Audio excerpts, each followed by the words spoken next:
You're listening to the PAZNIA Radio Network.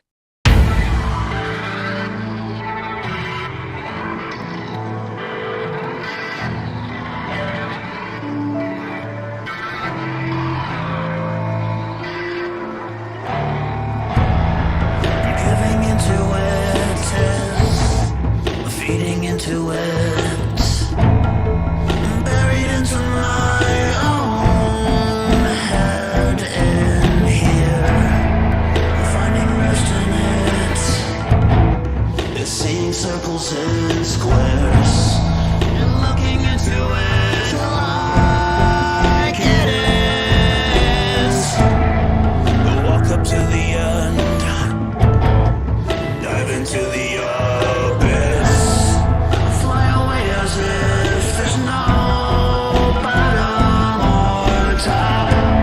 Go lean into it and embrace the ladder between the pillars that don't stand alone or end. Dust in our eyes until the fall. Catch wind of the light of insight, unbind you. The will binds, we go blind. Did you forget that death comes to save you? One open eye can't see at night. Open the space above guts and skin blue. Out of the line until I die. So give in polite to the test that finds you. Give in polite to the test that finds you. Give in polite to the test that finds you. To you I fall together, all to meet again. Your wasted life was on time. No life wasted. You're on time.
Walk up to the end, dive into the abyss, fly away as if there's no bottom or top.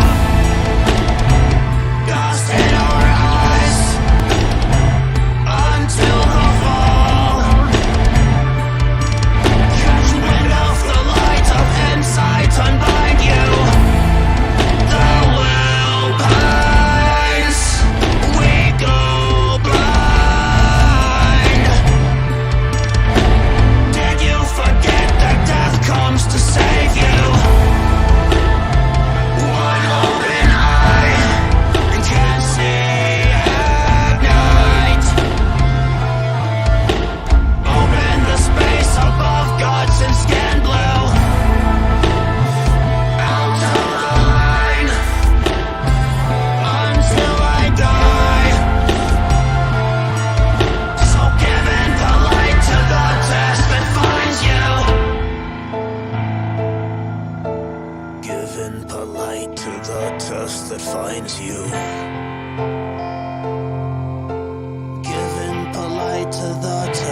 finds you, to you I fall, together all, to meet again, your wasted life.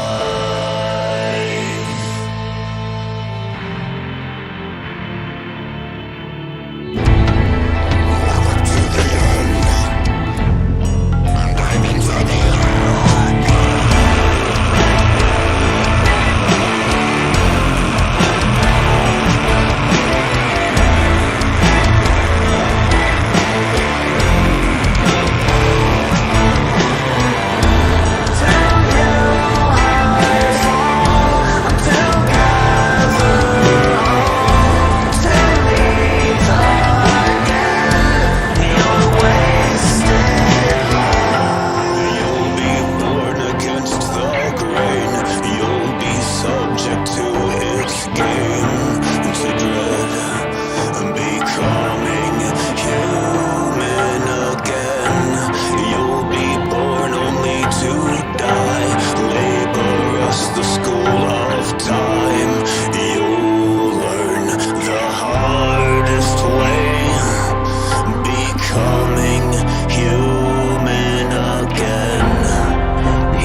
While infrastructure costs for the PAZNIA Radio Network aren't exorbitant now, there are some costs.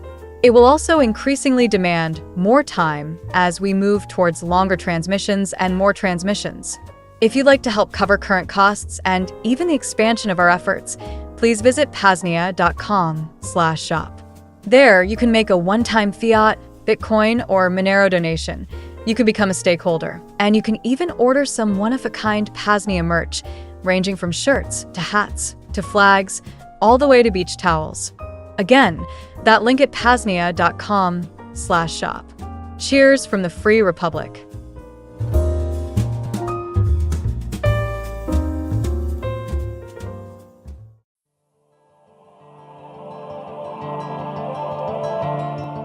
Now that the technological foundation is laid for the PAZNIA Radio Network, we are now ready to start building out a regular and more frequent transmission schedule of self-liberational media. Do you want to host your own show on the PAZNIA Radio Network? Do you already have a show or podcast that you would like premiered or replayed during our transmissions? Something else?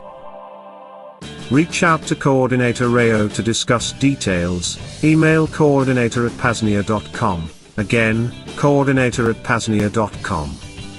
See you in the second realm.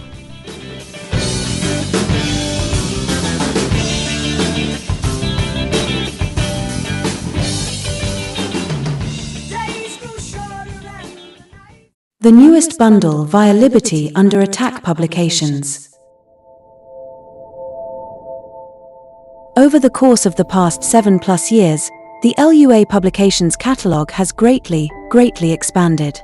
4 years ago, we put together our very first self-liberation bundle, a way to pick up all the books we publish in one bundle, at a heavily discounted price.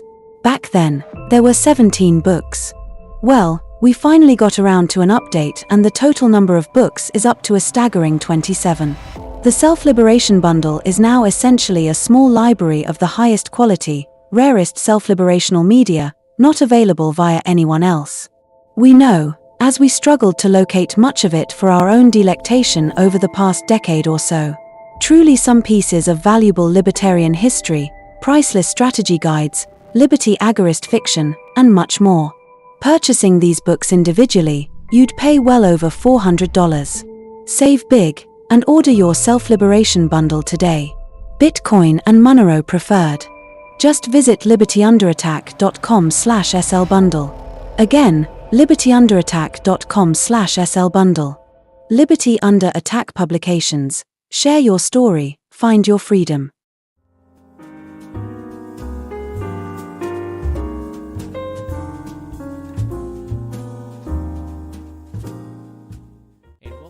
This special episode of the Vonu podcast, the first and hopefully ongoing installment series titled LUA Publications Reviews. A lot of our books would definitely draw criticism from the First Realm, the Cerebral Society, but our most popular book, Sedition, Subversion, and Sabotage by Ben Stone, undoubtedly takes the radical cake. None of it is to be taken seriously, and thankfully some of the commenters understand that. Others are authoritarian retards who deserve to be put on blast for being so goddamn stupid. And for many other comments, we could all use some humor in our lives. So yeah, let's go ahead and do this. I welcome you to the first edition of LUA Publications Reviews. So I'll get flipped over here and we'll get to it. This is going to be fun. So yeah, if you just type in Sedition, Subversion, Sabotage into the lovely Amazon. It'll come up, and again, it's our most popular book. It's like top 15, I think, in the anarchist category. Or it's different categories, it varies. It's been a while since I checked, but we've got 103 ratings. It's almost 5 stars, so that gives you a pretty good idea.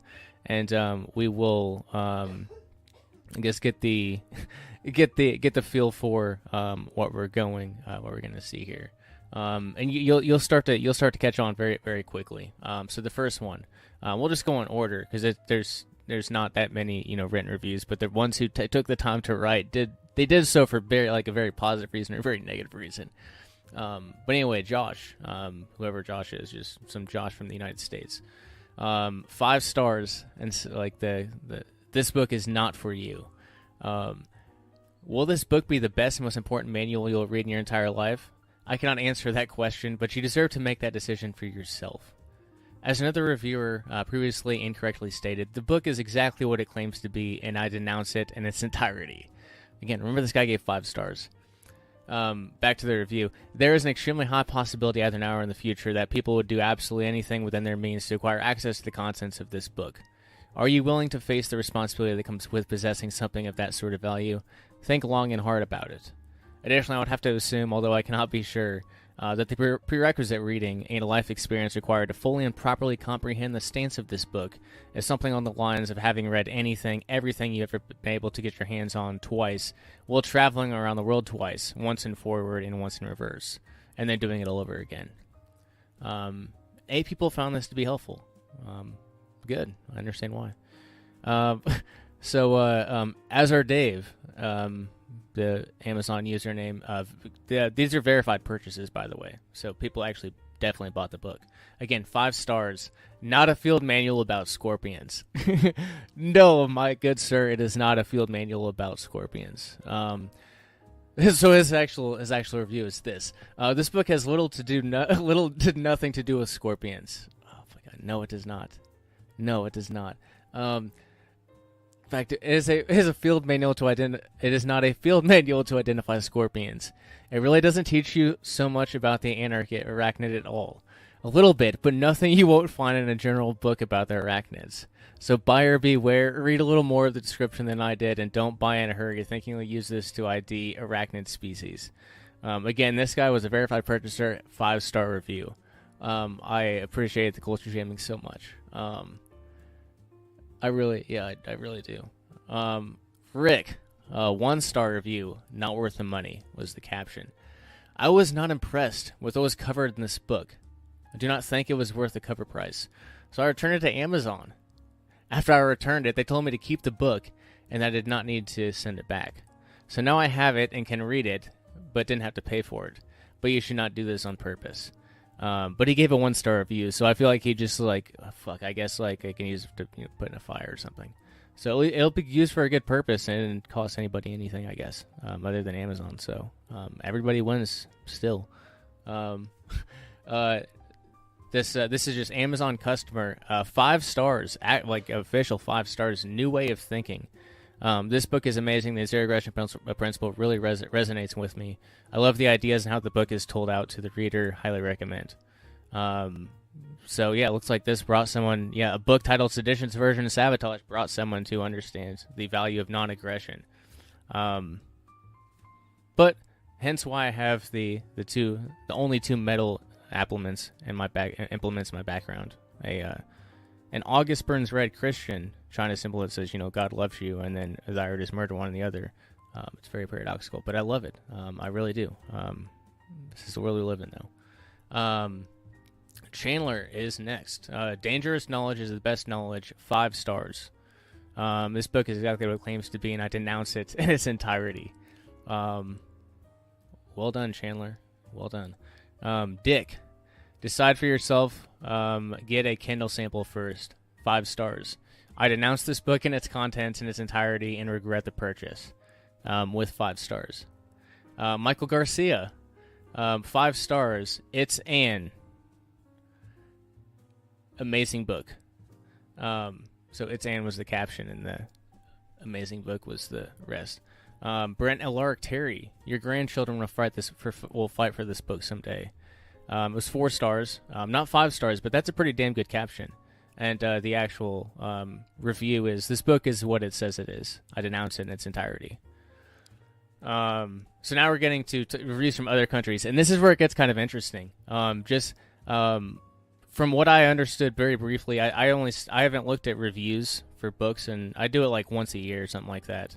And like across like Goodreads and all that, so like the LA Publications book, like what sort of stars they're getting and what comments and reviews and such. But yeah, these ones are kind of interesting. And we'll just go through it. Anyway, here we go. The non US reviews. Scott W, 5 stars. How dare they? Reviewed in Canada back in 2020. I denounced this book and its content. I know that I could have easily downloaded the entire book online for free at badquaker.com, but I wanted to make sure that I could keep at least one physical copy out of the hands of a younger person who may currently who may view current protest movements as mere astroturf and be looking for other ways to challenge the state. Charlie, 5 stars, looks interesting. From the United Kingdom in March of 2021. Looks interesting. I would have liked a page of contents, though. He's talking about table of contents. Yeah, that I guess maybe if there's a new edition of this book, maybe I'll put a table of contents in there. But it's the way the book is set up. It's not. It would. Yeah. Anyway. Yeah, that's a good suggestion. Can probably make that happen if there's a third edition of the book, and there very probably will be. Again, just from the fact that this is like, biggest seller, and to keep the the updated list of books that we have and such offers. Yeah, but it's only like every 1 or 2 years. Very minor updates in that regard. But anyway, that's behind the scenes such. Okay, so this person, S. Yeah, we got to translate this review to English. I do not speak French. If it was in Spanish, I could muscle through it, but... all right. No bug. Well, if I'd known that. 1 star. Reviewed in France in November 2020. My friend and I read everything, and we are great consumers of books of all types of content. We like to read, and we like to discover other people's perspectives through their books.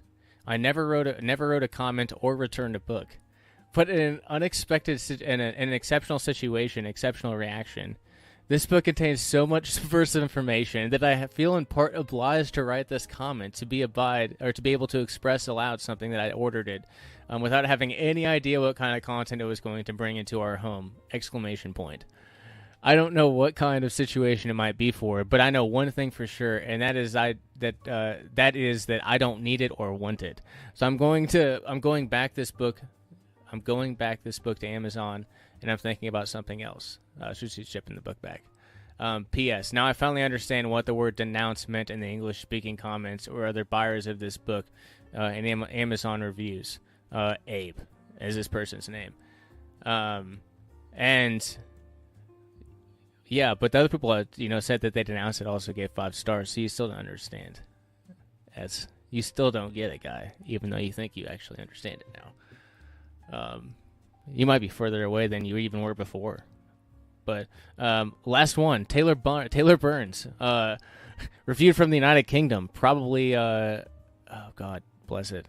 I'm not even going to go there. 1 star, too radical.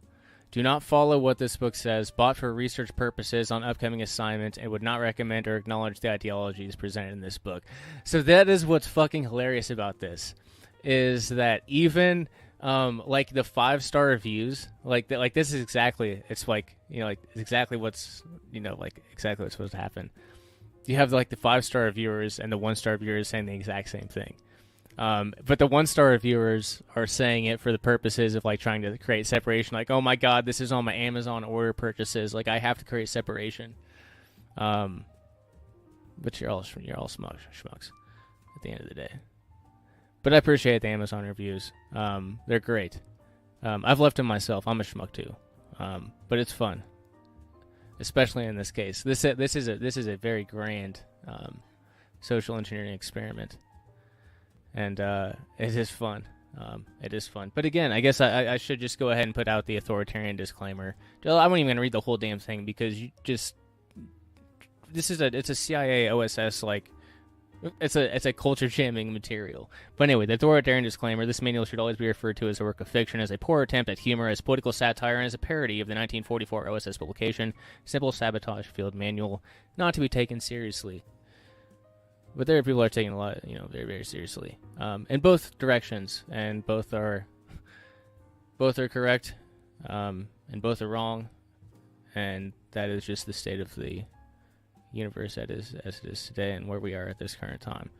But anyway, if you want to go purchase this book, you definitely can. Just go to liberatingattack.com, and I don't even know what the short link is for it, but there's a search bar. Just search for it, you can find it, along with everything else on our catalog. Books, bundles, audiobooks, health and wellness tools, all sorts of goodies, all sorts of things to help you in your path to self-liberation.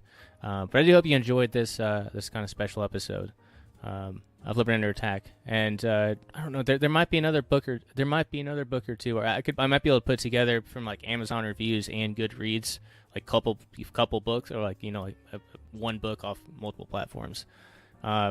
Yeah, it's kind of sparse, but it's funny. There's it's extremely good reactions or extremely bad reactions, which makes for great content. You got the red and the blue. You got the opposite ends of the spectrums, and that is where whether we're talking about creating energy from the ocean, or whether you're creating energy from the atmosphere, you're talking about differentials, and that's where the energy lies. So we can use that energy for humor purposes, and not for more destructive purposes. So anyway, hope you guys enjoyed it. LiberatingAttack.com, VanuPodcast.com, and PAZNIA.com if you want to join the Second Realm. Thanks for tuning in, and cheers.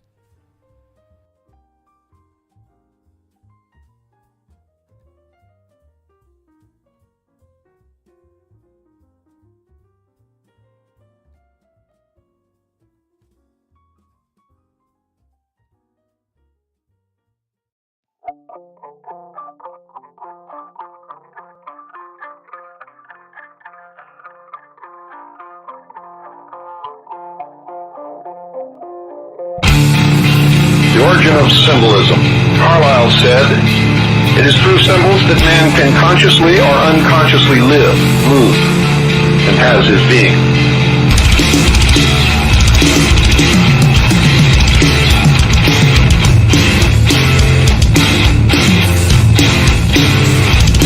Those ages, moreover, are accounted the noblest, which can best recognize symbolic worth and prize it at its highest.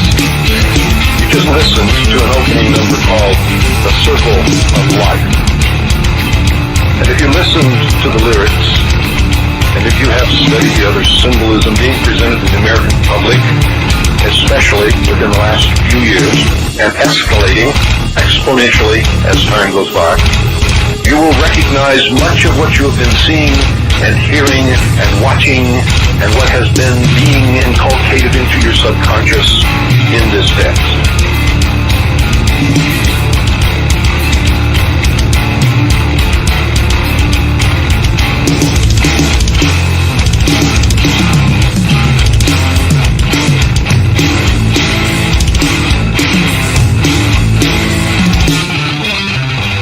With the 48 constellations, that's right, constellations.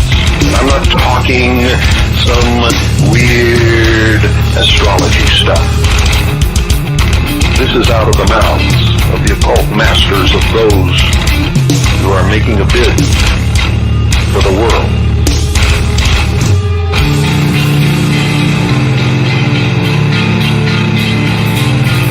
They are at the point in time that they have been striving for throughout history, where finally, if no one foils their efforts, the pearl of great price is within their reach.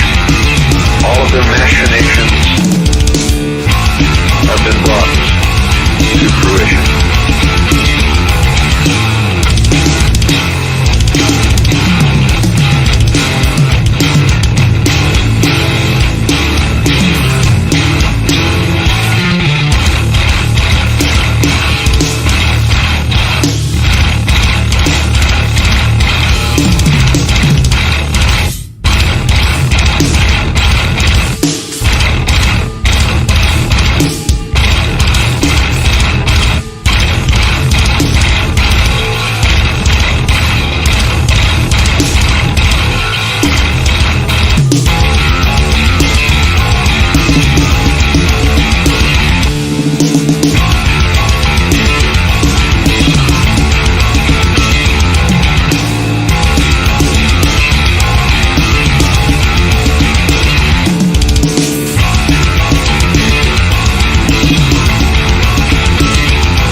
drop of blood for every innocent man that has suffered at your hands.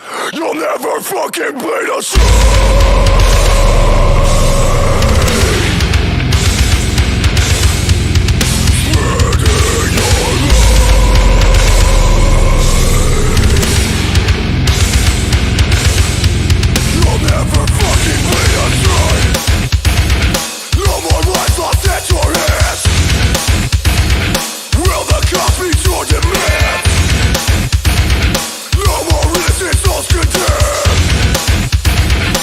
How many more will you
You're listening to the PAZNIA Radio Network. Hello, friends, fellow self-liberators. Dr. Gatherer here, coming to you with a health and wellness message. The Pain Liberator, Miracle Muscle Pain Reliever, is now back in stock at libertyunderattack.com. For your basic aches and pains, to more extensive injuries, and even pains like headaches or migraines, the Pain Liberator is here to liberate you from discomfort. The Pain Liberator is a 20% DMSO, dimethyl sulfoxide, /80% colloidal silver water base, blended with enough aspirin to provide 30 milligrams of aspirin per spray. Beyond just pain relief, all three of these main ingredients provide enormous benefit to the body in general. DMSO also helps to bring the aspirin and colloidal silver into the skin for maximum bioavailability. Individual benefits include: colloidal silver is antibacterial, antifungal, used for sore throats, sinus problems, tooth infections, and candida overgrowths. DMSO has over 40 known pharmacological properties, helps with acne, heals shingles, is radio/EMF protective, painkiller, and heals stroke and heart attack damage. Aspirin is one of the safest, cheapest miracle drugs in existence.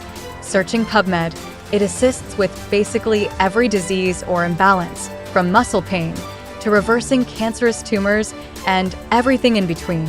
Spray directly on head for headaches.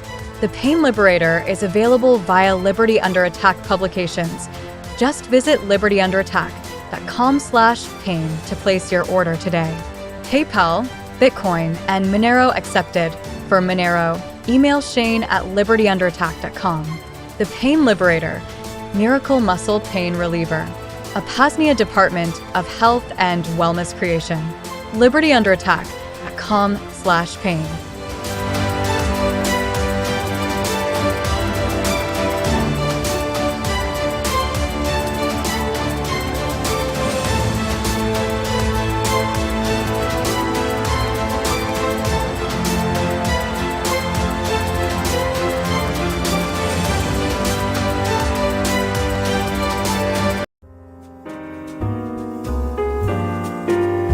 While infrastructure costs for the PAZNIA Radio Network aren't exorbitant now, there are some costs. It will also increasingly demand more time as we move towards longer transmissions and more transmissions. If you'd like to help cover current costs and even the expansion of our efforts, please visit PAZNIA.com/shop. There, you can make a one-time fiat, Bitcoin, or Monero donation. You can become a stakeholder, and you can even order some one-of-a-kind PAZNIA merch, ranging from shirts to hats to flags, all the way to beach towels. Again, that link at PAZNIA.com/shop. Cheers from the Free Republic.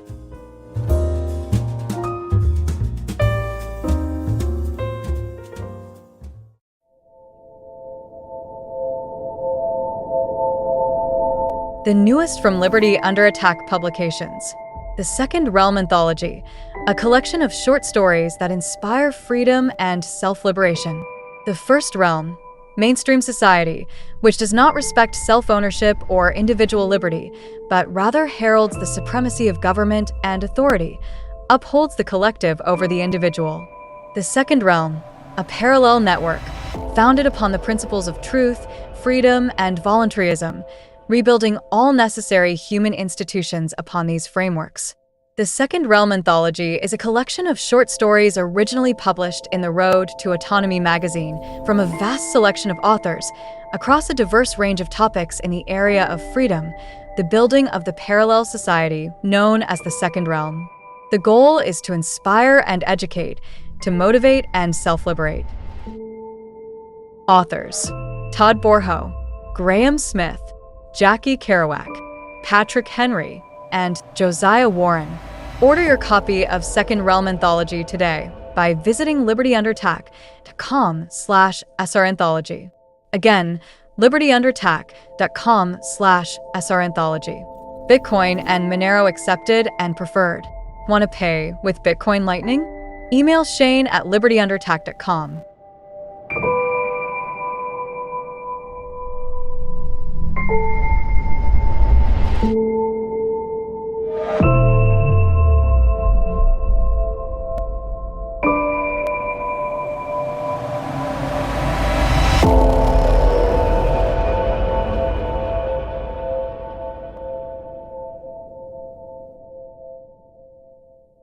You're listening to the PAZNIA Radio Network.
You're listening to the PAZNIA Radio Network.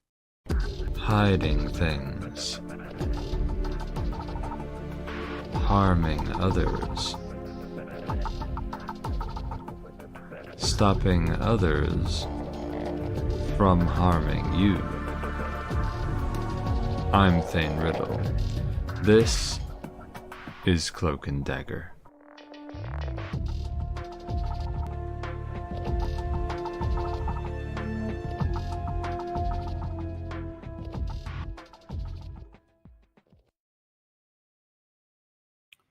Hey everybody, how's it going? With me, it's going all right. You know, I've been preparing the show today and all that. I got another piece of shit for you. Hope you like it. I was told that there would be quiet leading up to this show earlier, an unguided meditation, as I call it, and I was lied to.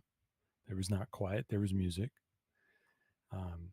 I personally wrote an unguided meditation, 20 minutes of silence, and they didn't use it.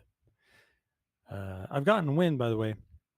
Zap.stream has been down for a few weeks. I keep saying, oh, you can see us on Zap.stream. But watch him tell me that, oh, it's back up now that I'm saying. But yeah, I heard Zap.stream was being DDoS'd or something. Which, you know, that's what you get when you use a protocol that's not properly decentralized. Even if some part of it is decentralized. Anyway, screw that anyway, because you can donate Monero, which is better anyway. Go to PAZNIA.com go to xmrchat.com/PAZNIA Radio and tell them Thane sent you. I guess you could probably still zap us on fucking Noster, zap.stream or something, or some else way on Noster. I don't know. Go to PAZNIA.com/SimpleXRadio to get your ass into the PAZNIA Radio Network chat on SimpleX. If you don't want to install SimpleX on Android, they do have a desktop client, even though they don't tell you about it on that page. Later on, when I start taking call-ins at the end of the show, I'll check the PAZNIA Radio Network chat and read what you said and answer you live. Either way, please do get your ass into the chat at PAZNIARadio.com/SimpleXRadio. Some people have gone into there lately, which makes me think it was because of me. They went into there, but I don't know. They didn't say anything about me. So, but you know, it's likely because of me. So what the hell's your problem?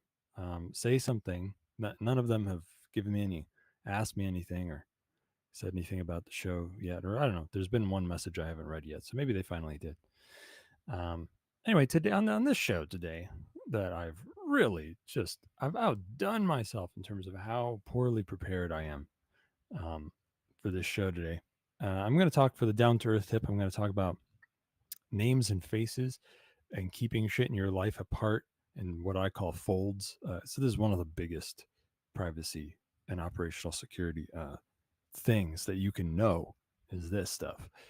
I'm going to be answering great fan mail I got a couple weeks ago. More. It's going to take me like fucking months and months to answer this fan mail because of all the links in it. My guest today is nobody, but I'll probably take call-ins early, likely at like between 2 and 2:30 Pacific, 5 and 5:30 Eastern. You can go to PAZNIA.com/call if you want to speak out loud or send us some Morse code. And if you're too shy for that, then get your ass into the PAZNIA Radio Network chat, PAZNIA.com/SimpleXRadio. And I'll read what you're saying and answer you there.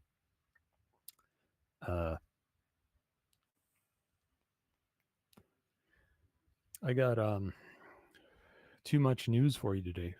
Probably take longer to read the news this time, which is all well and good because the rest of the show is not as planned as it should be.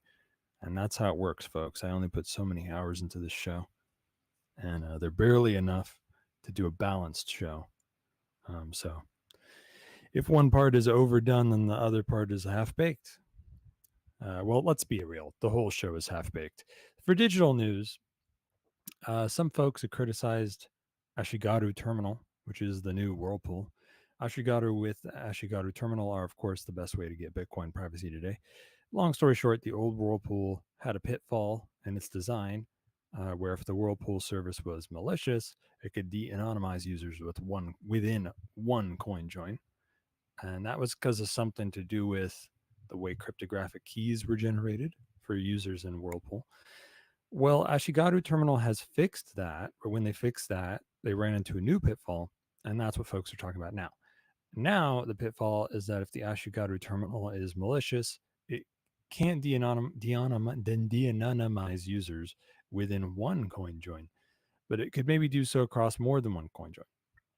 The Ashigaru developers are aware of all that, and they say they're working to fix that too, whether it be by somehow rotating the keys or by working around the RSA keys altogether, or a bit of both. We'll see how it goes, but I think you can look forward to Ashigaru Terminal being better than Whirlpool ever was overall. That's what I think. Of course, what you truly want to see is decentralized coordination in the Ashigaru Terminal protocol, where everybody's dojos work together to coordinate mixing in a decentralized way and wholly trustless way. I think you'll see that one day, but it'll take longer to come out than these sooner fixes will. For now, the takeaway is that you still get more Bitcoin privacy overall for mixing your coins more than once with Ashigaru Terminal, but you get less privacy against the centralized Ashigaru Terminal coordinator itself if it ends up being malicious. For most folks, you likely still want to mix your Bitcoin more than once, but you might not want to keep mixing them over and over too many times until they come out with these upcoming privacy fixes, just on the off shot that they end up being malicious or something. My gut feeling is they're not, but you shouldn't trust them anyway. And of course, whatever you do for your Bitcoin privacy, it will pretty much never be as good as merely putting aside the Bitcoin and going with Monero instead from the beginning. Anyway, with all that said, it's been verified that StartOS 0.4 will have Ashigaru Terminal, so that on your Start 9 devices or whatever, you can easily set up not only Dojo, but an Ashigaru Terminal too. That's pretty cool. Start 9 makes some cool devices that makes it easy for you to like self-host cool stuff. They're cool folks. I feel like Shane might have interviewed the Start 9 guy or something once upon a time. I don't know. Maybe we get him on here someday. This new Bitcoin thing called FrostSnap is out now, or it's coming out. You can pre-order it. It looks pretty cool. You can pretty much call it a multi-sig hardware wallet. It's kind of a new thing that hasn't been done before. Each FrostSnap dongle has its own signature, and you got to plug them together to get the right multi-sig wallet. This both costs less in fees than a software multi-sig, and is kind of more private in a way because you can't tell it's a multi-sig. It merely looks like a single signature transaction on the blockchain.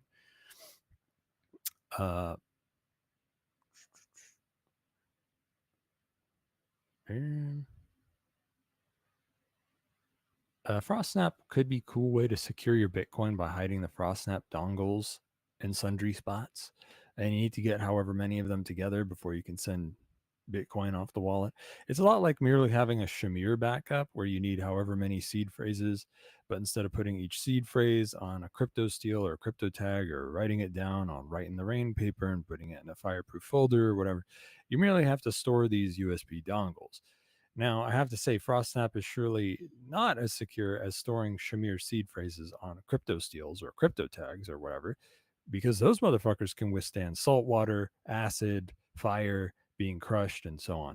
FrostSnaps are not nearly as tough as that, so in that way, they aren't nearly as secure.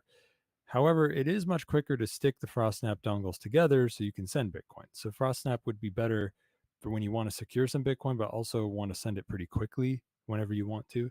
Could also have some cool use cases when it comes to having this guy with one dongle and that guy with another dongle. Like if you have a business that spends multi-sig Bitcoin from funds run by more than one nigga, you need more than one nigga's permission to send the funds.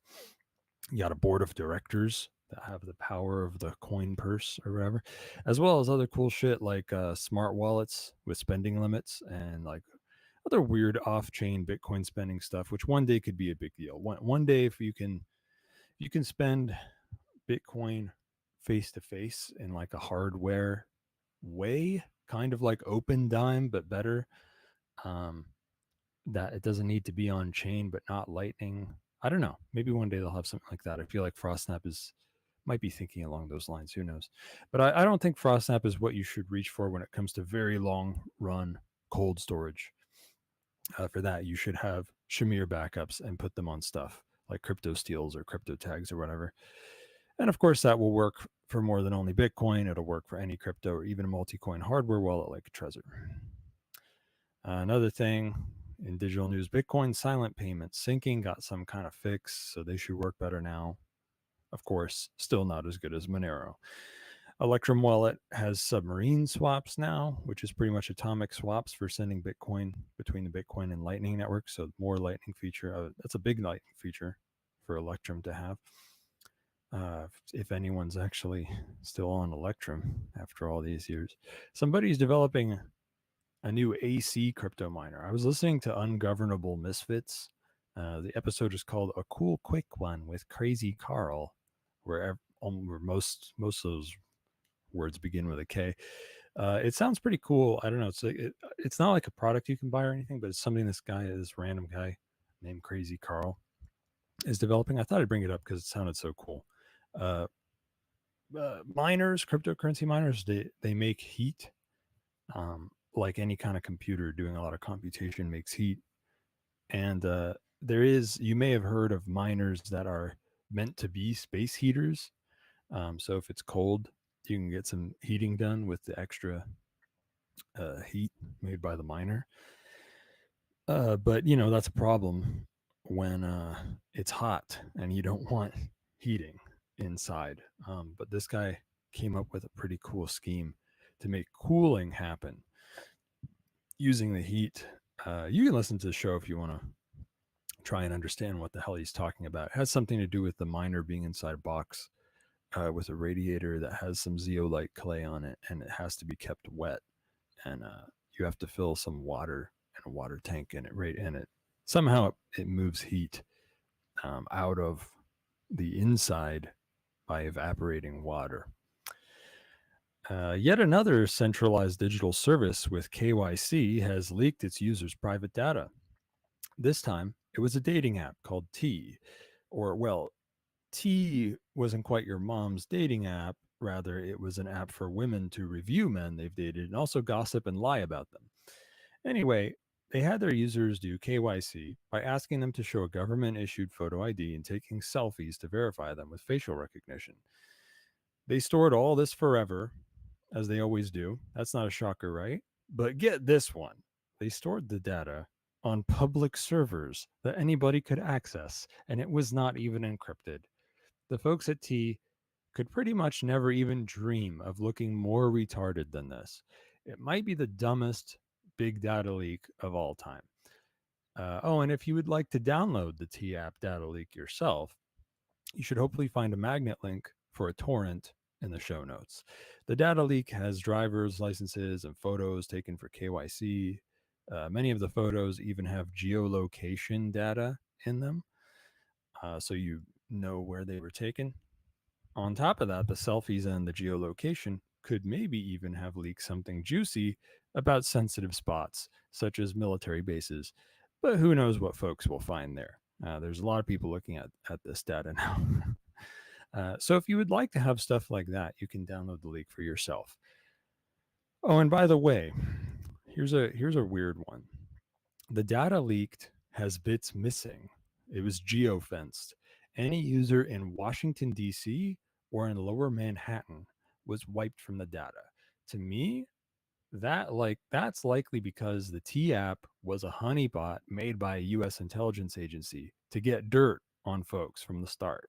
Like, oh, this guy raped me. Oh, this guy likes anal sex and, whatever. And they're trying to get dirt on people. They wiped folks in D.C. and Lower Manhattan because they're shielding folks who live there. That's funny, too, because then we can say that even though the T app was commissioned by the CIA or something, maybe, they got developers who are very retarded and they kind of fucked up the whole thing. So that's funny. Somebody's getting fired over this, at least. Takeaway from this story, as it so often is something you should already know. Don't ever do KYC, and stay away from centralized shit as much as you can. Go for decentralized shit with end-to-end encryption. And I'll say this again, never, ever, ever do KYC. Don't do KYC. Don't do it. Though on the other hand, you do now have a bazillion other folks' driver's licenses and KYC selfies. So there's that. Here's another takeaway for you. Let's talk about what intelligence agencies around the world can do with data like this. Because this is, if you want to understand operational security, tradecraft, whatever, this is spying 101. You want your spy. Now, spies like James Bond, or they're not actually like James Bond. For the most part, they're people who just get other people to do things for them. And spying 101 in terms of finding who to use as an intelligence asset, you want to get folks who have access and who also have a weakness, such as ideology. Maybe they have a problem with who they're working for. They need money, or maybe they're lonely. How about that? They're lonely. If you have a big data set of folks who are dating, maybe even cheating on their husbands, and you can find the ones who have sensitive access, that's a great spot to be in if you want to find new intelligence assets. You can send a Don Juan to make them fall in love, or you can pull a honey trap, record them fucking you or something, and you blackmail them. And who says the state doesn't or will never attack anti-government folks this way too? And here's a good one. How about us attacking them this way? A lot of folks in this league are working inside the state, even the bludgies and military. So if you're looking for access, this is a data dump you'll want to comb through for sure. And a lot of intelligence agencies are right now. So anyway, don't be a retard. Don't go on centralized dating apps, and never do KYC. And by the way, dating apps these days aren't that good anyway. Dating is like hunting any critter. You must see your prey in your mind's eye, and you see where that kind of prey would most likely be hanging out. And you yourself go to those spots and hang out there with those kinds of folks. You be yourself, make some friends. Don't worry about finding a lover too much. And the right chick or cat will fall into your lap sooner or later and ruin your life. They'll fuck up your whole life, because that's what lovers do. So watch out for that.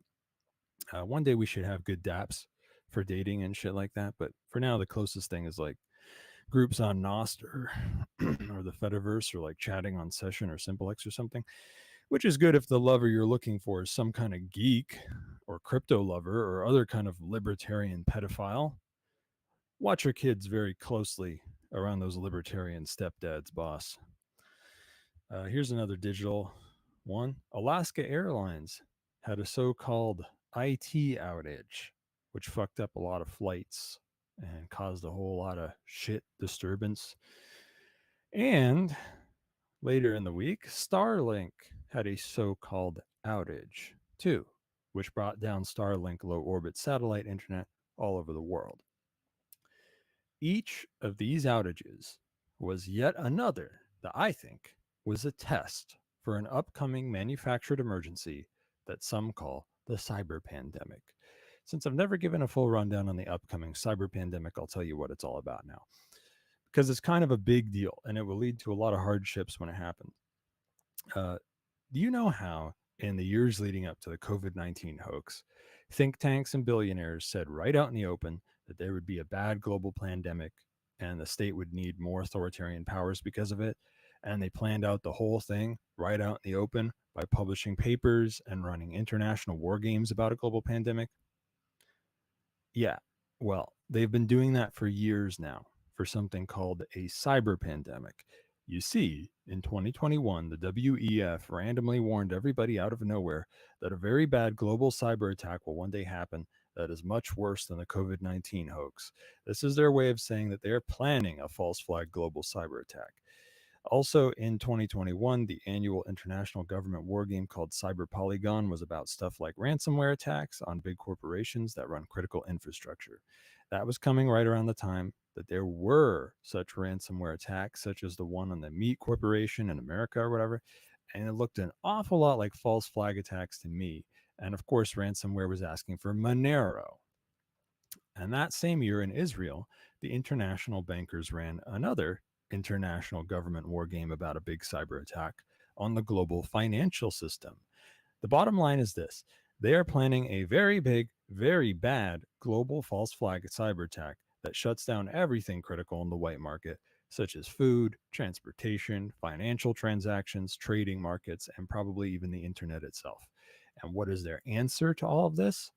What new authoritarian powers will the state say that it needs because of this? Oh, they only want to build a global government with utter fascist power over the internet, the financial system, and all critical infrastructure like food and logistics. Oh, and the globalist banking cabal that already half secretly runs the state wants to run this global government right out in the open. Also, they want a global digital identity system that you need if you want to be on the internet or do anything financial in the white market. And they want to ban or ultra regulate all cryptocurrency. That's all. No biggie.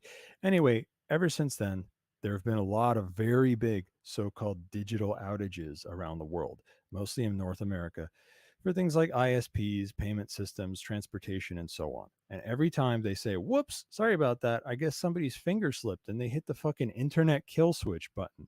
How the hell would that even happen? I think that's retarded. They are willfully carrying out these outages to test the kill switches that they are building so that they're ready to carry out the cyber pandemic hoax. That's what I think. I often can't prove it in most cases, so take it with a grain of salt, but I got a pretty strong gut feeling about this one. What should you do to get ready for the cyber pandemic? Read Strategic Relocation in the High Security Shelter. You should have a hidden shelter and stockpile of food, meds, and supplies for a year. Whatever you buy and sell in the white market now, you should do it more and more in the counter economy instead before it becomes harder to start. Take, privacy coins like Monero, do precious metals.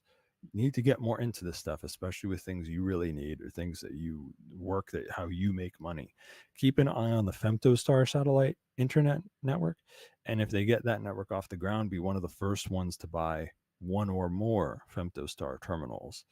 You should network more and more within the second realms and help build them so that we don't need the old internet. Namely, you should help my friends build a tokenized mesh network that is designed to work without the old internet.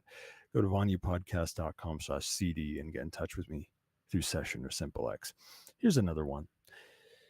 Microsoft was in hot water because a bunch of enterprise customers got attacked by Chinese hackers due to an exploit that Microsoft already knew about and said that they fixed, but they didn't truly fix it. Oh, and it was so bad that even US nuclear infrastructure was kind of hacked too by Chinese people because of Microsoft. Yeah, Microsoft is within the Western deep state, but they also play ball with China all the time. They have all kinds of back deal rooms with China. That's why China, the People's Republic of China, the Chinese Communist government, uses Windows. How do you think that deal was made? It's all backroom deals. It's all about sharing intelligence. And don't forget, the U.S. deep state wants the U.S. to be hit with nukes. That's what I think. They don't want to defend against the first wave of a nuclear strike because they want an excuse to fold the U.S. military under global government. So I wouldn't be shocked if this was a deal Microsoft made with China. They can get away with anything, though, so nobody will care about this. Takeaway from this story is something you should have known already. If you're on Windows, stop. Get Linux or something instead. And if you have a business, you have all the more need to do this. If you want an easy workstation Linux OS, try Linux Mint. If you want a workstation that helps a lot with security and privacy, try Cubes OS. If you need servers, run each bit of the server software on its own VPS, isolated with the Zen hypervisor, preferably. And if you're running Windows on a server instead of Linux or BSD or something, then I don't know what the hell's wrong with you, dude. All right. Here's that's it for digital news. Here's what do I call this? Gun news. That's better than cow news. The U.S. Air Force is the latest department to stop giving their jarheads the Sig Sauer M18 handgun while they carry out an investigation about another guy who, got shot by one again because maybe he dropped the M18 or set it down gently or, merely looked at the M18 the wrong way and it didn't like that and shot him. If you don't know about this, the Sig Sauer M18, which is pretty much the same thing as the Sig Sauer P320, is a bad handgun that you should not keep around. When the P320 or M18 first came out, it was not drop safe. They had a recall, and they said they fixed it, but they made it even worse because now P320s and M18s will fucking go off out of nowhere whenever they feel like it. You don't even have to drop them anymore. To make things worse, SIG has not owned up to this. They have pretty much lied about this and tried to cover it up, which is sad because they're otherwise a good gun brand. So don't keep around a P320 or M18. Get a handgun everybody knows is trusty, like a Glock or something. Of course, Sig Sauer does make some of the best and trustiest handguns, though, like maybe the P226 or the P229. So let's cross our fingers and pray Sig doesn't make fucking up like this a trend, because they're one of the best gun brands out there, and that would be quite a loss. Okay, here's some more war stuff for you. It's very tiring war stuff. The war in Syria is still going strong. As I said last week, this is a proxy war that Western powers are fighting with themselves so that Israel can expand into Syria while ISIS, aka the CIA, tightens its grip on Syria. They say that a so-called U.S. citizen fighting on the Israeli backside was killed, and this kind of thing could be the lead up to the U.S. getting into the war too. We'll see, which would be a fun throwback to when the U.S. and ISIS would make believe they were fighting each other back in the day. Thailand and Cambodia are fighting again, but it's a bit worse this time. A few weeks back, I brought up a silly border skirmish over something that sounded like it was ripped from a comedic film or something. Well, this one also started in like a slapstick comedic way, where some Thai jarhead stepped on a landmine while wandering around through the disputed territory and got blown up. So Thailand got mad and started bombing Cambodia near the disputed territory. And Cambodia answered that by sending the cavalry to the disputed territory. And they've been swapping artillery strikes and having little skirmishes. I'm not sure yet if this will flare up into an outright war, but this is a fairly big escalation of the ongoing tensions between Thailand and Cambodia. China is starting to build a very big fucking dam so that they can steal water from India and sell the electrical power back to India.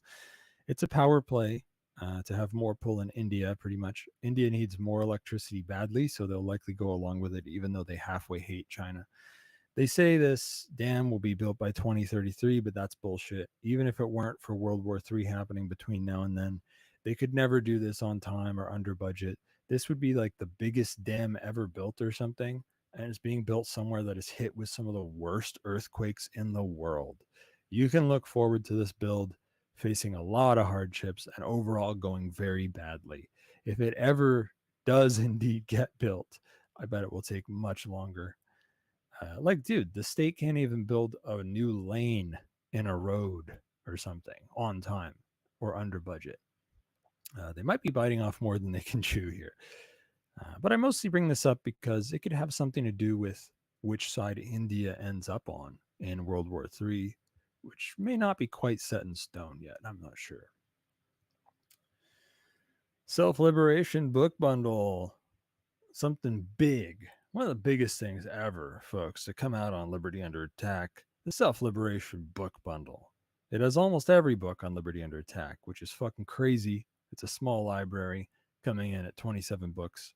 And these aren't any old books. These are the books on our very own Liberty Under Attack, which is the best, most helpful, most down-to-earth, and most fun book catalog in the world right now. Now that Paladin Press and Loom Panics are long gone, we can say that for sure. You can always pirate the old books, but now you can get the best deal ever on buying the cutting-edge books we have at Lua with this Self-Liberation Bundle. Save big and start your Self-Liberation Bundle library today. Go to libertyunderattack.com/SL bundle. That's libertyunderattack.com/SL bundle. And please leave a note saying Thane sent you so you can help out good old Cloak and Dagger.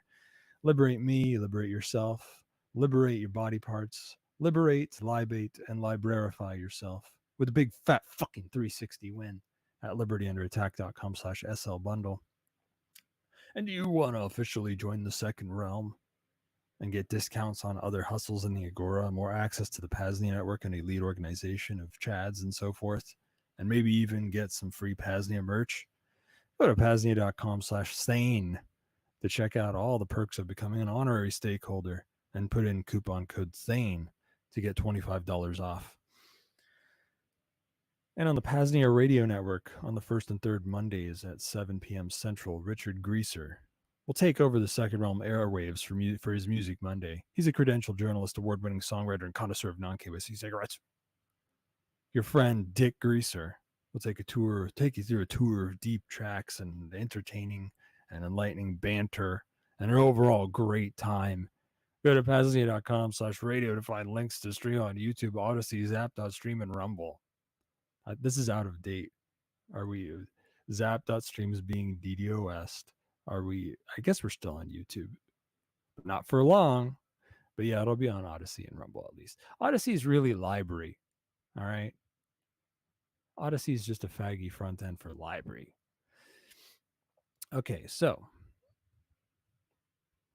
I'm supposed to talk about down to earth tip today. That's a big one. It's all about, God damn it. It's all about names and faces and what I call folds. Because I like to use weird words for things, folks. Let me start by asking you, this is one of the biggest and best down-to-earth tips I can give you. And it's a little bit, I wouldn't call it philosophical, but it's conceptual. It's, if you don't get this, then you will struggle with OPSEC. You'll always need someone to hold your hand and tell you every little thing. Oh, do this, do that, do this, do that. And you'll be like, what? This? What? Oh, I can't use that name here? What?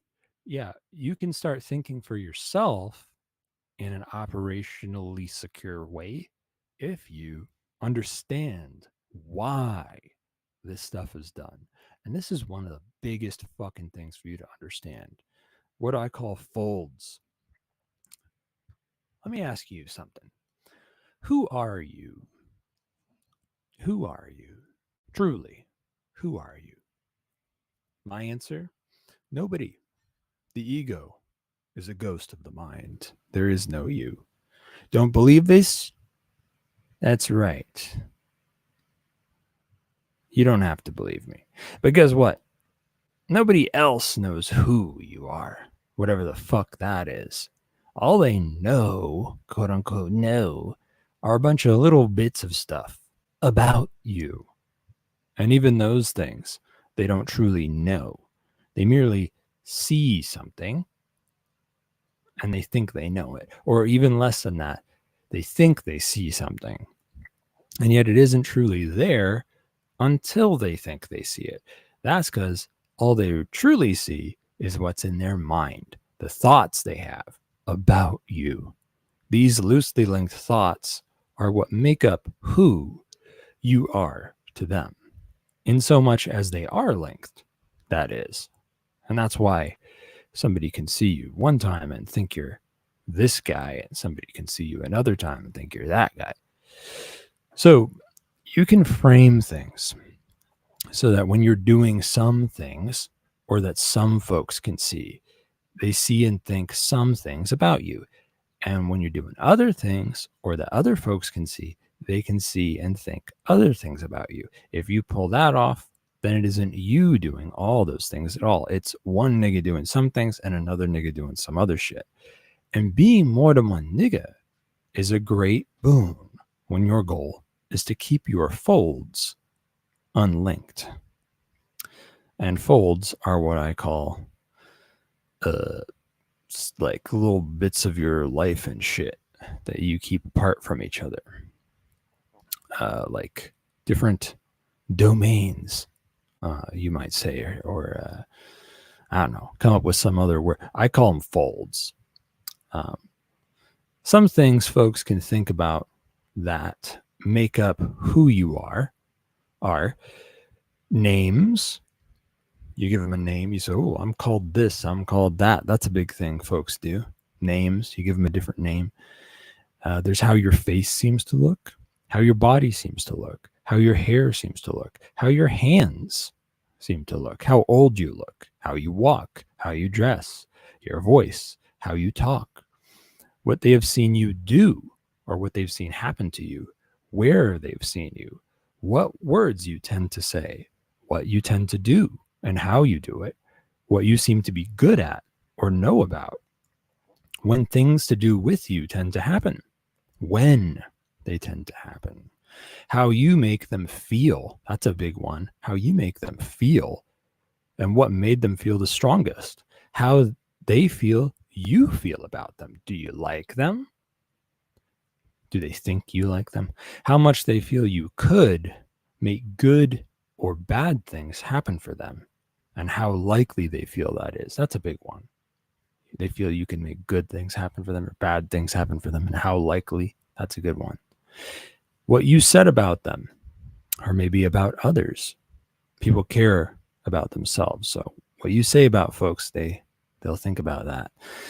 What you seem to think and how you seem to think. How old you say you are and when you say you were born.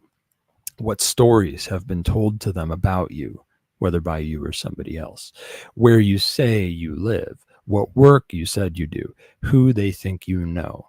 What you said you believe. Any contact details you've given, email, phone number, so on.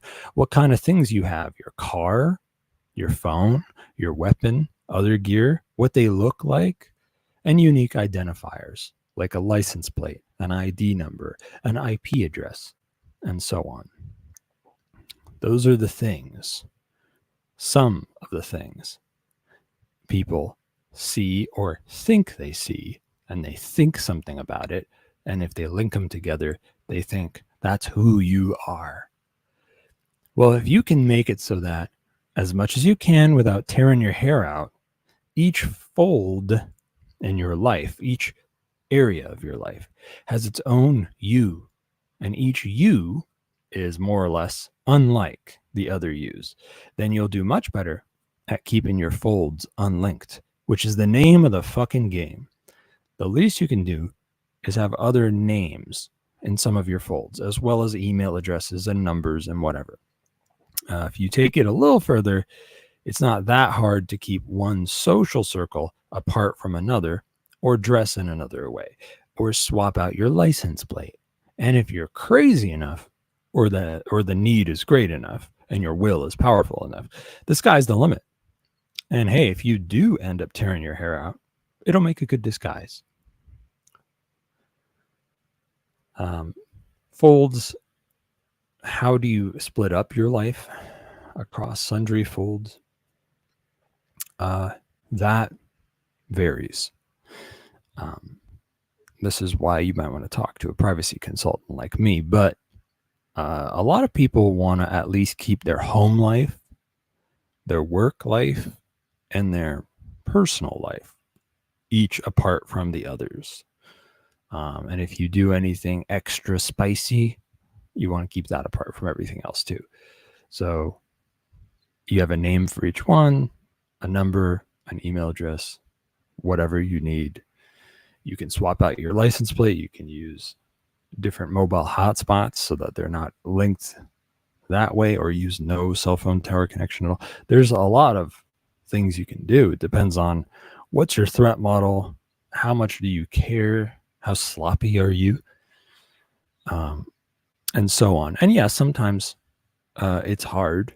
I get that. I know how things are in the world. You know, you have some childhood friends and you're a fucking tax accountant or something, and you work in the white market under your legal name where you did your education, and a bunch of people know you by that name. The least you can do is not connect that name to your home where you live. You move away and you separate your home life from everything else that way. And if you go off and start some new radical anti-government friends or something, just use another name, you know, and like whatever, talk to them on Simple X in session. You have a different phone number with its own Signal account and its own, and you have your own email address for that, and so on. These are all things I talk about at other times, but right now I'm talking about the why you do that and what that looks like from a bird's eye view of the folds. I'll talk a little bit about fold linking. Yes, the name of the game is to keep folds unlinked, but you can never keep things wholly unlinked. You merely do your best. But you can be thoughtful about how much or in what ways one fold is linked to another. And you can have a network of folds in your mind. In this way, some folds can hide behind others. Some folds can be like a buffer between one fold and another fold. That way, if somebody was trying hard to find out who, whatever the fuck that is, who one of the yous truly is. Oh, who are you truly? They might only find your next fold that's the most linked to that one. And they might stop there thinking, oh, they found the true you. But there is no true you. Each fold is just another red herring. Here's one way fold linking can happen in this way. Let's say you're looking for a job, but you're not sure if it will end up being off the books or on the books. What name do you put on your resume? Well, you have a name for that. That's what.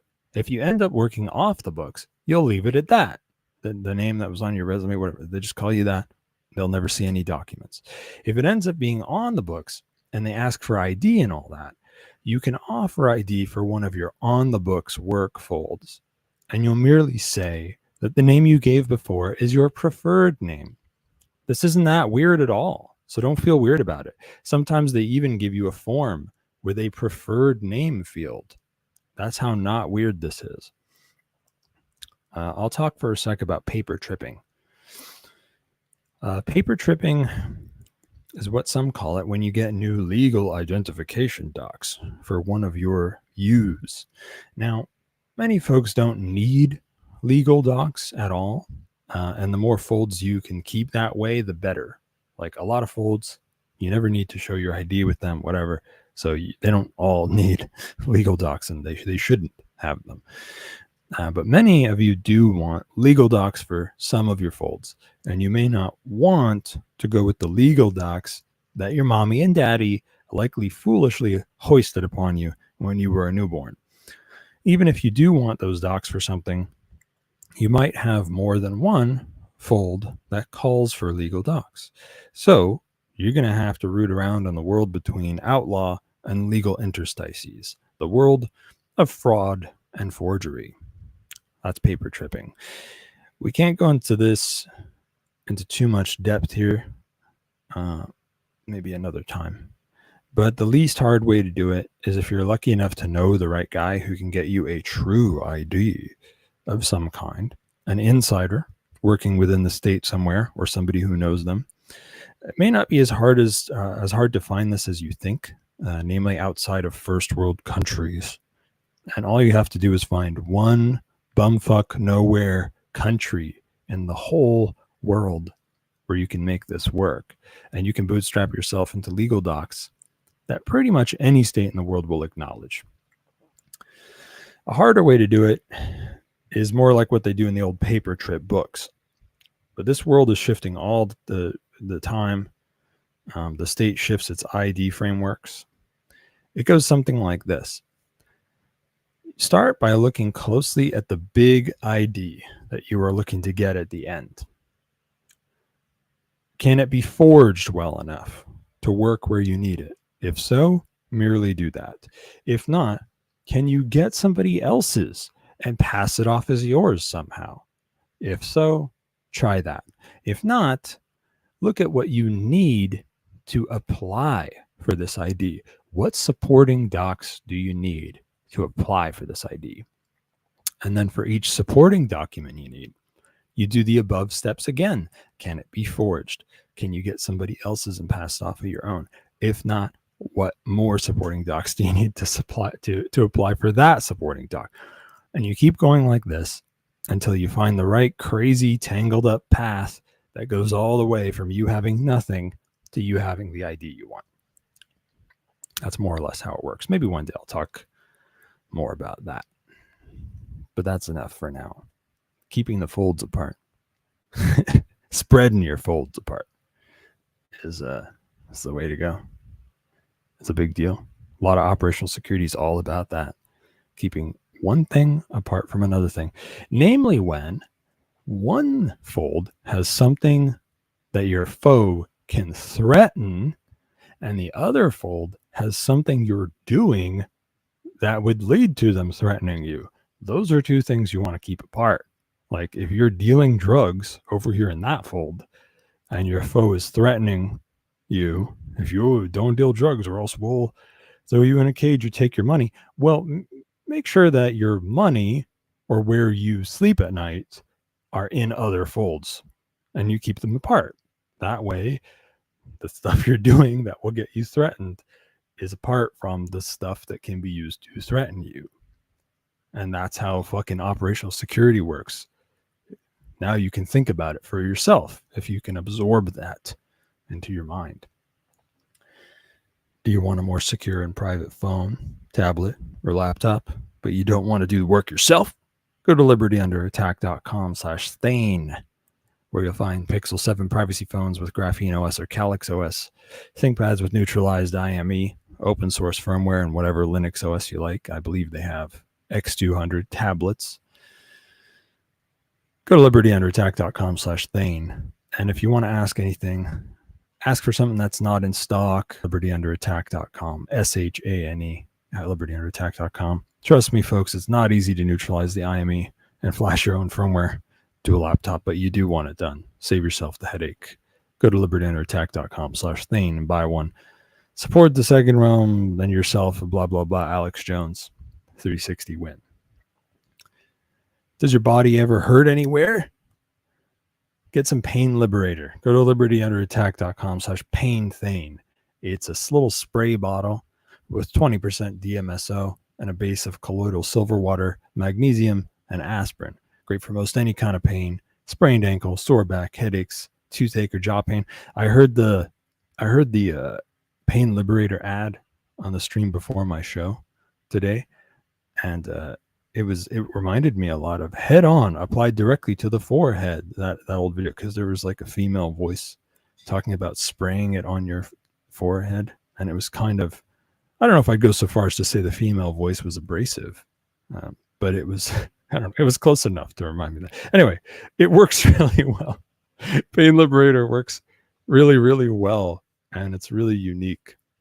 DMSO and aspirin on their own are each very useful. When put together, it's fucking magical, because aspirin works kind of slowly when you swallow it. If you mix it with DMSO and spray it topically, it's absorbed right away into your body and it works right away. That's really good. And the magnesium is important too. It helps with muscle damage, injuries, and it's probably recovery from workouts, I imagine, too, now that I think about it. And probably with migraines. I don't know. It's a big fucking deal. It's a unique product. You really can't get something like this anywhere else. It's crazy. No one's thought about this before. Go to libertyunderattack.com/PainThane. Get some Pain Liberator. All right. Let's read some fan mail. Donations with feedback. We've got a donation today with a message. It's Thought Crime Boss again. You see, Thought Crime Boss went to this little website. It's xmrchat.com/PAZNIA Radio. And he mentioned Thane and his message so that I can get money. You should do that sometime. You should go to xmrchat.com/PAZNIA Radio. Let's see what Thought Crime Boss has to say about it. Here's what he said.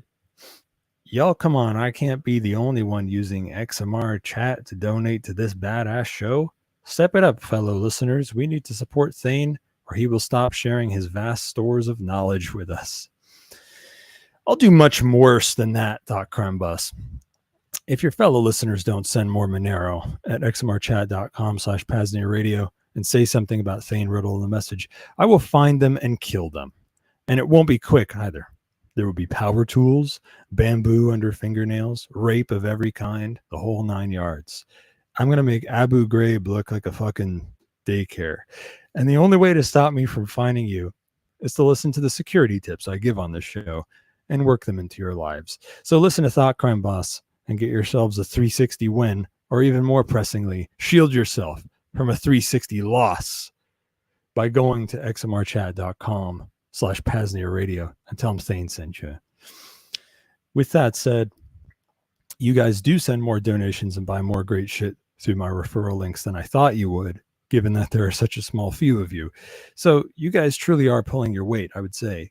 And I will be spending some of that Monero you gave me on some things that will make the show better, such as a VoIP number for prank calls, perhaps, among other things. And PAZNIA Radio Network will be spending their cut on things for the network too, which we will tell you about sooner or later. There's good stuff in the works, and it's because of the money you've sent. So please keep pulling your weight. It does help us out a lot around here, and you are going to see something come back to you for it. Here's the part where, well, I guess I'll do that later. Other feedback. Let's see. All right, so 2 weeks ago, I started going through all these links to websites for decentralized networks and shit, sent to me in a great fan mail from this nigga I call Sama. You can find the links in the show notes, hopefully. I'll do my best to tackle more of these links now, or really one of them. I had less time than ever to do this. At this rate, we'll still be going through these links like next year. I didn't have a lot of time for this bit this week, so can't get through much, but at least it's something. All right, so I was going through more supposedly decentralized stuff, and I last touched on OpenMesh. I was having a very hard time last time because both Flux and even OpenMesh were making it very hard to find out what their networks even are or how they even work. So going forward, I think my patience is wearing thin, and I'll burn through these projects more quickly. If they don't make it easy to find out how they work, I'll drop them. The next one up is Threefold. I'll be real with you. I've not finished looking at Threefold as much as I want. All right, so Threefold has something to do with mycelium, which I've heard of before. They have some kind of new network stack that's better than the old internet, but as far as I know, and maybe I'm missing something or I don't understand mycelium yet, but is mycelium even a mesh network? Or is it even a dark net? I can't have much of a boner for mycelium until I see what they're, because I get like, so they're saying, ooh, there's end-to-end encryption, there's end-to-end encryption. Okay, great. So it's like forcing SSL or something on the internet, end-to-end encryption. Of course you need that, but what I want to see is a dark net, something that's a dark net from the beginning. You know, there's onion routing, you have end-to-end encryption with every node in the circuit that you're sending data along. And so no one knows where it's coming from or where it's going, and it's a dark net. That's what I want to see. And so far I haven't seen mycelium mention any dark net feature like that, but that's what I want to see. Also, like, is this a mesh network or what? Like they talk about it like, oh, this is a new internet. Well, I mean, is it though? Like, does it work without, like, I guess it probably is. I feel like the way they're talking about it, it's got to be a mesh network. So maybe I definitely need to look into this more. I'm not done with this one. This one's pretty half-baked for you folks. I'll be talking more about fucking mycelium and Threefold, but I have more for you. Now, the coolest thing about Threefold that I've seen off the bat is they speak a lot like I do about what the decentralized world of tomorrow needs. 3 big DApps: networking, data storage, and computation. If you have those 3 and they're done the right way, then you have the groundwork upon which any DApp you can think of can be built. You've heard me talk about this before on the show, and I write about this in a little more depth in Insurrectionary Agorism, a newer manifesto, which you can read later this year in Vonu Life 2025. But what's cool about Threefold is they're talking in the very same way. And they indeed, that's where they get their name, Threefold. They're trying to tackle 3 things: networking, data storage, and computation. So they kind of know what the world needs, but are they giving us the right answers here? That's what I'm asking. All right, so what I've seen so far, because I really haven't looked enough at this, it's cool that they have so-called farming, which sounds an awful lot like Safe Network. I can tell they've been reading that. In other words, it's something like the proof of resource thing. Safe Network's old framework. what do they call it? They have a proof of capacity and a proof of utilization. So they have two proofs that I think it works kind of like proof of resource or farming, but we'll see though. I want to look more into that. This protocol was surely made by cool folks who watch cool projects that I can tell. But I'm not sure if they're quite doing things how I would. They do have a DAO for governance, which is whatever, I guess. I like to think we don't need that for most protocols, because a good protocol should be self-governing. I mean, you can have a DAO run development. Rumble is strong today, 6 to 12 listeners consistently. Ooh, for us, that's prime time. Thank you for the listeners on Rumble. Let's see. Maybe I can at least waste a little bit of time here. Why not? I don't have a guest today. Why don't I just do my homework at school, at the day when it's due? Why don't I just look at this website and write for you to hear right here? Ultra Secure Network. This is me. I'm going through the docs on threefold.io. They're talking about fucking 3 routers, and they got a phone. Become a farmer. What is farming? That's a good question. A farmer's journey. Blah, blah, blah. Too much fluff.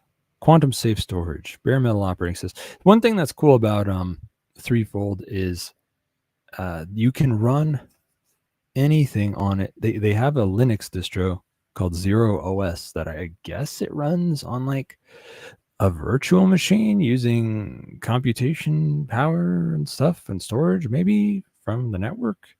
And then you can install anything on that Zero OS. It's like a Linux distro. Something that works on Linux will work on it. I've talked about that before. I don't know if I've talked about that on the show. I've talked about that to folks before, that if you have a good framework, you've got decentralized storage and decentralized computation, and they work in an agnostic way, and they're composable. You can make a virtual machine on that's decentralized, but it can act like you can install any old server software on it that was meant for a centralized server, and it'll run on a decentralized VM. You could run an email server, an XMPP server, a SimpleX server, a website, Apache and Nginx or something. You can use old software and old protocols, and it will be magically decentralized as long as there's like a Turing complete computer under there with decentralized storage, whatever. It will work like any old computer with computation and storage, because that's all a fucking server is anyway. And so they seem to be thinking along those lines, that, well, let's just make something that can run anything. The question is, how the hell does that work? And that's always the question, isn't it, folks? If it were super duper easy, super crazy easy for me to figure out how this works, I would have had something written properly by the time I was recording this show. But I'm not ready to say that I'm pissed off at Threefold yet. I'll let you know next week if I'm pissed off and how hard it was to figure out how they work. I don't like that they have a DAO. What does it do? Decision making. What kind of decision? A cooperative, a farming pool, validator. Oh, great.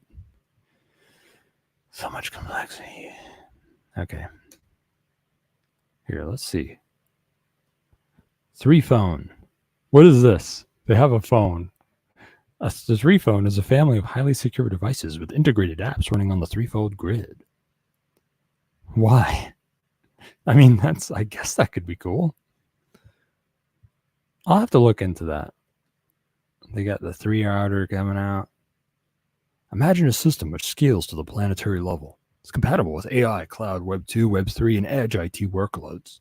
Has the potential to recover from unforeseen events. Is capable to provide 100% uptime. Allows a machine and human to communicate over the shortest path. See, they're kind of using some wording that makes me think of what I talk about when it comes to mesh networks, that you need something that will work without the internet. It will work in a grassroots way. It can be split and it will keep working. They're hinting at that, but they're not quite saying it. You know what? I'm going to have to look more into threefold, boss, and get back to you. All right? Don't get on my case too much, boss. Yeah. I got a lot on my mind lately, or rather, I'm lazing about a lot lately, because I finished writing my submissions for Vonu Life, so I was able to breathe a sigh of relief and do nothing. And in my excitement about doing nothing, I didn't do anything yesterday either. But I did it today, and that's all you need, isn't it, folks? So anyway, if you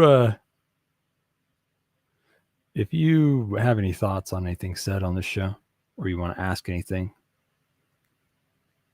please send it in, and I'll likely answer you on next week's show. If you'd rather call in and speak with us live, call in now at PAZNIA.com/call. And if you want to work on stuff like this, mesh networks, blah, blah, blah, or you want to link up with others who do, ask anything. Talk to me. VonuPodcast.com/CD and talk to me on like Session or SimpleX or something. And I'll get you in touch with them. And don't forget to give me all your money. Empty out your pockets. Give me your shoes. Take all your stuff, pawn it for cash at the pawn shop. Use that cash to buy Monero and send me that Monero. If you want to support the show and the rest of PAZNIA Network, you can buy some PAZNIA merch at PAZNIA.com/shop, but we're also taking Monero donations at XMR.com/PAZNIA Radio. Please leave a note saying Thane sent you so that I may embezzle the money. If you're a Bitcoin maxi or something, you can go to zap.stream and zap us there, assuming that they're not being DDoS'd anymore, and you can even do that. Support the show that gives you great privacy and security knowledge and wisdom. And support fucking how do I forget his name? The one person who donates to us. How do I forget? Thought Crime Boss. Support Thought Crime Boss, folks, by supporting us, because he won't have to donate to me so much. He's donating his life savings to me because you're not picking up the slack. So 360 win for Thought Crime Boss. Go to xmrchat.com/PAZNIA Radio. Thought Crime Boss is not fake, folks. It's not us saying that's really, he paid us, he or she or it paid us for the privilege of advertising, donating to us. That's how kindly and wonderful this person is.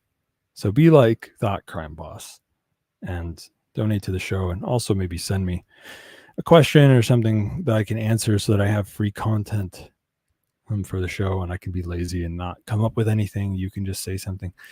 Don't forget, folks, you can also join the second realm and get discounts on other hustles in the Agora, more access to the PAZNIA network, and maybe even some merch. Go to PAZNIA.com/Thane and put in coupon code Thane to get $25 off an honorary stakeholder membership. And don't forget to tune into the PAZNIA Radio Network on the first and third Monday of every month at 7 p.m. Central for the Dick Greasers Music Monday show. That's what all the true fans call Richard Greaser, folks. 360 win. PAZNIA Radio. Sorry, PAZNIA.com/radio. Find links to the streams there. If you want to call into the show, which nobody fucking does, go to PAZNIA.com/call.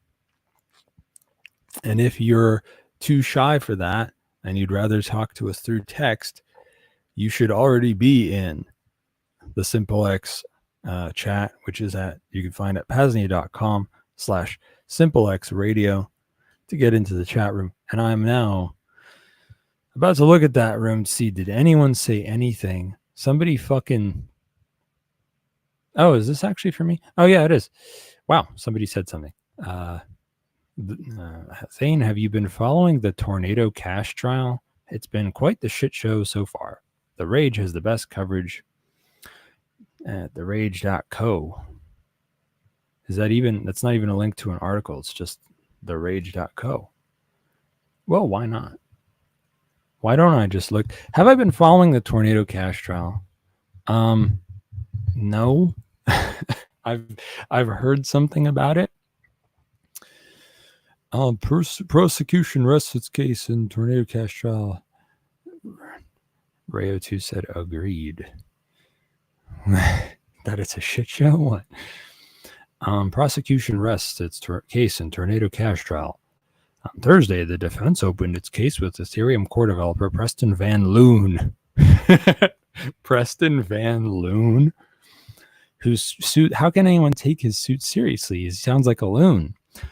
Sued the Treasury Office of Foreign Asset Control over sanctions on the Tornado Cash software. Sanctions? U.S. prosecutors have wrestled their case against Tornado Cash co-developer Roman Storm, who is charged with 3 counts of conspiracy, allowing Storm's lawyers to start his defense. The government called 3 witnesses to testify. IRS, blah, blah, blah, blah, blah, blah. See, I'm very bored about legal stuff. Part of the reason I don't talk about that is I'm here to talk about stuff that hits your security. And if you're in a courtroom, you've already lost, okay? So I'm here to stop you from going to court, from going to jail. If you're already in a room full of the states, if you're already in a room with bludgies that have guns, and you're disarmed and sitting down and talking, yes, sir, you've already lost. So my focus is mostly getting you not to go into that situation. So I don't really care about the law and stuff, but I'll take a look at this for you. The core developer Preston Van Loon over their lawsuit for sanctioning. Fucking defense cast doubt on IRS agents' expertise. They're acting like I already know what the hell this is about. Rayo2 says the Rage has good coverage of Samurai Case 2. New developments on that too. Blah, blah, blah, blah, blah. More emails as evidence. Storm spoke to investors about implementing KYC/AML. To argue that Storm had the... Is Tornado Cash some sort of mixing thing? I think I heard of that.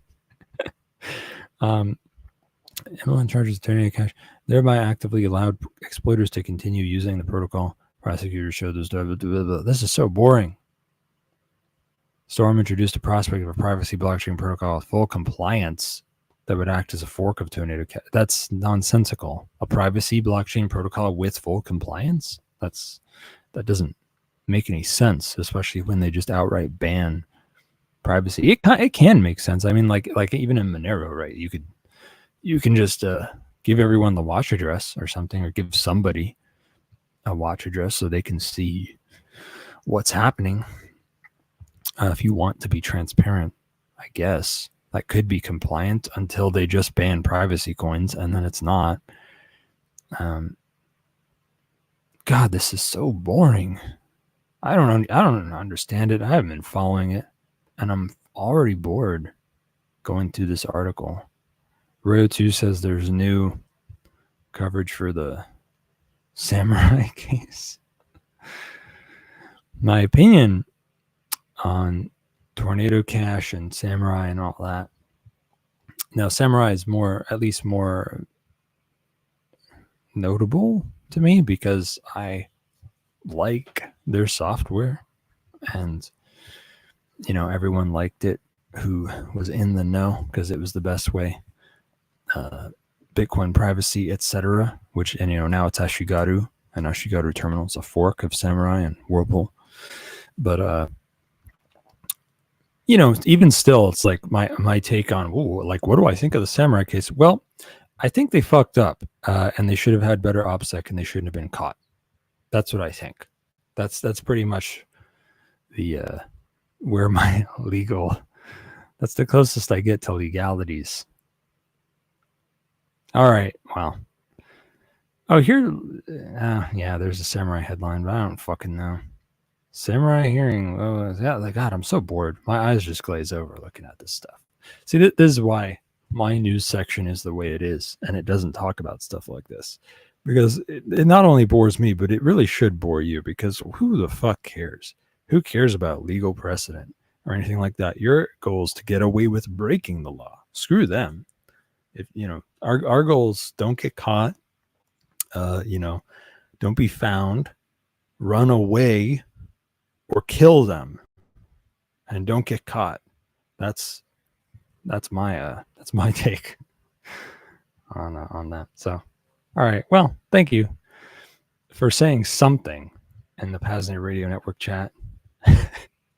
Next time, maybe you guys can say more stuff. I will, I'm not going to say next week, but hopefully maybe the week after that. You can't take, I'm not going to swear any oaths here. Okay. Because I'm too lazy and busy to do stuff for this show. Little old you, but not too lazy and busy, because you guys have sent us some money. So I want to invest some of that money into doing something for the show. One thing I'd like to do is have prank calls. One idea I have is to, in the interest of doing some fact finding for the insurrectionary agorist movement. You'll know why it's funny that I call it that if you read Insurrectionary Agorism. We're going to do some surveys, I think. I'm going to have to call some police stations and ask the bludgies working there at the desk some questions about their job security and, how much they're getting paid and like what, etc. Would they, and, like how dangerous it would have to be a cop before they quit. And, if there was like a revolution where crypto mercenaries were fighting the government and like a guerrilla war or something, what would it take for them to be recruited on the other side, either as an infiltrator, saboteur, or fighter. And so, maybe if we ask enough cops those questions, we'll get some initial data that can be used to inform some of our marketing and stuff when it comes to recruiting among bludgies. Anyway, wow, what an amazing show we've had today, folks. We've outdone ourselves. We've blown it all out of the water. Believe it or not, I'm a privacy consultant. And if you give me money to talk to you directly, I'll work much harder than I do on this show. Even though I greatly appreciate Thought Crime Boss's tips that he throws in my hat. I have a lot of experience and I know a lot of stuff. Believe it. Whether it sounds like that or not, I don't know. But it's true. So if you have any privacy or security concerns, please find my contact details. You can message me on Session or SimpleX at vonupodcast.com/CD. On the next show, what do I talk about in the next show? Here, let me tell you right now. I guess my down-to-earth tip will be, it'll be about carrying, which is funny because that's something Rayo 2 asked on like episode 1. He asked about carrying stuff, concealed carrying stuff. I'm going to talk about that now. Next week, not now. Probably. And I'll keep going through the links that Sama sent. And as far as I know, Self-Liberation Saturday will keep going for another few hours with the Liberty Under Attack. Oh, no, sorry, that's from last week. Don't touch that dial, folks. Stay tuned and stay frosty. You're listening to the PAZNIA Radio Network.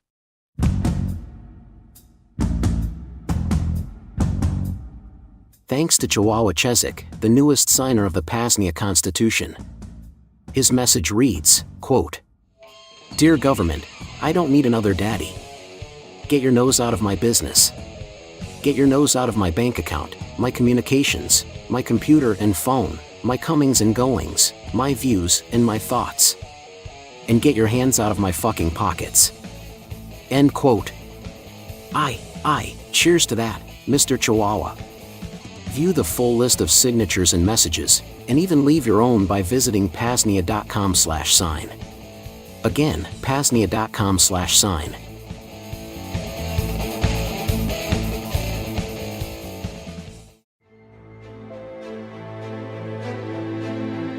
Hello, friends, fellow self-liberators. Dr. Gatherer here, coming to you with a health and wellness message. The Pain Liberator, Miracle Muscle Pain Reliever, is now back in stock at libertyunderattack.com. For your basic aches and pains, to more extensive injuries, and even pains like headaches or migraines, the Pain Liberator is here to liberate you from discomfort. The Pain Liberator is a 20% DMSO, dimethyl sulfoxide, /80% colloidal silver water base, blended with enough aspirin to provide 30 milligrams of aspirin per spray. Beyond just pain relief, all three of these main ingredients provide enormous benefit to the body in general. DMSO also helps to bring the aspirin and colloidal silver into the skin for maximum bioavailability. Individual benefits include: colloidal silver is antibacterial, antifungal, used for sore throats, sinus problems, tooth infections, and candida overgrowths. DMSO has over 40 known pharmacological properties, helps with acne, heals shingles, is radio/EMF protective, painkiller, and heals stroke and heart attack damage. Aspirin is one of the safest, cheapest miracle drugs in existence. Searching PubMed, it assists with basically every disease or imbalance, from muscle pain to reversing cancerous tumors and everything in between. Spray directly on head for headaches. The Pain Liberator is available via Liberty Under Attack publications. Just visit libertyunderattack.com/pain to place your order today. PayPal, Bitcoin, and Monero accepted. For Monero, email shane@libertyunderattack.com. The Pain Liberator, Miracle Muscle Pain Reliever, a PAZNIA Department of Health and Wellness creation. libertyunderattack.com/pain.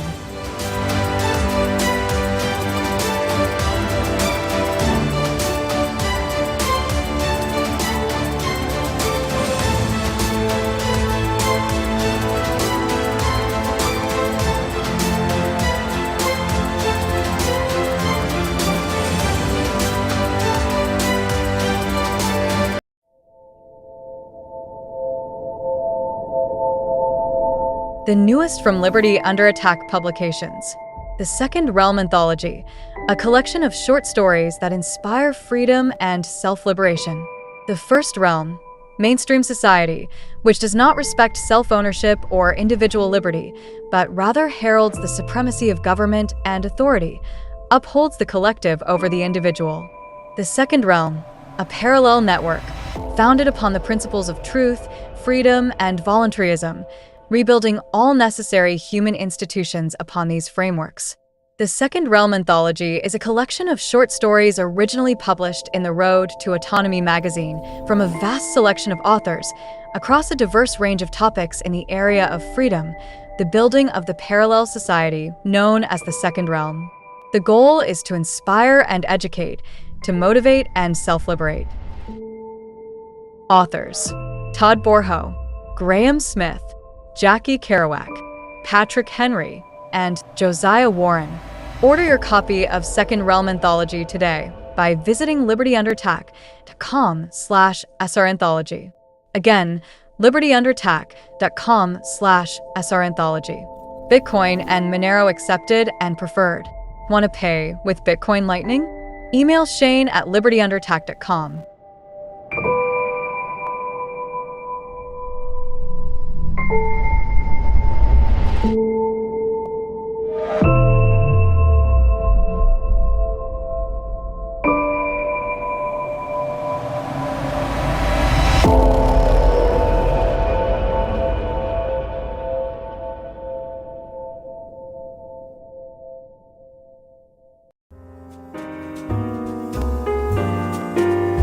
While infrastructure costs for the PAZNIA Radio Network aren't exorbitant now, there are some costs. It will also increasingly demand more time as we move towards longer transmissions and more transmissions. If you'd like to help cover current costs and even the expansion of our efforts, please visit PAZNIA.com/shop. There, you can make a one-time fiat, Bitcoin, or Monero donation.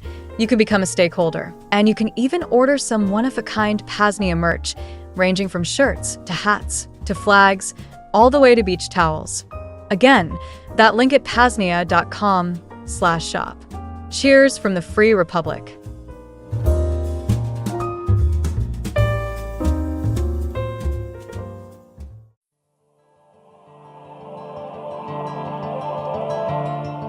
Now that the technological foundation is laid for the PAZNIA Radio Network, we are now ready to start building out a regular, and more frequent transmission schedule of self-liberational media.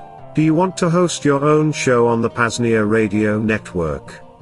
Do you already have a show or podcast that you would like premiered or replayed during our transmissions? Something else? Reach out to Coordinator Rayo to discuss details. Email coordinator@PAZNIA.com. Again, coordinator@PAZNIA.com. See you in the second realm.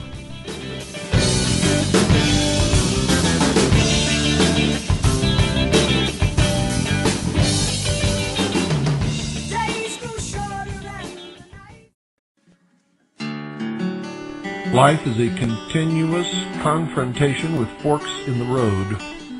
One is good, one is bad. And you could always wander completely off the road altogether and become lost. Totally and completely lost. If you take the wrong fork at one of these junctions, there is always the opportunity at the next fork to get back on track. But it is a constant battle within ourselves. You see, I have studied this concept for many, many years, and I have to tell you that if there is a real devil, like Flip Wilson used to say, the devil made me do it. Now, I'm not telling you that there's no such thing as Satan or Lucifer. I'm telling you this. If there really is a devil, that devil exists in the hearts and minds of men and nowhere else. Nowhere else. For if you take man out of the equation, evil ceases to exist, and there is left only the laws of the universe and the balance of nature. Put man in the equation, and before long, evil will rear its ugly head and present itself to the world. The evil is within man, and that is why it was called the fall. The devil never made anyone do it. If you do it, you did it yourself because you fell into temptation.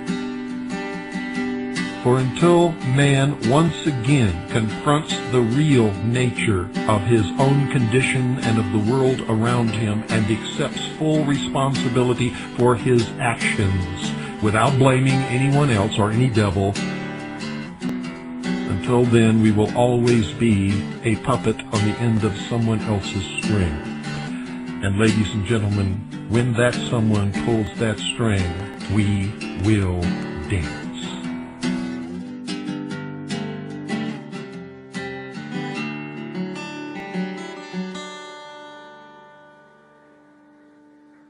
You're listening to the Vonu Podcast, the podcast making you invulnerable to the coercion of the state and the servile society. Visit our website for free resources to aid you in your pursuit of self-liberation, old Vonu publications, podcasts, guest articles, and much more. Go to VonuPodcast.com. And now, your hosts, Shane and Jason.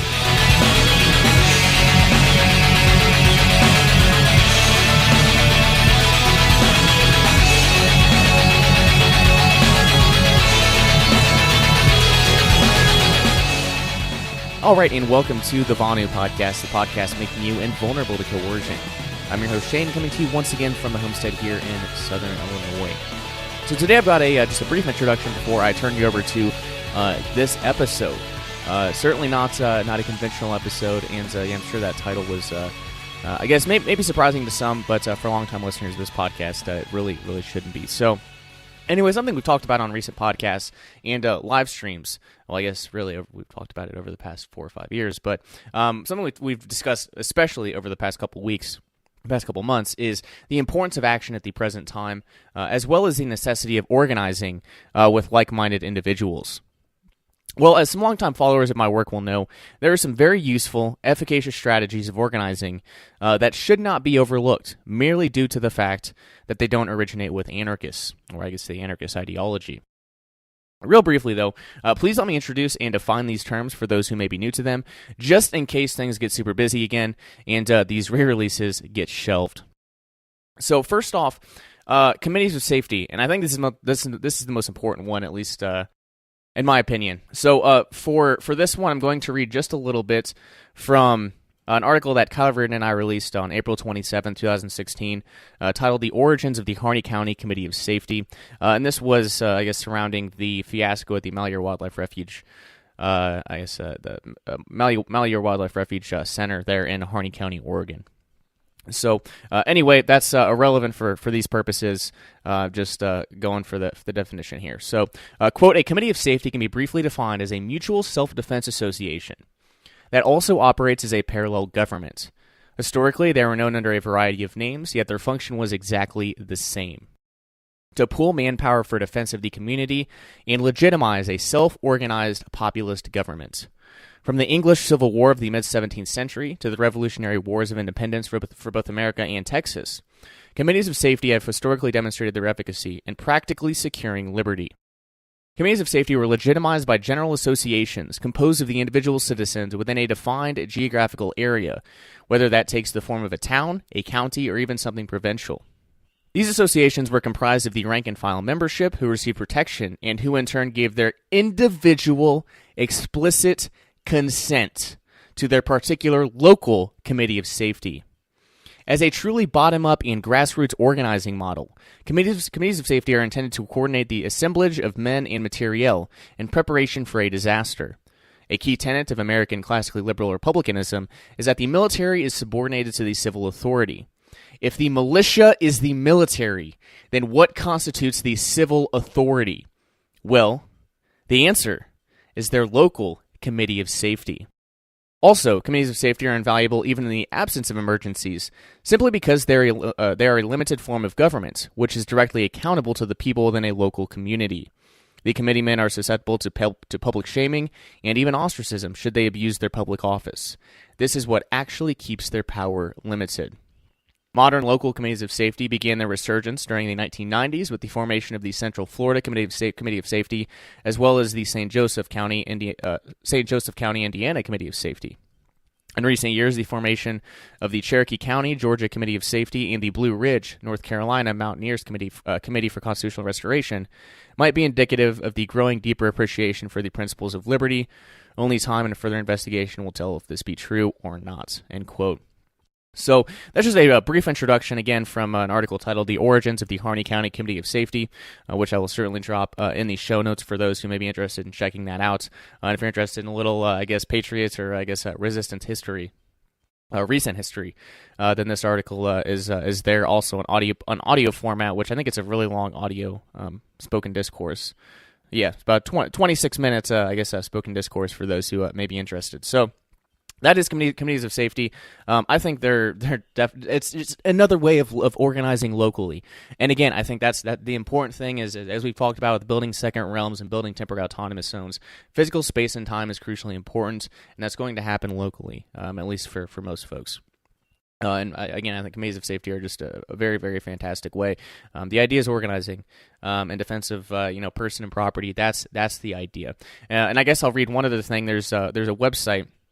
A really good website, committee.org.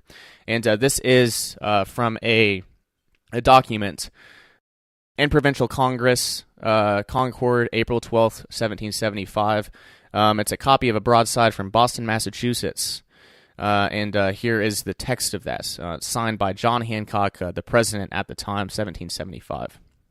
Quote, "Whereas the preservation of our country from slavery depends under God on an effectual execution of the continental and provincial measures for that purpose, resolve that there be now appointed for each county in this colony a committee consisting of 5 persons, any 3 of whom to be a quorum, whose business it shall be to receive from the committees of correspondence in their respective counties a state of the conduct of the towns and districts, with respect to their having executed the continental and provincial plans as foresaid, and it shall be the duty of said committees to meet on the first Wednesdays of May, July, September, November, January, and March, and prepare a report of the same, to be laid before the Congress at its then next session, that any neglect of such towns and districts in executing such plans may be speedily and effectually remedied. Also resolved that it be, and is hereby strongly recommended to the committees of correspondence in the several towns and districts in this colony, sometime before the first Wednesday in May, July, September, November, January, and March, aforesaid, to render any of the members of their county committees aforesaid a true state of the conduct of their respective towns and districts, with respect to their having executed each plan recommended by the continental and provincial congresses, and to use their utmost diligence for this important purpose. And whereas some towns and districts in the colony may be destitute of so excellent an institution as committees of correspondence, resolve that it be, and it hereby is strongly recommended to such towns and districts forthwith to choose them, and to afford them assistance at all times, and eventually suppressing the efforts of the enemies of America whenever they shall make them. Signed by the order of the Provincial Congress, John Hancock, President. And that is just, an example from a historical example.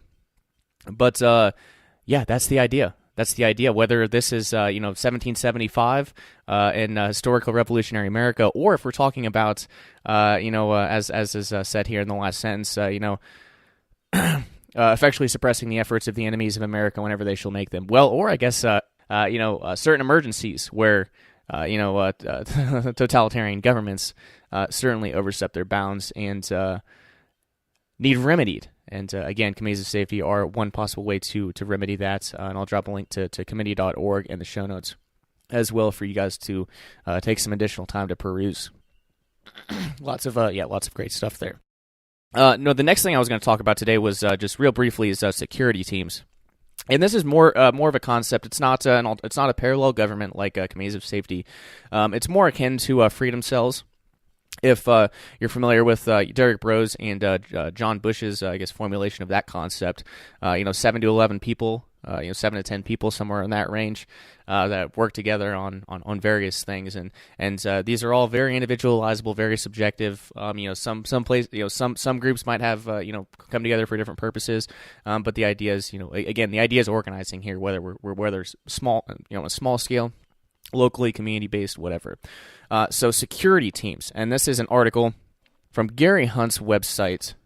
Let me pull it up. Okay, so this is our security team. He published this on May 10th, 2009, and I will mention we did have him on as part of the Direct Action series on LUA Radio on January 3rd, 2016, to talk about committees of safety and security teams. So another long episode, a couple hours at least. And you can get all the information there. I'll put that link in the show notes as well for you to check out. But anyway, here's the article, Our Security Team. To give you an example of what they did. Quote, back in about the middle of 1992, a number of us had gotten together. We were concerned over the future of America and wanted to be prepared for the changes that we expected to come. 5 of us, all men, met and decided to establish a network that could act to protect ourselves and provide aggressive action if necessary. We used to meet every Thursday for lunch. All would meet at my office, and then we'd pick a restaurant rather randomly so as to minimize the possibility of establishing a pattern that would leave us open to surveillance during our meetings.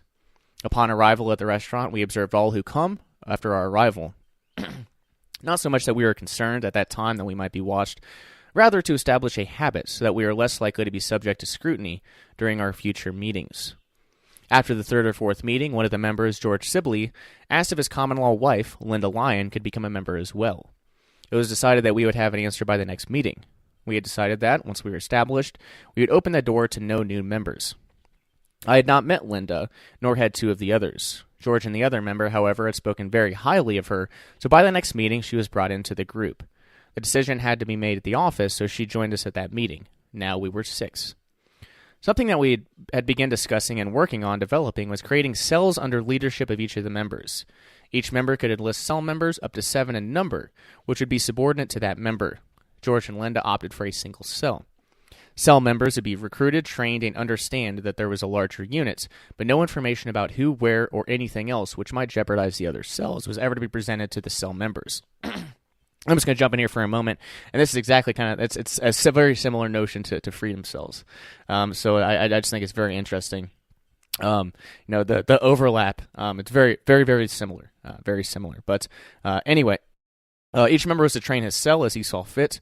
We began, however, to work on standardizing the training so that the best ideas of each of our members could be incorporated into the overall scheme. We discussed how we would come together in the event that circumstances warranted it. We picked a location in a heavily forested area northwest of Orlando for the meeting place. We had arranged our communication so that if the meeting was ever called, by voice communication and contingent signals that we were to meet. We discussed the possibility of infiltration of the cells. It was decided that, if we were called up, once the cell was brought together, and long before they had any idea where the meeting place was, that any observable attempt at delay, communication, or suspicious activity would warrant the immediate dismissal of that cell member. The whole was too important to observe any rules of etiquette or justice, and assuring that all laws done to best provide for the protection of the whole. George and Linda began publishing a magazine called Liberatus, and I was setting up to begin a newspaper, Outpost Freedom.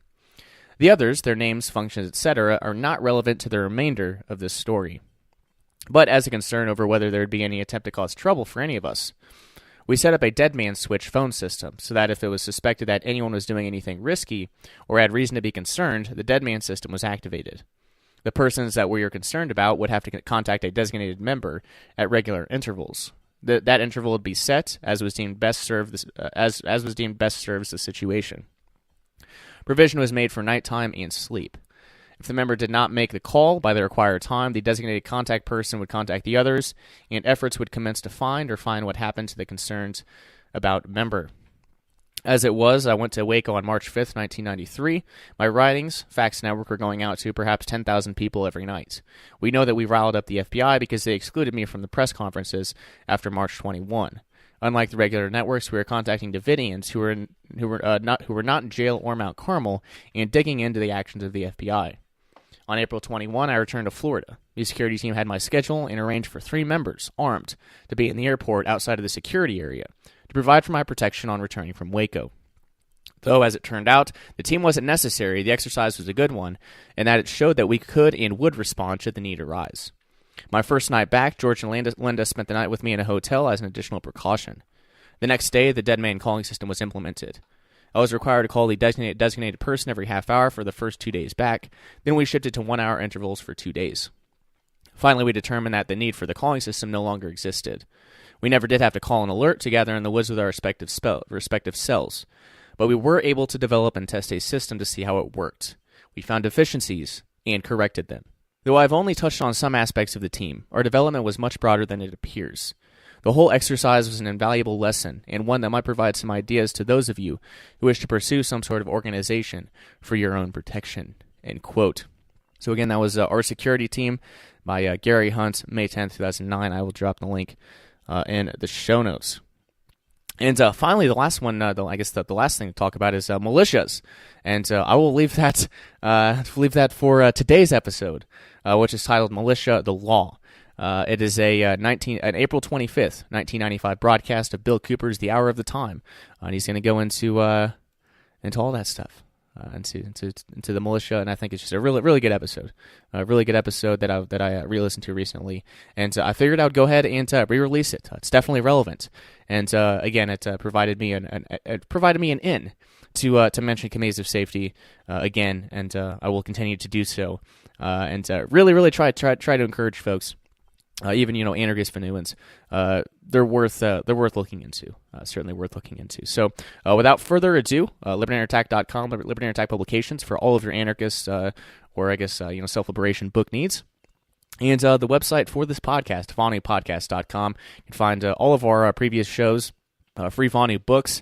You can find the Vonu Live Forum, and so much more at VonuPodcast.com. That's all I've got for you today. Please enjoy this episode. Again, April 25th, 1995, broadcast of Bill Cooper's "The Hour of the Time," titled "Militia: The Law."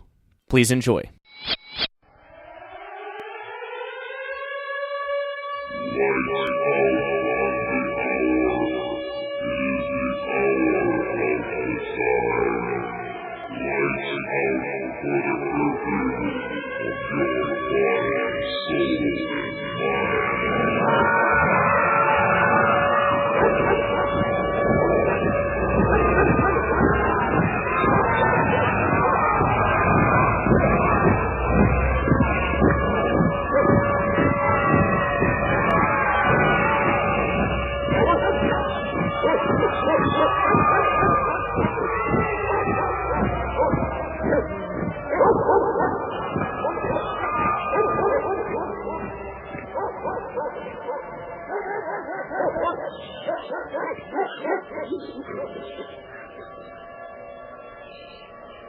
You're listening to the Hour of the Time. I'm William Cooper.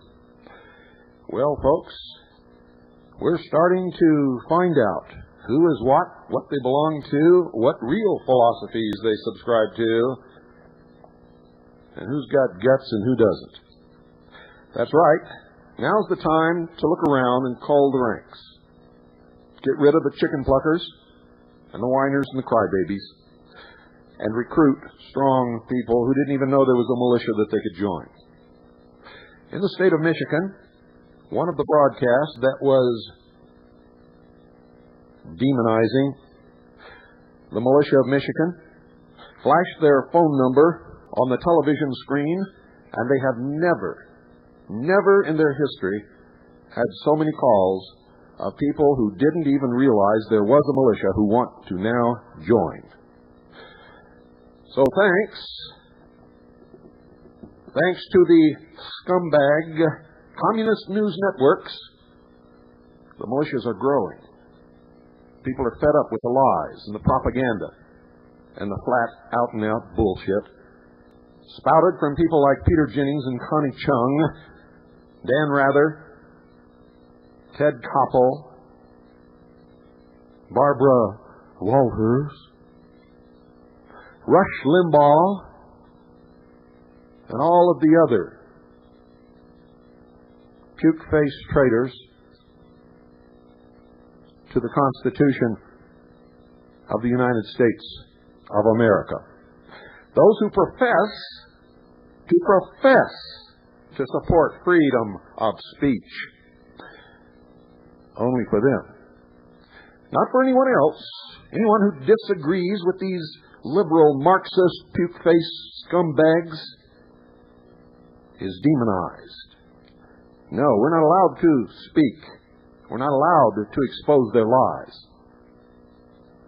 Well, I got news for you. We are allowed, and we will continue. Nothing is going to shut us up. Nothing you do, nothing you say, they will stoop to anything. One woman from ABC actually went to WWCR and told them that she had permission from me for them to give her tapes of my broadcast. Well, they're not fools at WWCR. They called me. And boy, was she embarrassed. Caught in another lie. And just for the ears of all the rest of you lying scumbags, should you attempt it, all of my videotapes, all of my audio tapes, whether labeled as such or not, are copyrighted by William Cooper. They are not to be played on television or radio or to any audience whatsoever without my express written permission. And if they are, I will sue you for every single penny I can get within the law and to the fullest extent of the law. I've had a lot of experience with the media folks. They don't fool me like they fool most of you. They don't get me on a camera to tell them the truth and document what I know,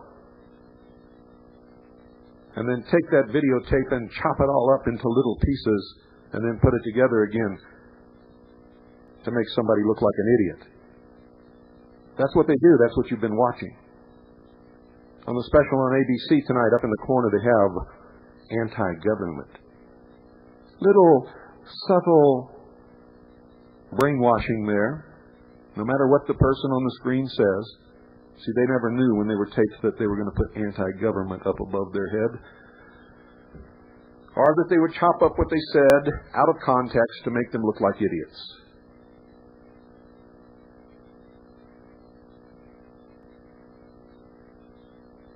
The press is the propaganda arm of the Marxist, socialist New World Order. There is not one American amongst them. They are traitors. They have discredited themselves. Have no truck with them. Do not grant any interviews with them. Do not allow yourself to be videotaped under any circumstances. Don't even talk to them. The minute you realize that you're talking to the press, if it's on the telephone, hang up. If they're at your door, close the door in their face. And don't bother being polite, because believe me, if you talk to them, they are not going to be polite to you. They will vilify you. They will demonize you. They will lie about you. They will chop up the videotape to make you look as bad as they possibly can. If you want to go on live radio, do it. Any live radio talk show, do it. Make sure you have your facts.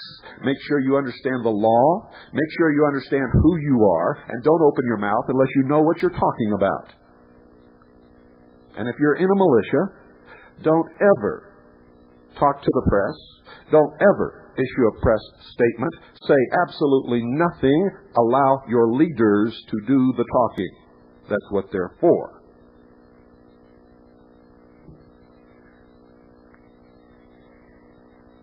What's happening in this country has only happened before in this world in Marxist, socialist dictatorships, in the old Soviet Union, in Cuba, in Nazi Germany. It has never before happened in this country to the extent that it is happening now. Oh yes, the press has lied before. Oh yes, the press has demonized people before.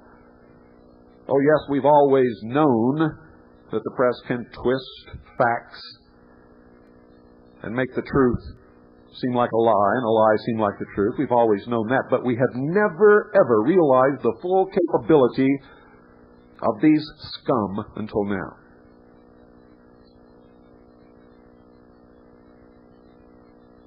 And what has happened to the backbone of America? Where are all those people who used to be proud to be called patriots? Where are all those people who used to be proud to say that they would protect and defend the Constitution of the United States of America against all enemies, foreign and domestic? And where are all the veterans who swore that oath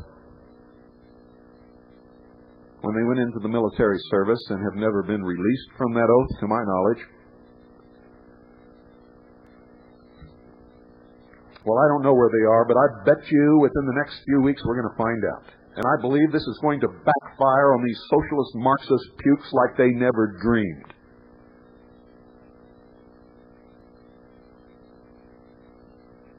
Like they never dreamed. They're telling America that Christians are terrorists. That fundamentalists of any religion are terrorists. Specifically, fundamentalist Islamics are terrorists. Patriots are terrorists. People loyal to the Constitution are terrorists. Constitutionists are terrorists. Militiamen are terrorists.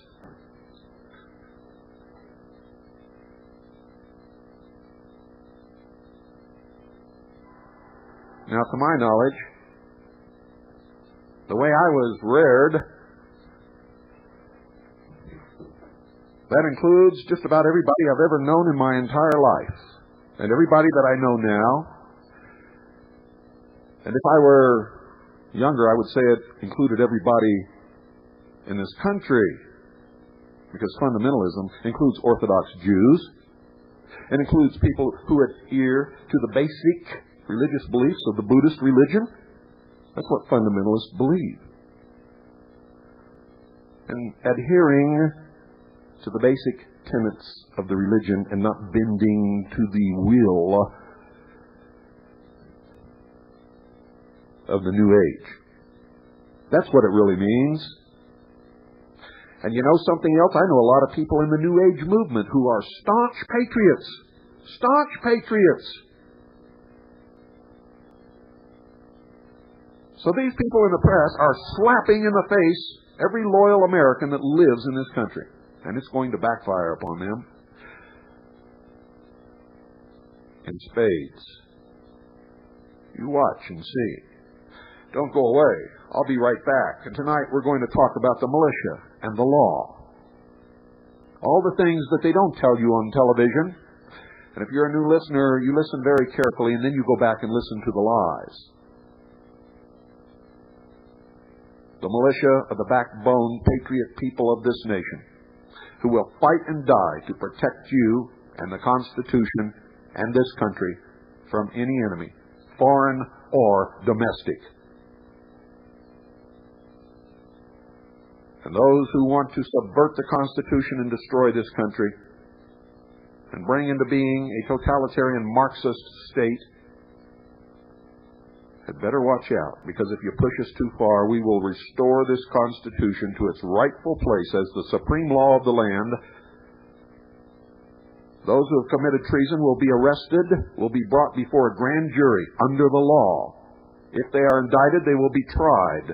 And if they are convicted, they will hang by their neck until they are dead. And that is the truth. You want to take our liberties away? Not without a fight. You want to propaganda us and call us names and try to demonize us, the people who made this country great? Not without a fight. You want to pass draconian legislation and make the president a dictator over an empirical government, over my dead body?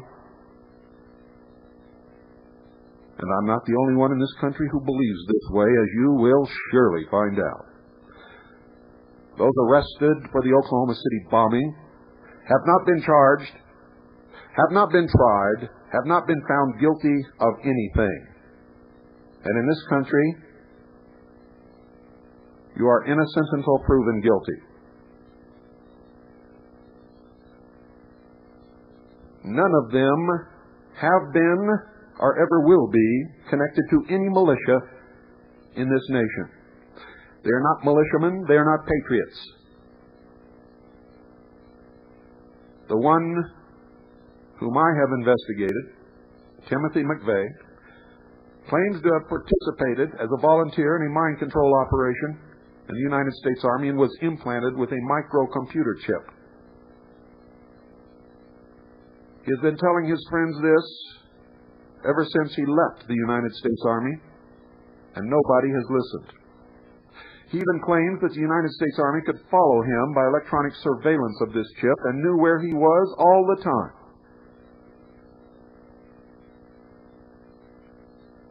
You don't think it's possible? Start studying the developments in mind control techniques and the experimental psychology of Dr. Louis Jolyon West, who was sent to Oklahoma City. Yes, ladies and gentlemen, the Nazis were socialists. The socialists don't want you to know that. They want to call us Nazis. You see, there's a scale. It's called right and left. On the left, the far left, is communism. Total, complete control and ownership by the state of everything. Just a little above that is socialism, fascism. As you go toward the middle, you become finally in touch with some reality, and you get near Republican, the constitutional government, which this country started out to be. It's not anymore. And if we're not careful, we're going to lose it all. As you go farther to the right, you find less and less control and more individual responsibility and freedom until you reach the far right, which is anarchy, not Nazis, not fascism. You find that with the puke-faced little whiny liberals who have to have protection by the state from everything. They're irresponsible. They don't believe in anything. They think this is it. There's no God, there's no hereafter. If this is it, I must have the supreme protection. The state must take care of me, must educate me, must change my diapers, must give me a job, must protect me, must entertain me, must tell me when to go to bed, when to get up. Children. Listen to the news, ladies and gentlemen. Those are children whining and crying and blaming because somebody is taking their toys away. And let me assure you, if we were not really hurting them with the truth, this would not be occurring. And that is the truth. Now let's get to the militia. Oh yes, let's get to the militia. I'm holding in my hand, well, let's go to the other one first. I'll start with my state. You're going to have to take care of your own state because I'm not going to do the research for everybody. You see, they're telling you that what we're doing is unlawful, illegal, wrong. We're demons. Somehow, we're threatening everyone. The truth is, we're the last protection against a dictatorship. The Constitution of Arizona, Article 2, Section 26, bearing arms. The right of the individual citizen to bear arms in defense of himself or the state shall not be impaired, but nothing in this section shall be construed as authorizing individuals or corporations to organize, maintain, or employ an armed body of men. They're talking about a private army, and it is clear in the references here. In Section 26-115, ladies and gentlemen, excuse me, that's Section 26-121. Militia. Composition of militia. The militia of the state of Arizona consists of all able-bodied citizens of the state between the ages of 18 and 45 years, and all residents of the state between such ages who have declared their intention to become citizens of the United States, except. And it lists a bunch of exceptions. Among the exceptions, ladies and gentlemen, are persons exempted by the laws of the state of the United States, idiots, lunatics, totally blind persons, and persons convicted of infamous crimes, judges and clerks of courts of record, state and county civil officers holding office by election, and members of the legislature. The purpose for that in the laws of the state of Arizona is because if those people in the government who were subverting the government and oppressing the citizenry were also in command of the militia, the purpose of the militia would be destroyed.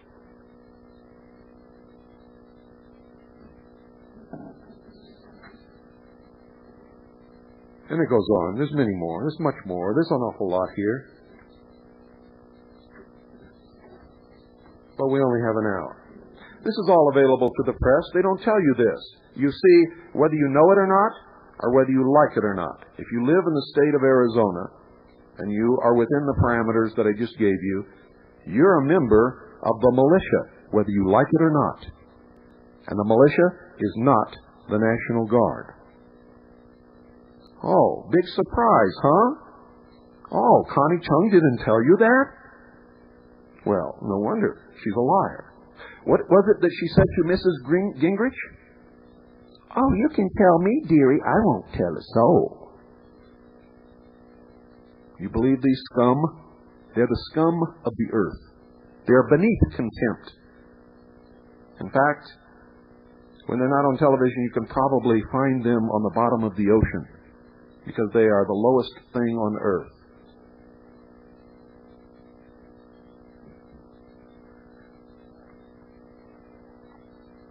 In fact, they are lower than the lowest thing on earth. The lowest thing on earth is whale feces. And you will find that on top of the people that you see on television.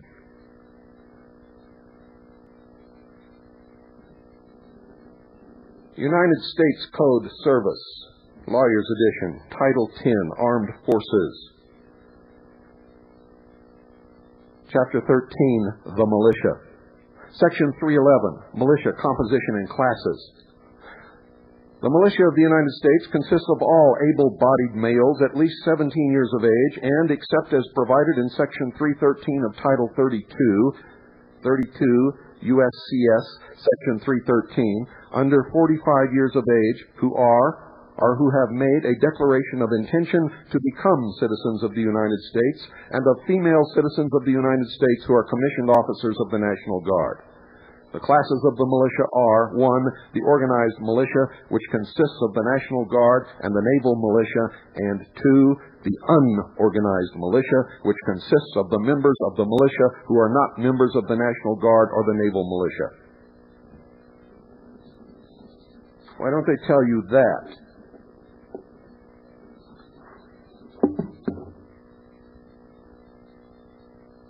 Do you know? Have you bothered to ask them? Do you even care? These people are liars, ladies and gentlemen. Militia duty exemptions. Section 312A. The following persons are exempt from militia duty: the Vice President, the judicial and executive officers of the United States, the several states and territories, Puerto Rico, and the Canal Zone. Members of the armed forces except members who are not on active duty. Custom house clerks, persons employed by the United States in the transmission of mail, workmen employed in armories, arsenals, and naval shipyards of the United States, pilots on navigable waters, mariners in the sea service of a citizen of or a merchant in the United States. Why are all these not available for militia duty? For the same reason, ladies and gentlemen. Some of them are necessary to the fundamental operation of the country and of commerce. And some cannot be, because of the people in the government who were subverting the government and oppressing the people were in control of the militia, then the purpose of the militia would be destroyed. Do you understand?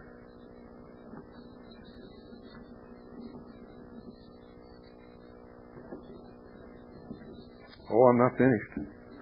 Oh, no, I'm not finished. I am sick to death of these liars.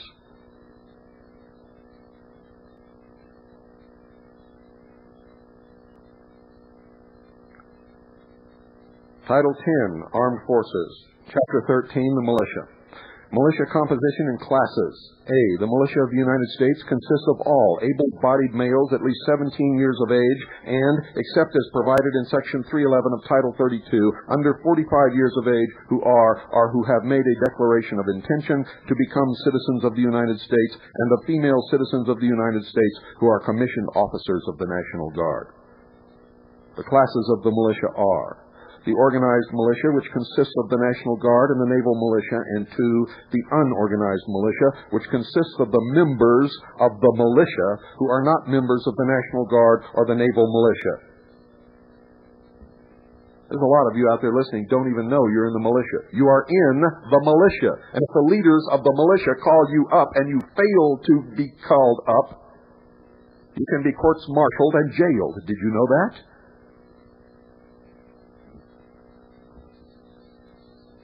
Did you also know that in the tradition of this country, any competent citizen can call up the militia? Were you aware that under the law, when you call yourself up armed with a weapon to protect your property or the life of yourself, your family, or someone else, you have called up yourself as a militia of one? Did you know that when the sheriff calls up citizens and deputizes them, he has called up the militia? Did you know that the militia exists whether or not the press says it exists, whether or not the Communist News Network, and they have a research division? They know all of this. They're just liars. Did you know that if you fit the parameters that I have just read to you, either in your state or with the federal government, you are a member of the militia. And if your state has no laws concerning the militia, you are still a member of the militia of the United States of America? Did you know that? Did you know that if you're going to be a member of the militia and could be called up as such under the law, it is absolutely foolish not to have a structure of organization and to know what equipment you should have and to have practiced, so that you don't go out and shoot somebody or trip over a curb and shoot yourself or just absolutely make a stupid fool out of yourself and destroy whatever operation you are called upon to perform? The men and women in this country who belong to the militias are responsible citizens fulfilling their role under the law. Under the law, legally, lawfully, and it is their duty, and it has always been the duty of the citizens of this country to function as members of the militia. And it doesn't stop there. Do you know that under the law and in the traditions of this country, anyone, even if they don't fit those parameters, can volunteer? If you're over the age of 45, you can volunteer. Did you know that in Title 10 of the United States Code, it says that if you have ever served in any branch of the armed forces and have an honorable discharge, that you are a member of the militia until age 65? Did you know that? No, you didn't know it? Nope. Some of you knew it. Those of you who are in militias know it.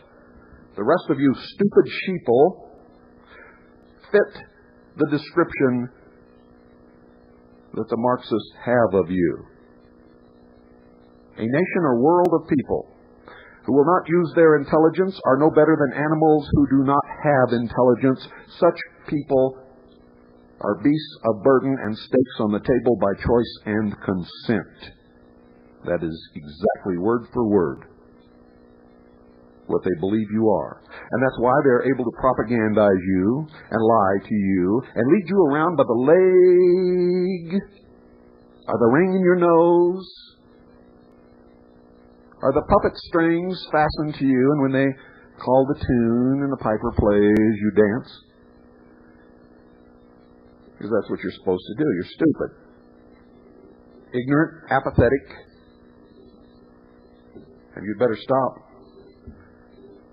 Because I'm telling you right now, what occurred in Nazi Germany will occur again here. Very shortly, if Americans do not wake up. If you do not wake up. Now, if the militia does not exist, ladies and gentlemen, what are all these laws concerning the militia? You see, it doesn't say that in an emergency, Congress will recruit and organize a militia. It says Congress will call up the militia. And the militia is what I have just outlined to you under the law. Now let me read you something else. Where disobedience by a militiaman to a call to military service is punishable by fine, such fine is deemed an equivalent for his service and an atonement for his disobedience. The Pennsylvania Act of March 28, 1814, providing that the officers and privates of the militia of that state, neglecting or refusing to serve when called into actual service in pursuance of any order or requisition of the President of the United States, shall be liable to the penalties defined in the Act of Congress of February 28, 1795, or any penalty which had been or thereafter should be prescribed by any law of the United States, and also providing for the trial of such delinquents by a state court-martial is not repugnant to the Constitution and laws of the United States. This information and you rub the noses of the puke-faced scumbag liars. They are irresponsible Marxists. You are the responsible citizens of the United States of America. Act accordingly. Read the history of the militia. Read the purpose that the militia was founded by our forefathers. A word which one of the president's cabinet members, when she was the president of a university, outlawed on campus. Founding fathers, forefathers was outlawed. How about that? General military law, personnel, the militia.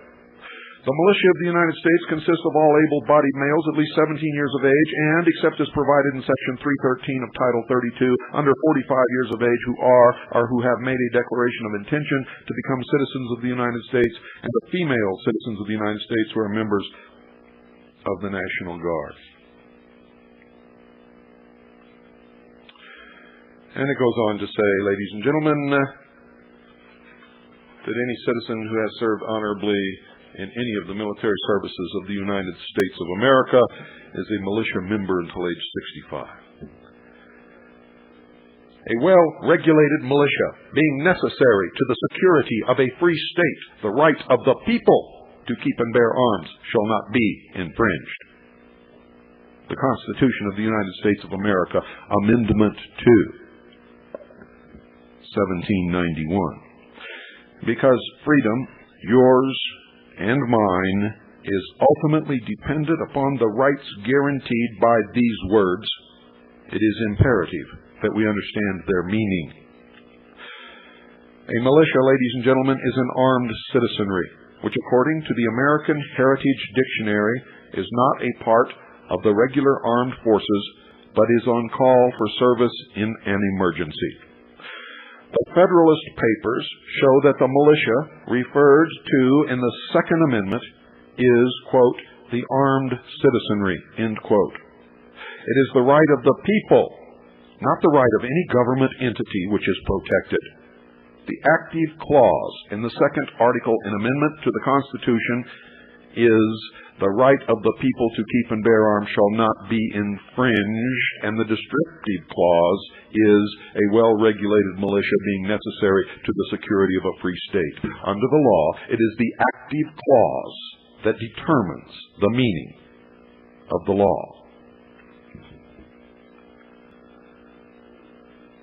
The security of a free state clearly presupposes that the state, the citizenry, is free and needs to secure that freedom by defending the Constitution of the United States, the guarantor of that freedom, against all enemies, foreign and domestic.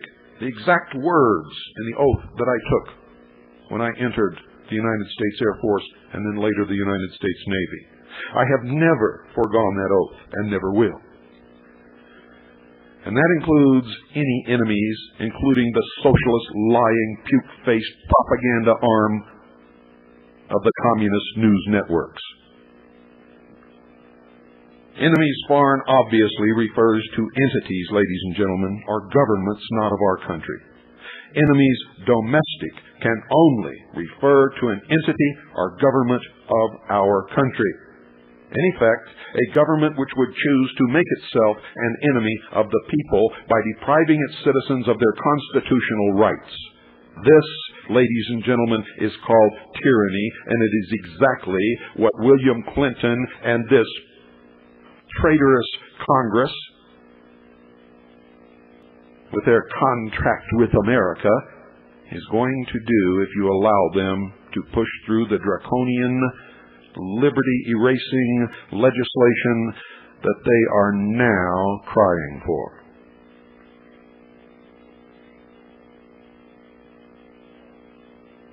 It's called tyranny.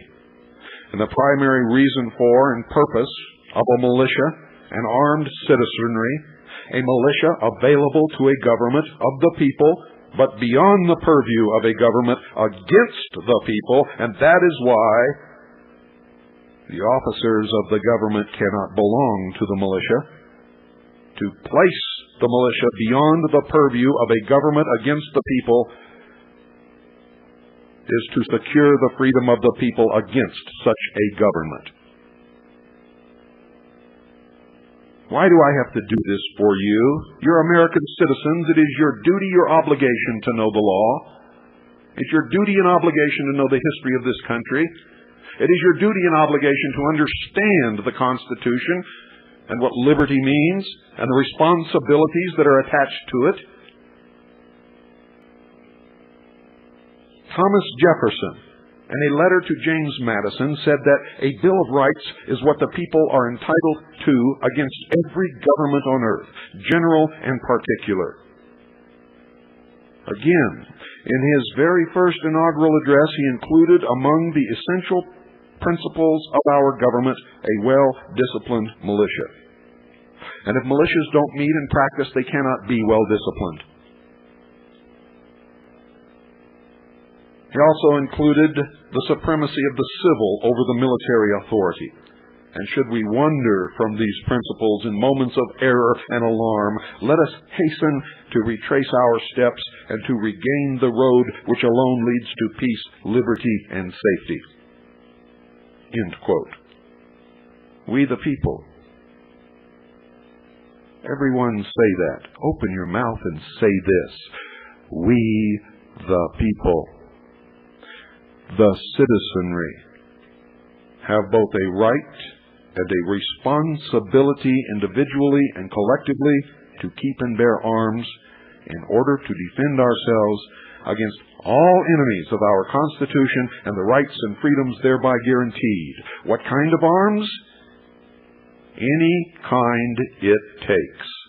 And if they attempt to take our liberties and freedoms and our Constitution away from us, we have the right, no, the duty, the responsibility to resist with all means and all instruments available to us, or that we can get our hands on, or that we can invent or manufacture with no restrictions whatsoever. Because not to do so does not guarantee liberty, but slavery. Obviously, arms must be kept and borne in a responsible manner in order to serve the constitutionally stated need and purpose. The Second Amendment is not concerned, as some absurdly would suggest, with hunting and sporting rights, albeit these rights exist, along with the right to defend our lives and property. The fundamental intent of the Second Amendment is to arm the citizenry to defend itself against, quote, every government on earth, end quote, foreign or domestic, which would make itself an enemy of the people by violating their constitutionally protected rights. The government doesn't know this. They've forgotten it, or they've intentionally subverted it, but the government is the servant of an armed citizenry. That's why the government hates an armed citizenry, because the government doesn't want to be the servant. They want to be the master, and they want us to be the slaves. It is the tyrant over an unarmed citizenry.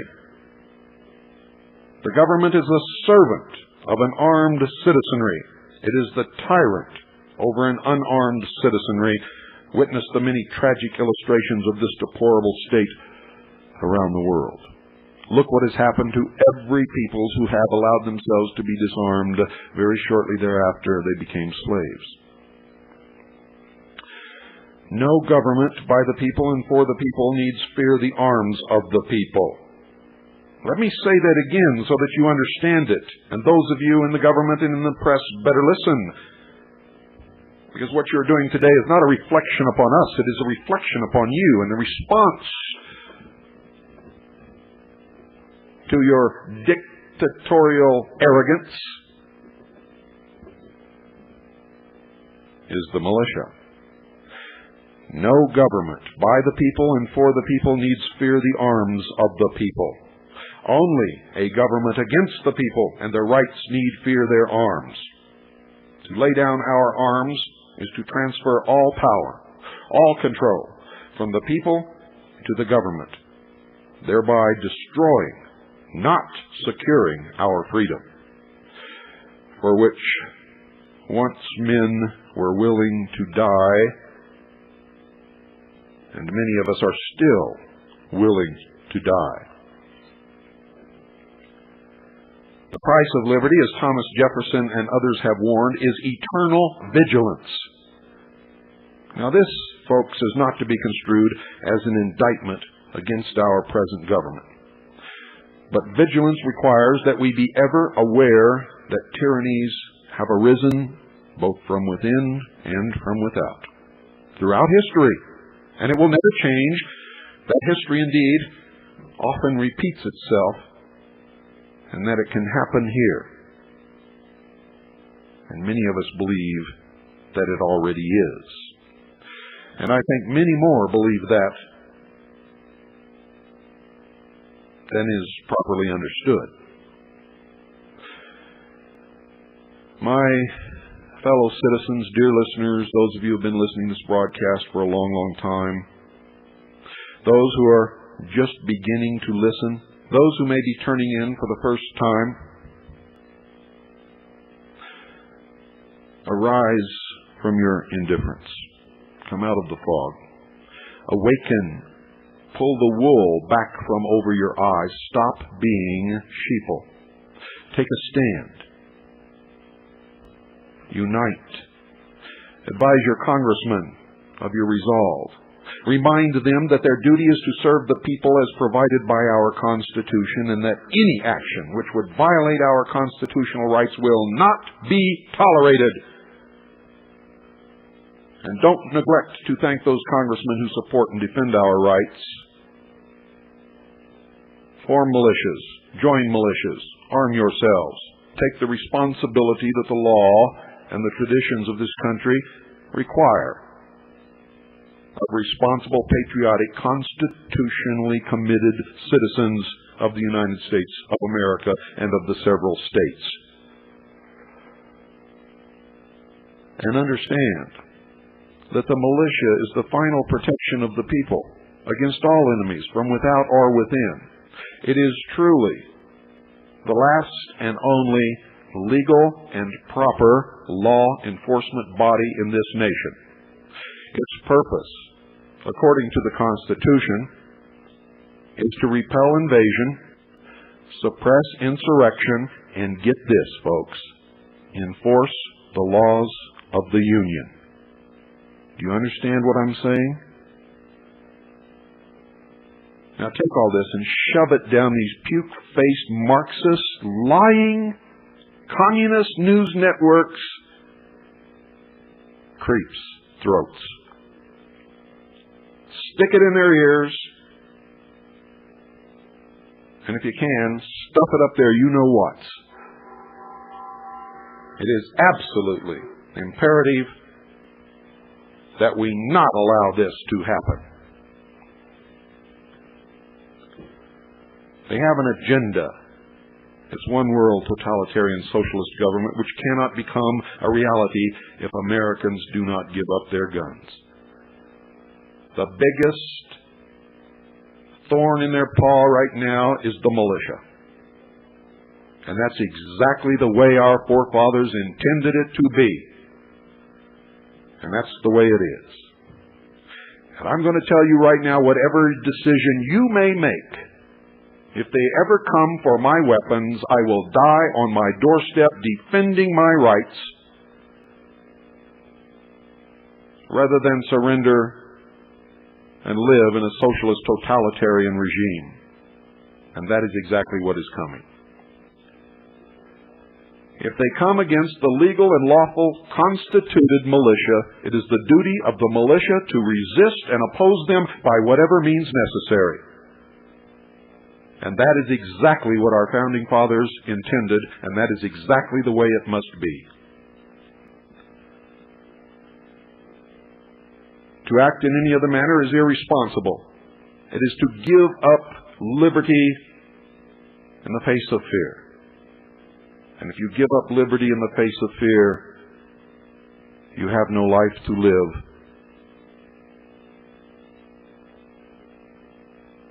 For if that fear is indicative of what is coming, then what is coming after you are disarmed will be much, much worse than that initial fear. I will not live under tyranny.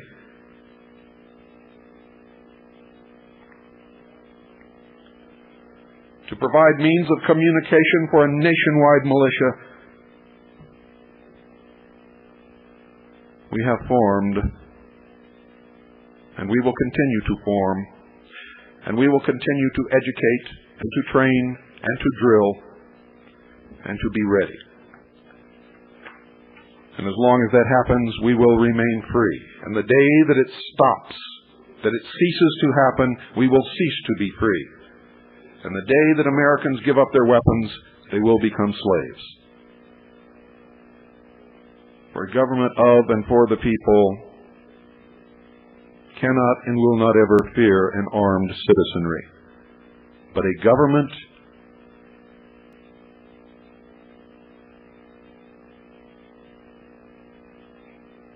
that fears an armed citizenry would be a tyrant.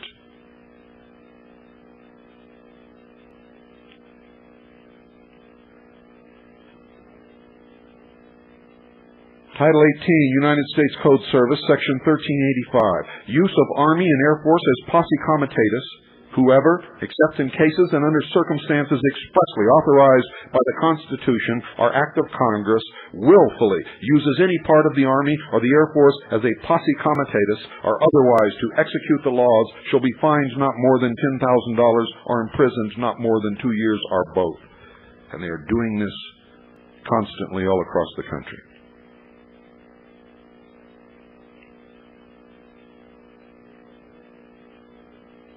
It is the militia that they are supposed to call up, not the military, because the militia will think twice before they injure the rights or the property or the person of their fellow citizens.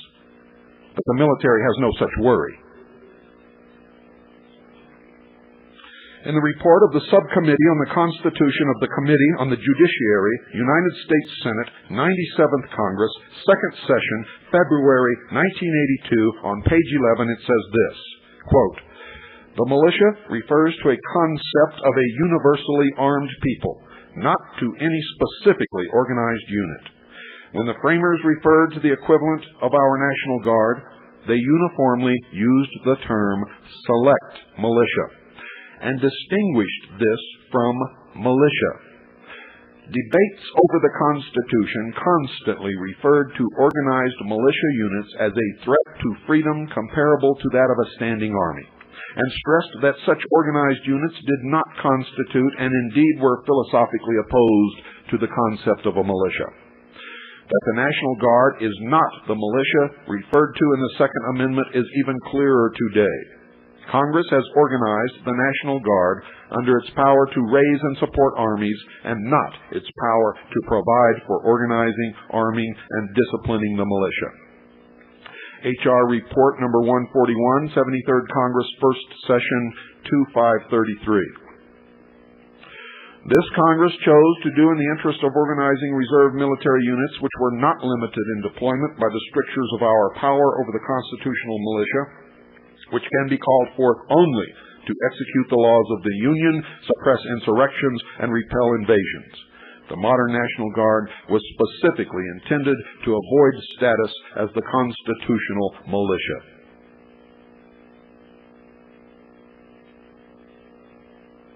So where does this leave us? Well, as I see it, our elected officials and the members of the news media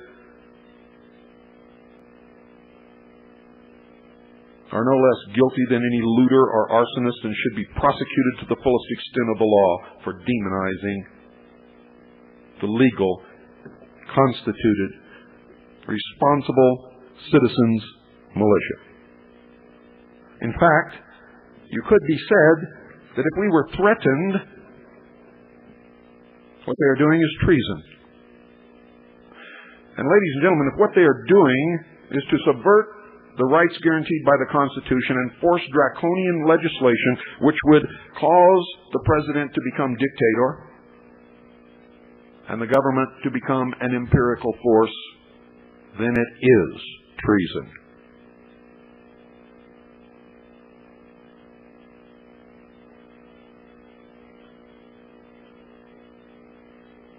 Read the Federalist Papers, number 24 through 34. The Federalist Papers, number 24 through 34.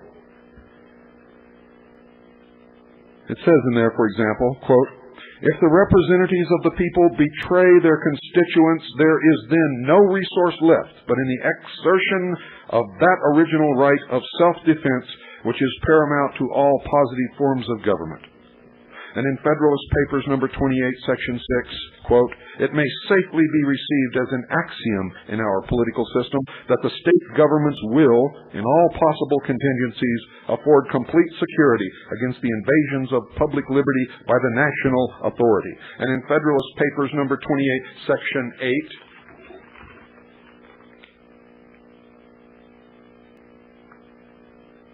well, that's what I just read you. That was it.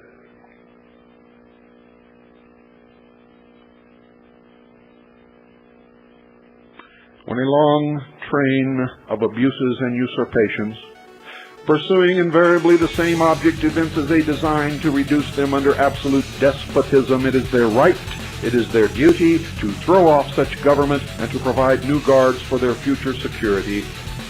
Declaration of Independence, July 4th, 1776. And there's much, much more, folks, but we only have an hour. Read the Uniform Code of Military Justice, for that is our manual.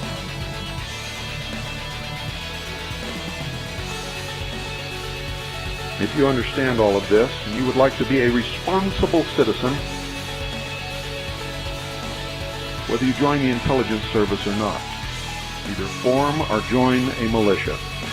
Do it properly and correctly under the law. Good night, and God bless you all.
While infrastructure costs for the PAZNIA Radio Network aren't exorbitant now, there are some costs. It will also increasingly demand more time as we move towards longer transmissions and more transmissions. If you'd like to help cover current costs and even the expansion of our efforts, please visit PAZNIA.com/shop. There, you can make a one-time fiat, Bitcoin, or Monero donation. You can become a stakeholder, and you can even order some one-of-a-kind PAZNIA merch, ranging from shirts to hats to flags, all the way to beach towels. Again, that link at PAZNIA.com/shop. Cheers from the Free Republic.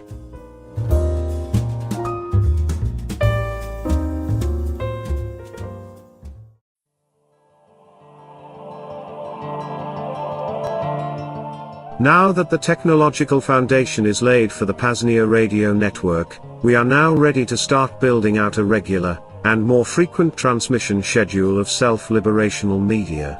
Do you want to host your own show on the PAZNIA Radio Network? Do you already have a show or podcast that you would like premiered or replayed during our transmissions? Something else? Reach out to Coordinator Rayo to discuss details. Email coordinator@PAZNIA.com. Again, coordinator@PAZNIA.com. See you in the second realm.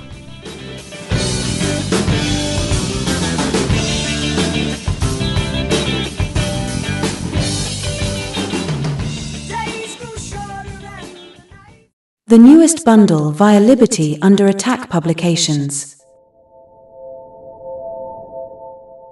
Over the course of the past 7+ years, the LUA Publications catalog has greatly expanded.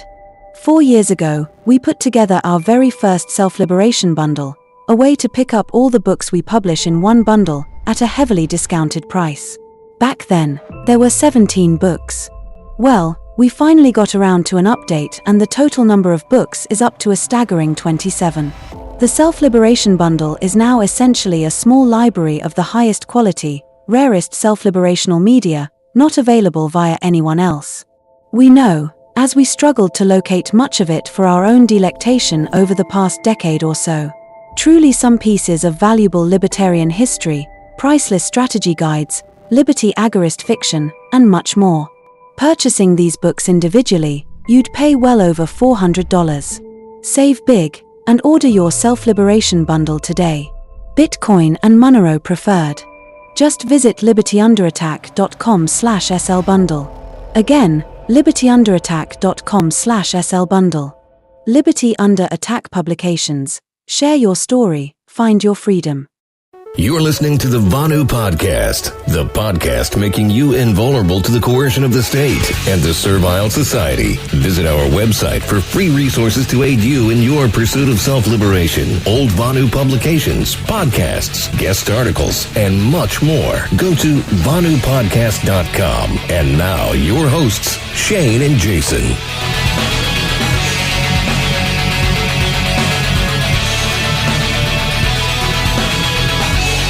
All right, and welcome to the Vonu Podcast, the podcast making you invulnerable to coercion. I'm your host, Shane, coming to you again from the homestead here in Southern Illinois with another intermission episode today. So yeah, you'll hear another LUA Radio Classic, this time the first installment of our Direct Action series, recorded on January 3rd, 2016. The topics of discussion are committees of safety and security teams, and my guest was Gary Hunt from the Outpost of Freedom blog. Over the past couple of weeks, I've released 2 related episodes. Number 1 was a repost of an old Bill Cooper podcast on militias, and the other was the spoken discourse of Kyle Reardon and I's article on the origins of the Harney County Committee of Safety. Well, with the increased importance of organizing locally, with recent events and all, as well as the mostly manufactured chaos ensuing in the servile society, I figured I would enlighten you with a more thorough conversation in hopes of inspiring some action. Because honestly, guys, I'm an anarchist Vonuan, but I would set up a committee of safety tomorrow, and we do talk about, one of my questions is, so Gary, can an anarchist be in a committee of safety? Can they start one? And the answer is yes, but you'll hear a lot more about that in just a few moments. This also just happens to be the episode where my words were transcribed into an FBI investigatory document. Again, not Vonu at all, but it's not like it was really in my control. Yeah, I'll put a link to that article in the show notes if you're interested in checking that out. It's also worth mentioning that, of course, Gary is a constitutionalist, and this discussion centers around direct action within that ideology. And if you've been following the Patriot constitutionalist movement for long, or you heard the spoken discourse of Kyle's article on doom porn, you'll know that the anti-Muslim rhetoric was rather strong around this time. If I could overlook the couple of related comments here, and I'm sure you can too, but I just figured I'd give that bit of a warning. We don't fall prey to doom porn here on the Vonu podcast, or at least we try not to. And I certainly could give a shit less what religious or spiritual affiliation, a Vonuan subscribes to, so long as they believe in non-aggression and self-defense. Lastly, please check out our sponsor, Liberty Under Attack Publications, for your anarchist Vonuan book needs, or if you're looking for a publisher. The website is libertyunderattack.com. This past week, we released a brand new book, A Vonu Guide to Firearms, by the pseudonymous Josiah Warren. This magazine-style, full-color guide includes an introduction to Vonu, the transcript of my Gun Printing 101 episode with Ivan the Troll, along with most everything you need to know when it comes to the topics of Vonu and firearms. To pick that up, just visit libertyunderattack.com/Vonu Gun Guide. Again, libertyunderattack.com/Vonu Gun Guide, or just head to the main site to see all of the books and privacy tools we offer, in addition to some pretty exclusive bundles. You can save a lot of money. We try to get these books out to you as close as we can to cost. So I think that's all for today. Please enjoy, and always remember, Vonu is yours for the making. So tonight, for the first installment of the Direct Action series, we'll be joined by Gary Hunt to discuss committees of safety and security teams.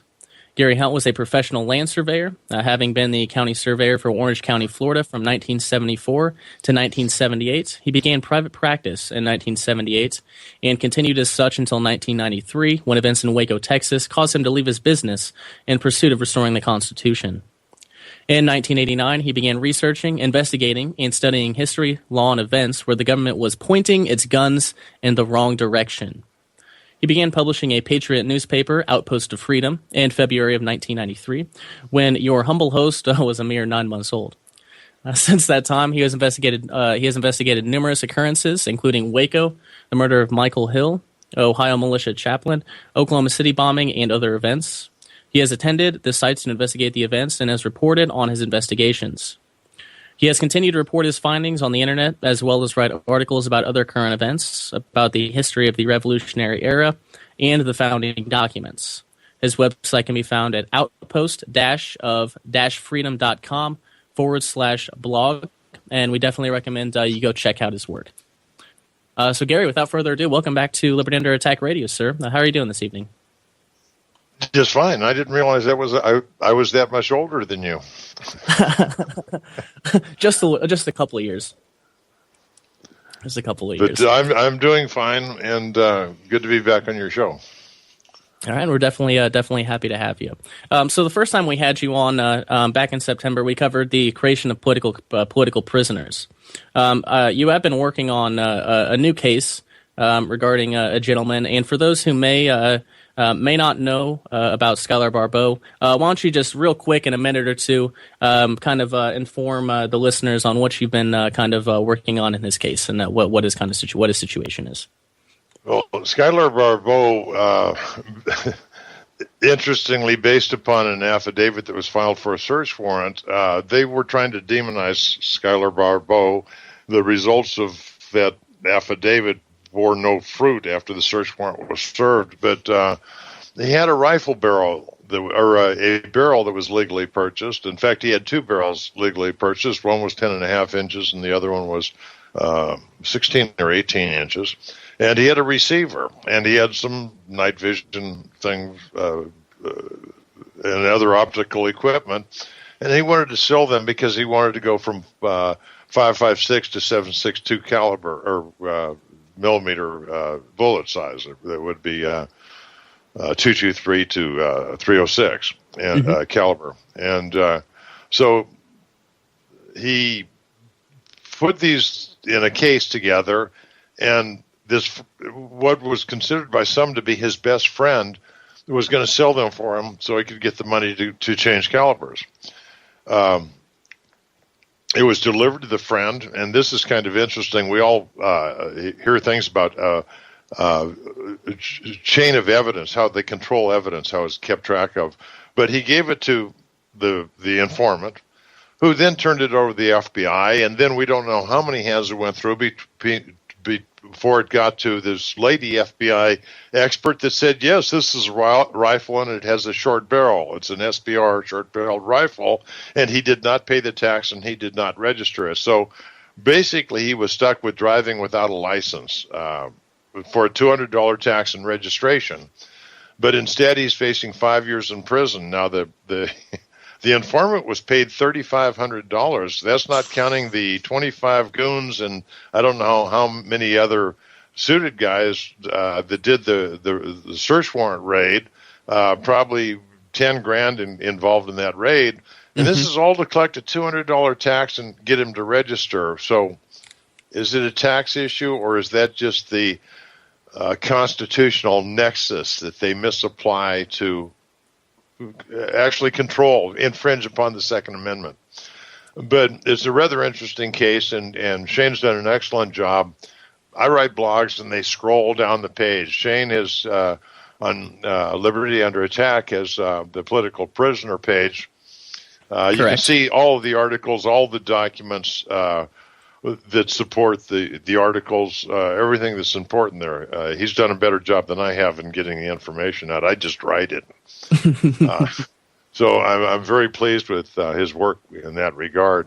But it's a rather interesting story, and as with Robert Beecher in Georgia, Kevin Massey and Casey Massey in Texas, and William Wolf in Montana, and now Skylar Barbeau in Washington, we begin to get a picture of how the government is turning their direction on terrorists to American patriots who believe in the Constitution rather than Farouk and Malik, who were on the watch list but managed to kill, 14 people and injure 22 people in San Bernardino, California. Mm-hmm. So the government seems to be focusing on people that believe in the Constitution. The Constitution created this country.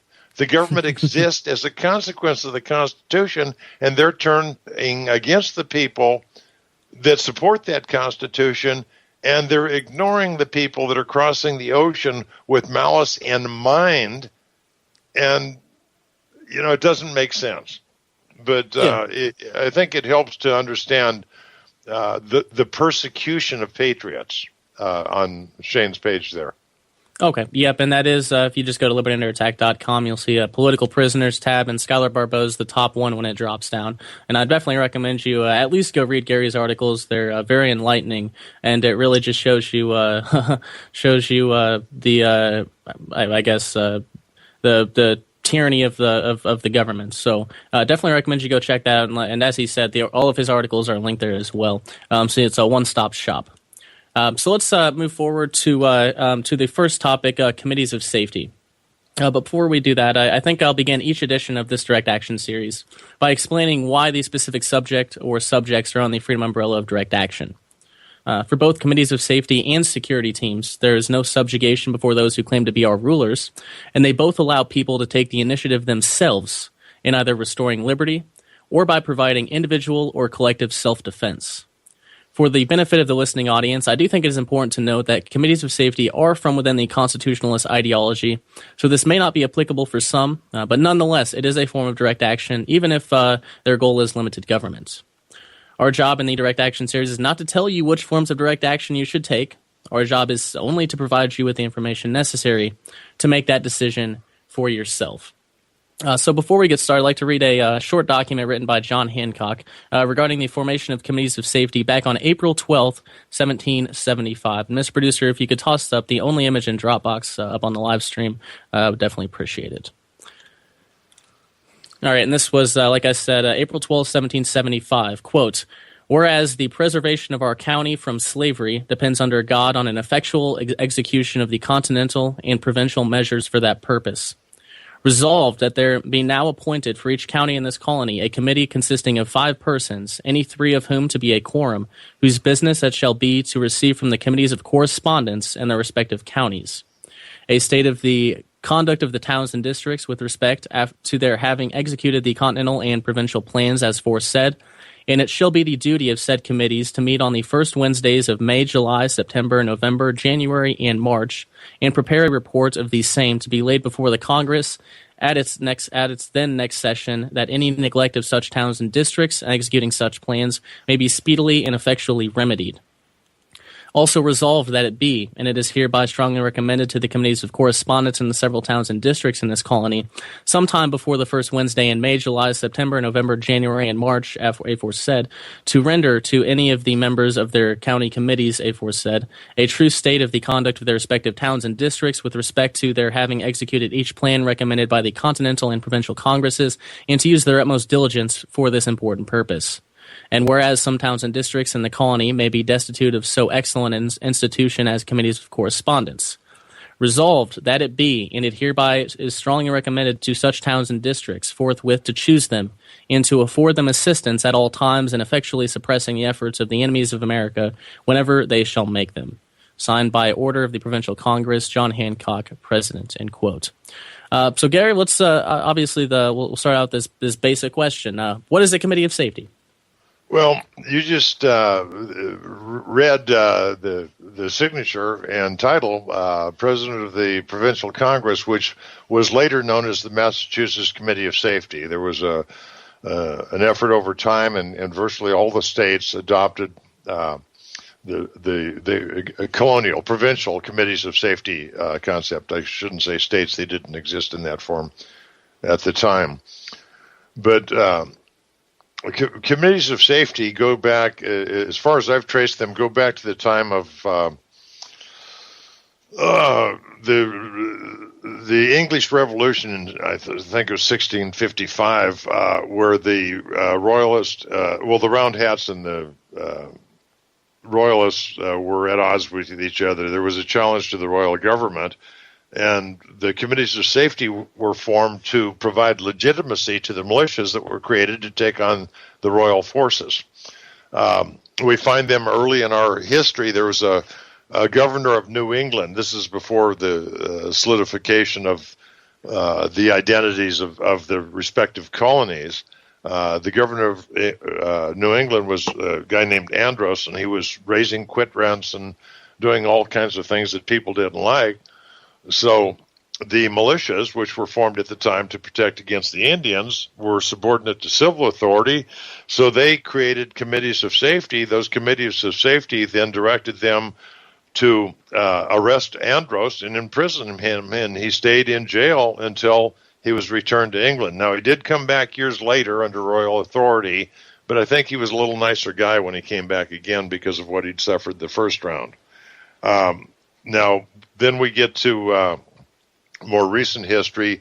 Prior to the Revolution, where I've found reference to committees of safety would be the Susquehanna River Valley in Pennsylvania and the Mohawk Valley in western New York, where they were on the fringes of society, and they had Indian incursions. Indians were a threat. In the Susquehanna Valley, for example, in tracing my own genealogy, I find reference to the committees of safety ordering the creation of forts.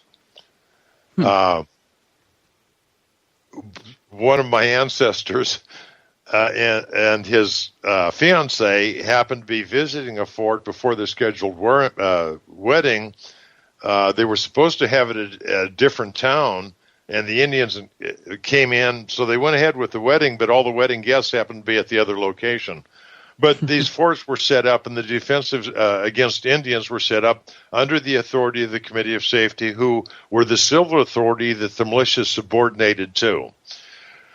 Then we move into the Revolutionary era, and there's an excellent book called The Minutemen by John Galvin, recently published, I think, the last couple of years, where he goes into detail of the role of the committees of safety during the events at Lexington and Concord in April of 1775, where one of the militias had from a different county had to get permission from the Committee of Safety before they could leave the county, and it took them 6 hours, so they were kind of late getting to the battle. The British were already back in almost to Charleston by the time they got to leave the county and go play. But he's got some very good references to the Committee of Safety and their role in giving consent or directing their militias to go aid those, primarily at Concord, because Lexington had already occurred, and then the Battle Road March back. What Shane just read you about the exactly 1 week before then, April 12th, 1775, Hancock and the Provincial Congress were encouraging the creation of committees of safety. I think it was South Carolina and Massachusetts really had more activity, more resentment towards the Crown, so they had been creating committees of safety for quite some time. Some continued to carry the name of Committee of Correspondence, which goes back to the initial taxes back in 1765, but they acted as a Committee of Safety. They became an executive branch of government. Various names: Committee of Correspondence, Safety, or Protection. They serve different purposes. Most adopted the Committee of Safety name somewhere along the line. Some retained their old name. For example, the Provincial Congress became the Massachusetts Committee of Safety. So the role they played in our history and the creation of the United States is phenomenal. For example, the First and Second Continental Congresses were both called by committees of safety, and then they sent their delegates. Most of the states had them, some by then. New York was the one that really encouraged the first committee of Continental Congress. get together. And so we find them in our history. Now, what were they? They were actually a parallel government, and we can go back to 1774 in western Massachusetts, where Worcester, Massachusetts established basically, they called it an association, but a committee of safety when they declared independence from British rule unless they returned to the original Massachusetts charter. That was based on the Massachusetts Government Act, which came out a week after the Massachusetts Bay Act, which is where they embargoed Boston. They closed the courts, reopened the courts to deal only with criminal matters, no civil matters. They dismissed the militia and enrolled only non-Tories back into the militia and created a parallel government to fill in where the government failed. Let's go back to Mohawk Valley, because this is a good demonstration. The government in Albany was not big enough or strong enough to provide a military force to protect the people from the Indians. So where the government could not fill in the gap in their responsibilities, the Committee of Safety became kind of a parallel government to fill those gaps that the other government, the larger government, could not. Which is exactly what happened in Worcester. They said the royal government is not, so we're going to fill in the whole gap, which they did in their case. A number of others occurred prior to the April 19, 1775, but we begin to see the picture of the role of committees of safety. Now, if we extend that through the entire Revolutionary War era, with the exception of the back and forth that occurred primarily in New Jersey and in the South, where one side, the royal government forces would push the Patriots back, and the Patriots would push them back. It was going back and forth. With the exception of those areas, generally you had committees of safety continuing civil government throughout. So we didn't run into the circumstances that the French Revolution, the Russian Revolution, or any other revolution had. We had a civil government in place throughout the entire country, or the colonies at the time. So the transition from the royal government to the government under the Articles of Confederation and subsequently under the Constitution was continually in existence and exerting its authority where necessary and relinquishing that authority to, let's call it, a higher power during the course of transition. So our Revolutionary War, our revolution, was unique in the world at that time because there was never a loss of government in most parts of the country. Okay. Very interesting. And just one quick question, and you you might have already explained it. So the relation between committees of safety at that time and the higher power, as you put it, the higher power realized that they couldn't provide some of those functions, so they had a good working relationship during that time. Right, and then that was pre-April 19th. After April 19th, the committees of safety actually created their own higher power. The government was actually built from the bottom up rather than what we see when we look out the window today from the top down. You know, the president's the most powerful man in the world. No, he's the bottom of the stack. He works for all of us. We're the employers. We employ him. He's the bottom of the stack rather than the top of the stack. And their concept of bottom-up government was very strong then because they made the rules. And the coalition that was created by the Articles of Confederation was subject to the approval of the committees of safety from the local level to the state level and then to the Continental Congress. Okay, very interesting. So obviously back in the revolutionary times, committee of safety were completely above ground. They were working with a higher power. Committee of safeties they wouldn't be done in secret today, right? They would be completely above ground, open, transparent, things of that nature. Yeah, since they're not anti-government, why should they hide? The First Amendment, the right to peaceably assemble, the right to freedom of speech, that's what a committee of safety is. Why the First Amendment? It addresses and the freedom of the press, because the committees of correspondence were transmitting news back and forth. So the elements of the First Amendment are 100% supportive of the concept of committees of safety, probably for a good reason, too. Okay, awesome. Now I will admit, before the Committee of Safety meeting held on January 29, 2015, that was actually simulcasted here on FPRN. I'd never heard of them before. And that was the meeting, you mentioned William Wolf as a political prisoner. That was the meeting that he spoke at, if I remember correctly. Yes. Is there just minimal information about committees of safety, or are they just conveniently left out by the government schools as a lot of other information is? Well, a lot of people suggest that the government has conspired to leave them out, but, as I study history, I find something interesting. About 1815 to 1825, people were looking back at the war that had occurred in the new government and everything, and they just went on. When the war was over, they wanted to get on with life. They wanted to establish their state governments. They wanted to get, industry, everything going right again. So they kind of let things slide. So somewhere around 1815, we start getting people saying, well, these people that fought Washington was dead by then. These people that fought the revolution and created this government, they're dying off. We need to start recording history. So they started recording history. But even then, they're looking for events and heroes.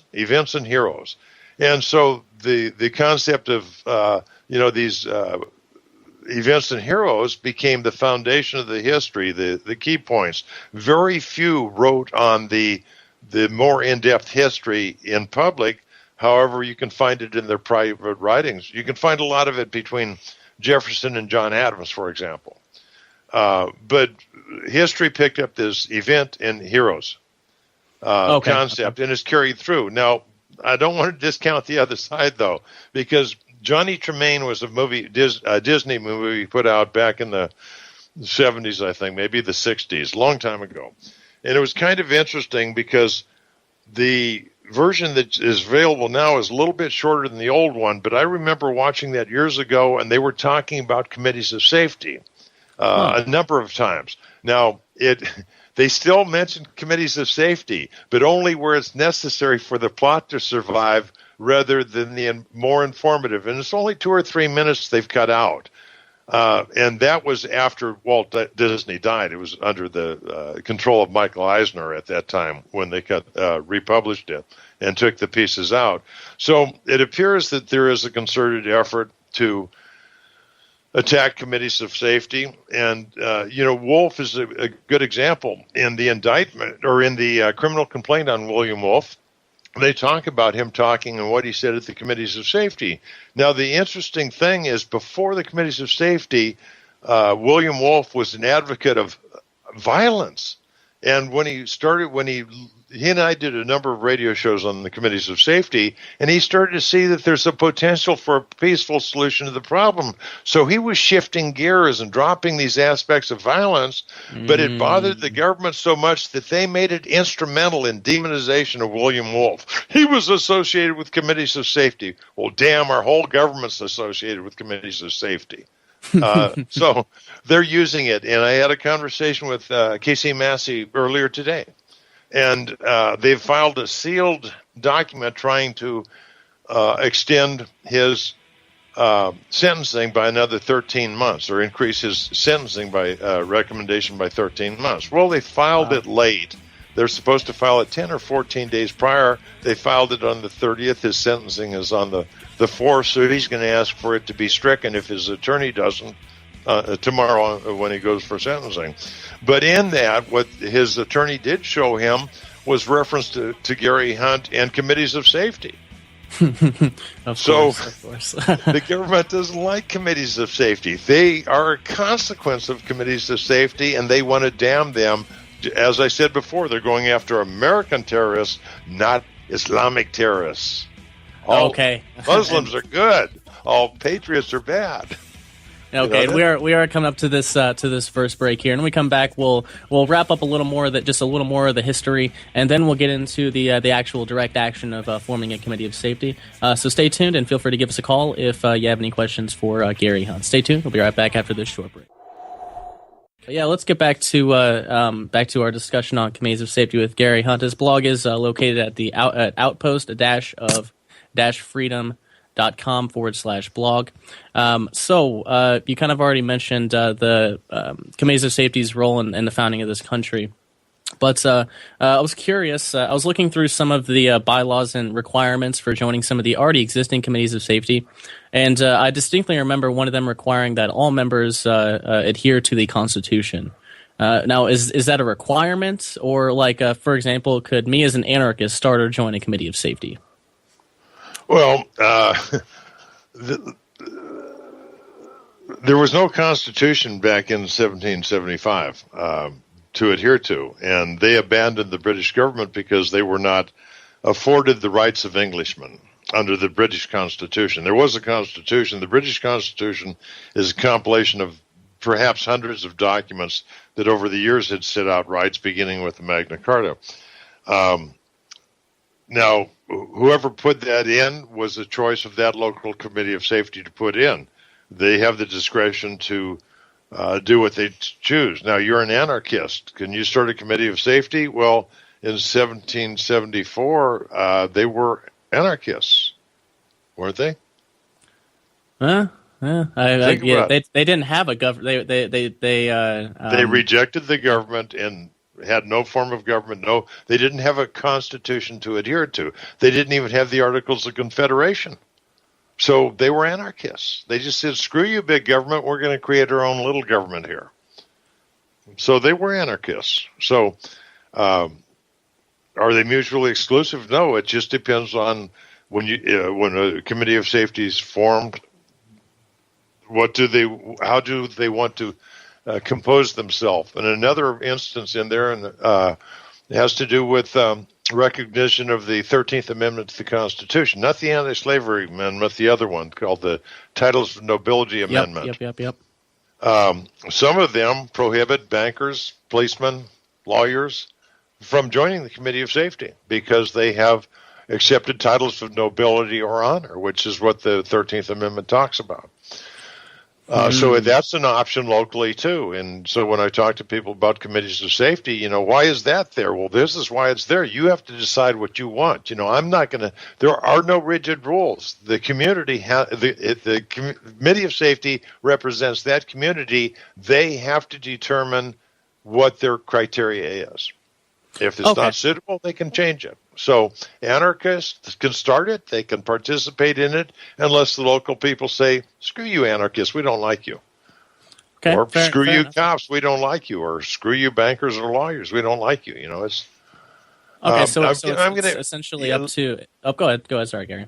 Yeah, Harney County Committee of Safety, looking into that. The one, and I think we're going to discuss that a little bit later on. But I want to touch on a point here. 46% of the people in Harney County, employed people, work for the government. So they started a committee of safety. And so if they've gotten a good sampling out of the community, they can expect that 46% of the people are government, maybe even more. So my recommendation to them would be have a meeting, say those that support the federal government stand against that wall, those that have a problem with the federal government stand against this wall, and then do what they did in Worcester, Massachusetts. Okay, those of you standing against that wall, you're Tories, get out of here.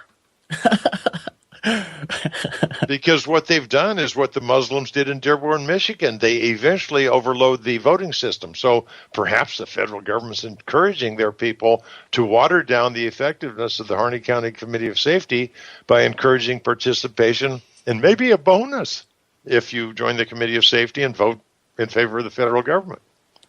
Yeah, that's definitely possible. So essentially, it just comes down to whoever. I guess would it be called the board or whatever? The community more generally. What they decide to put in like the bylaws then. Well, I don't know if it was true in all committees of safety. The ones that I've got a good grasp on the information available, especially Albany, New York, they had an executive committee and a general association. The general association is the people that subscribed the Committee of Safety. The executive board was referred to by the same name, the Committee of Safety, but they dealt with the mundane task But if anything important came up, then they would make a recommendation and go to the General Association to get concurrence in their decision.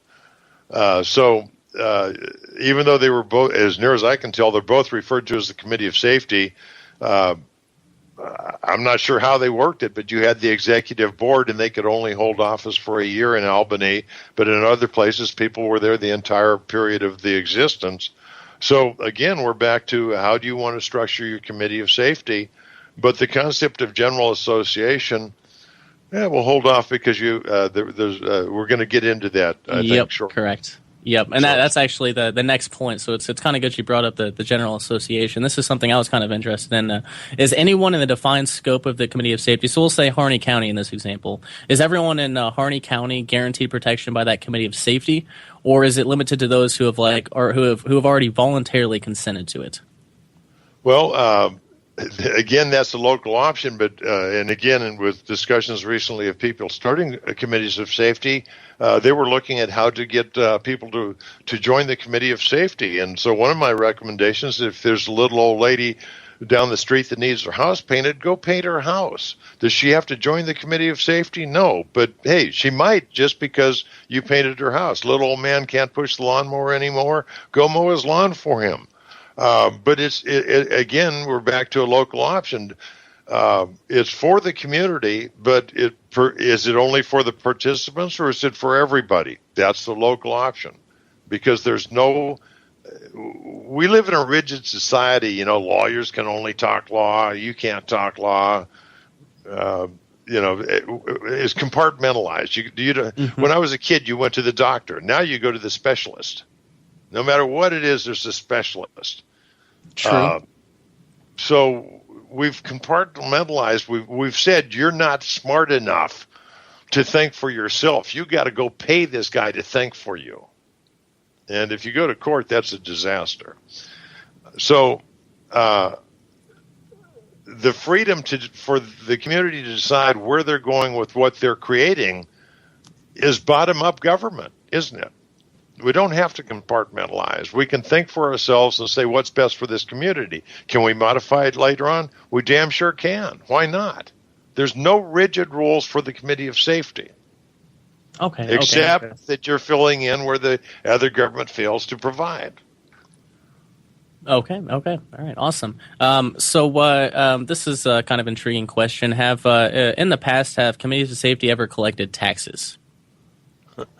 Well, the Central Florida Committee of Safety, we I guess you could call it a tax. We didn't call it a tax; it was a contribution, and we asked everybody to put $1 in the jar at every meeting if they could afford it. So it was voluntary. I guess that's a form of taxation. And from what I can tell back there was no assessment of taxes, but there were voluntary commitments of material or money to do it. They did raise money somehow in Albany. I can't figure out how they did it, but they had money, so they might have had some dues or something.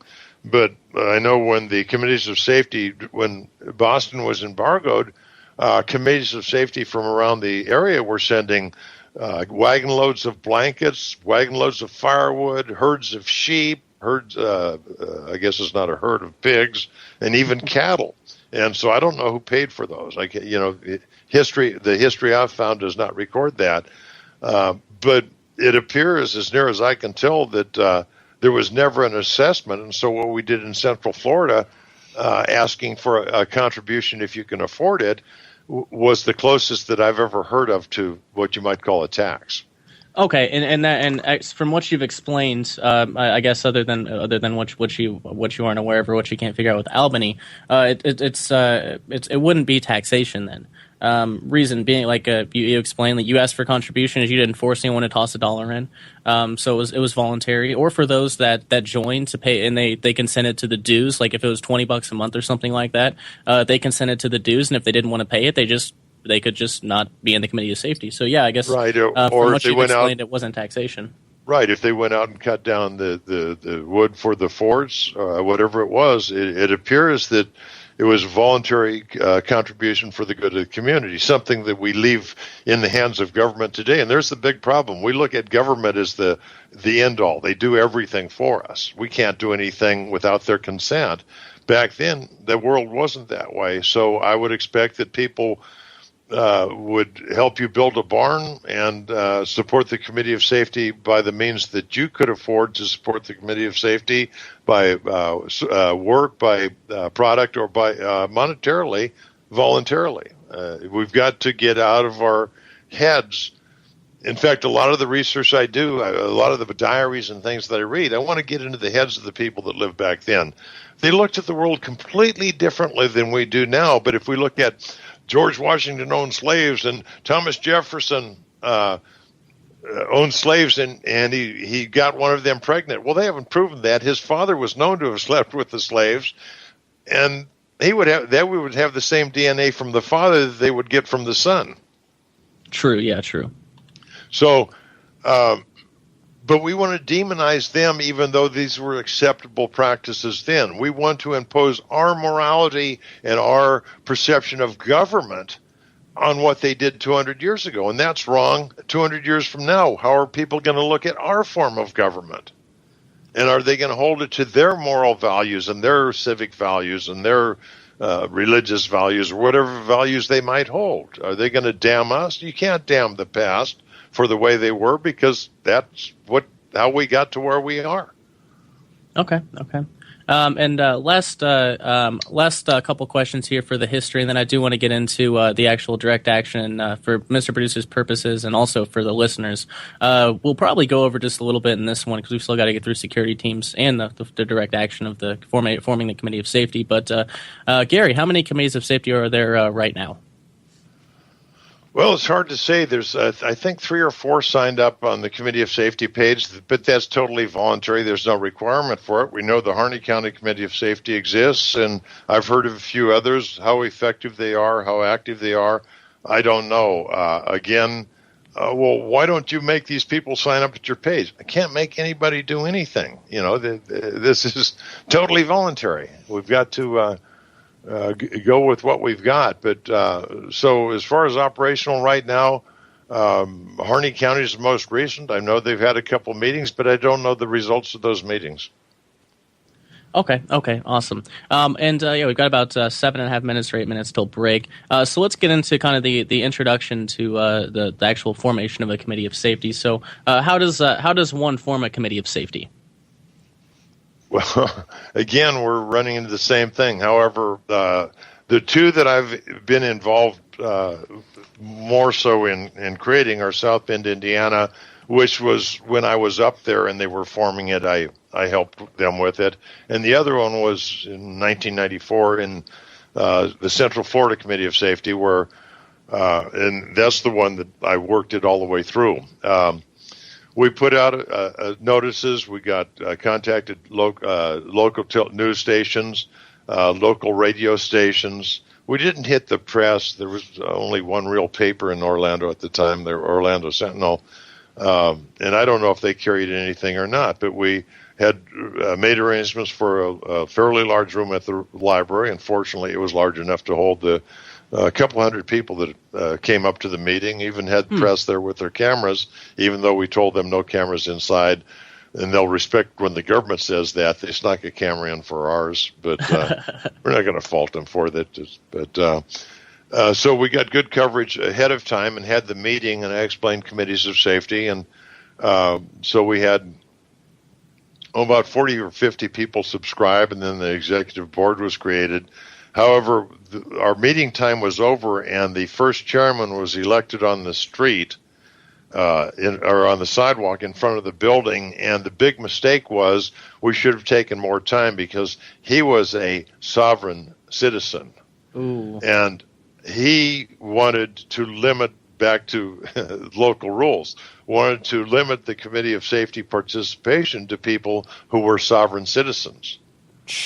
And eventually, it became quite a rub, and after I left Orlando, it resulted in the demise of the Central Florida Committee of Safety. Okay. So vetting is obviously important in a committee of safety as well. Question: you mentioned obviously the people are elected by the community. Is there a requirement? Oh, I guess this would be another one of those answers, I'm sure. But I feel it's worth asking since Liberty Under Attack does promote the cancellation of the voter registration. Do they have to be registered voters to vote in like a committee of safety to vote on positions? No, they have to be subscribers to the Committee of Safety. Okay, all right. That was just a question. We asked the question: do you have to be a subscriber to be afforded the protection of the Committee of Safety? No, that's up to the Committee of Safety. But the vote, you have to be a subscriber to the Committee of Safety, the General Association. You can't have Muslims voting in the Committee of Safety. Did I? I can't say that, can I? Okay. So you can't have Tories voting in it either, Harney County. You can't have Tories voting in it either. If the king controlled the committees of safety, we wouldn't be the United States of America, would we? No, fair enough. Yeah, that's true.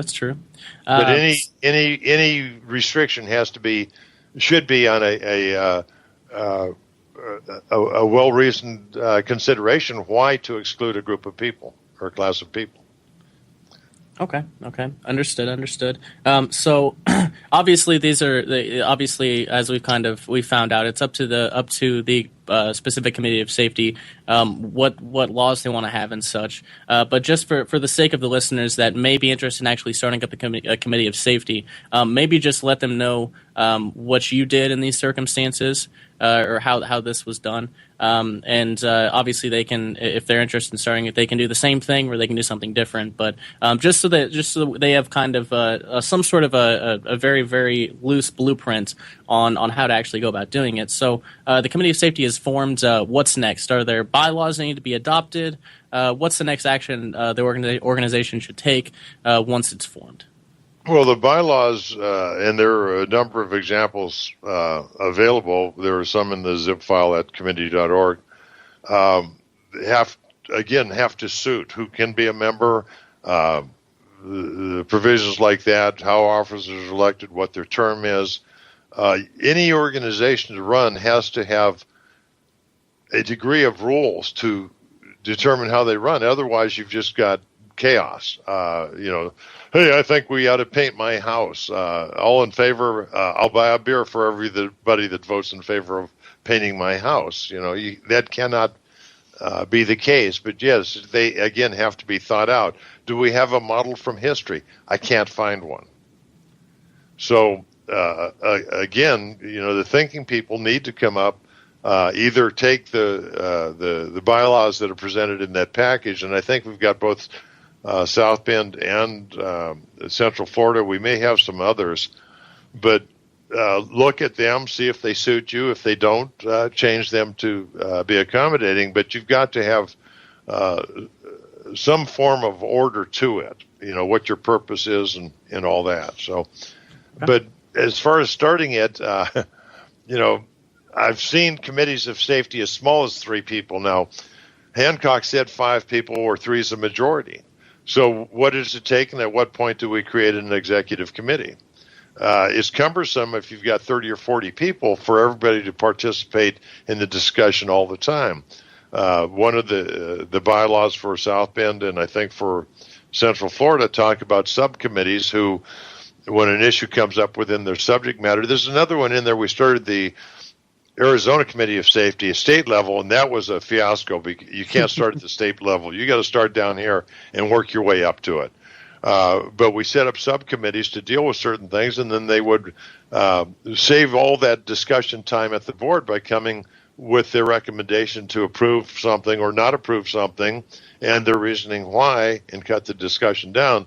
So from a functionary standpoint, having subcommittees, if you're large enough, having these subcommittees to hash out the details and come up with a good proposal and a good justification for a proposal is efficient. It's expedient. It gets the job done. Okay. And we are coming to the second break here. I got a few more questions for you regarding the actual formation, and then we'll dive into security teams. But yeah, if you've got a question for Gary, regarding committees of safety at this point or security teams later on, feel free to give us a call, 218-895-3818, or on Skype at FPRN Radio Live, or you can obviously type it in the chat as always. So stay tuned. We'll be right back after this short break. And welcome back to Liberty Under Attack Radio here on the Freedom Phalanx Radio Network. We are joined by Gary Hunt from the Outpost of Freedom blog to discuss committees of safety and security teams for the premiere of the Direct Action series, which will run probably up until March, to be quite honest. So, Gary, welcome back. Let's get right back into it then. So, Gary, if there is already a committee of safety in someone's area, how do they find it and become a member? Well, as I said, it's voluntary whether people sign up on the or list their committee of safety on the committee.org page. But there is a link there that is there a committee of safety near you, I think is what it's called, in one of the pop downs. If you go there, it shows the states where people have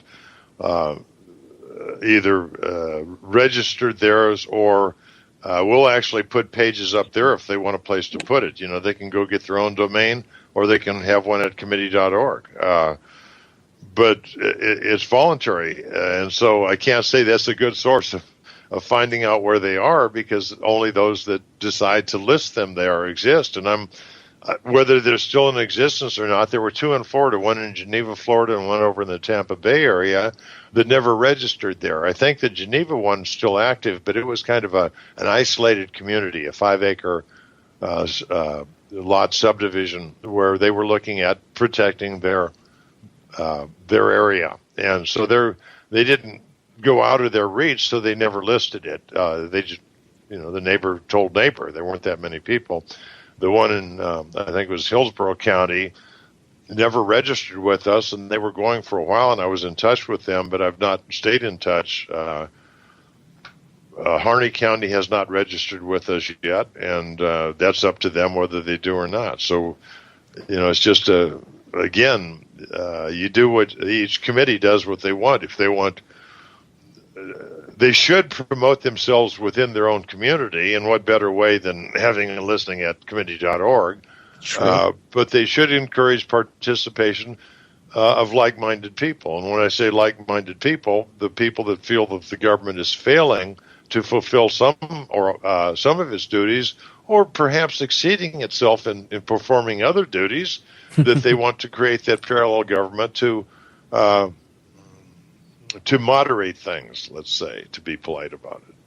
Okay. And as I mentioned in the introduction, I think it was, we had you on for the creation of political prisoners. Could committees of safety have, like if there was one up where William Wolf was, or if there was one where Casey Massey was, could committees of safety have assisted them in I guess, keeping them out of the government dungeons? The militia, now Maryland Constitution and maybe some others still recognize this. The militia shall always be subordinate to the civil authority. Well, in a normal context, back then they were subordinate to the royal government in, the governments created by the royal charters, but they transferred their allegiance to the committees of safety as the committees of safety formed. Can the Committee of Safety do anything? Well, they could raise funds and hire a lawyer, perhaps. But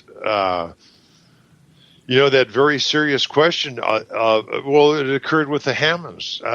Do they want to avoid being arrested? The Hammonds said, no, we are going to turn ourselves in. So, and Kim Davis, the oath keeper, said, I wanted to go down there and protect her. And she said, I don't want to say fuck off, so I won't.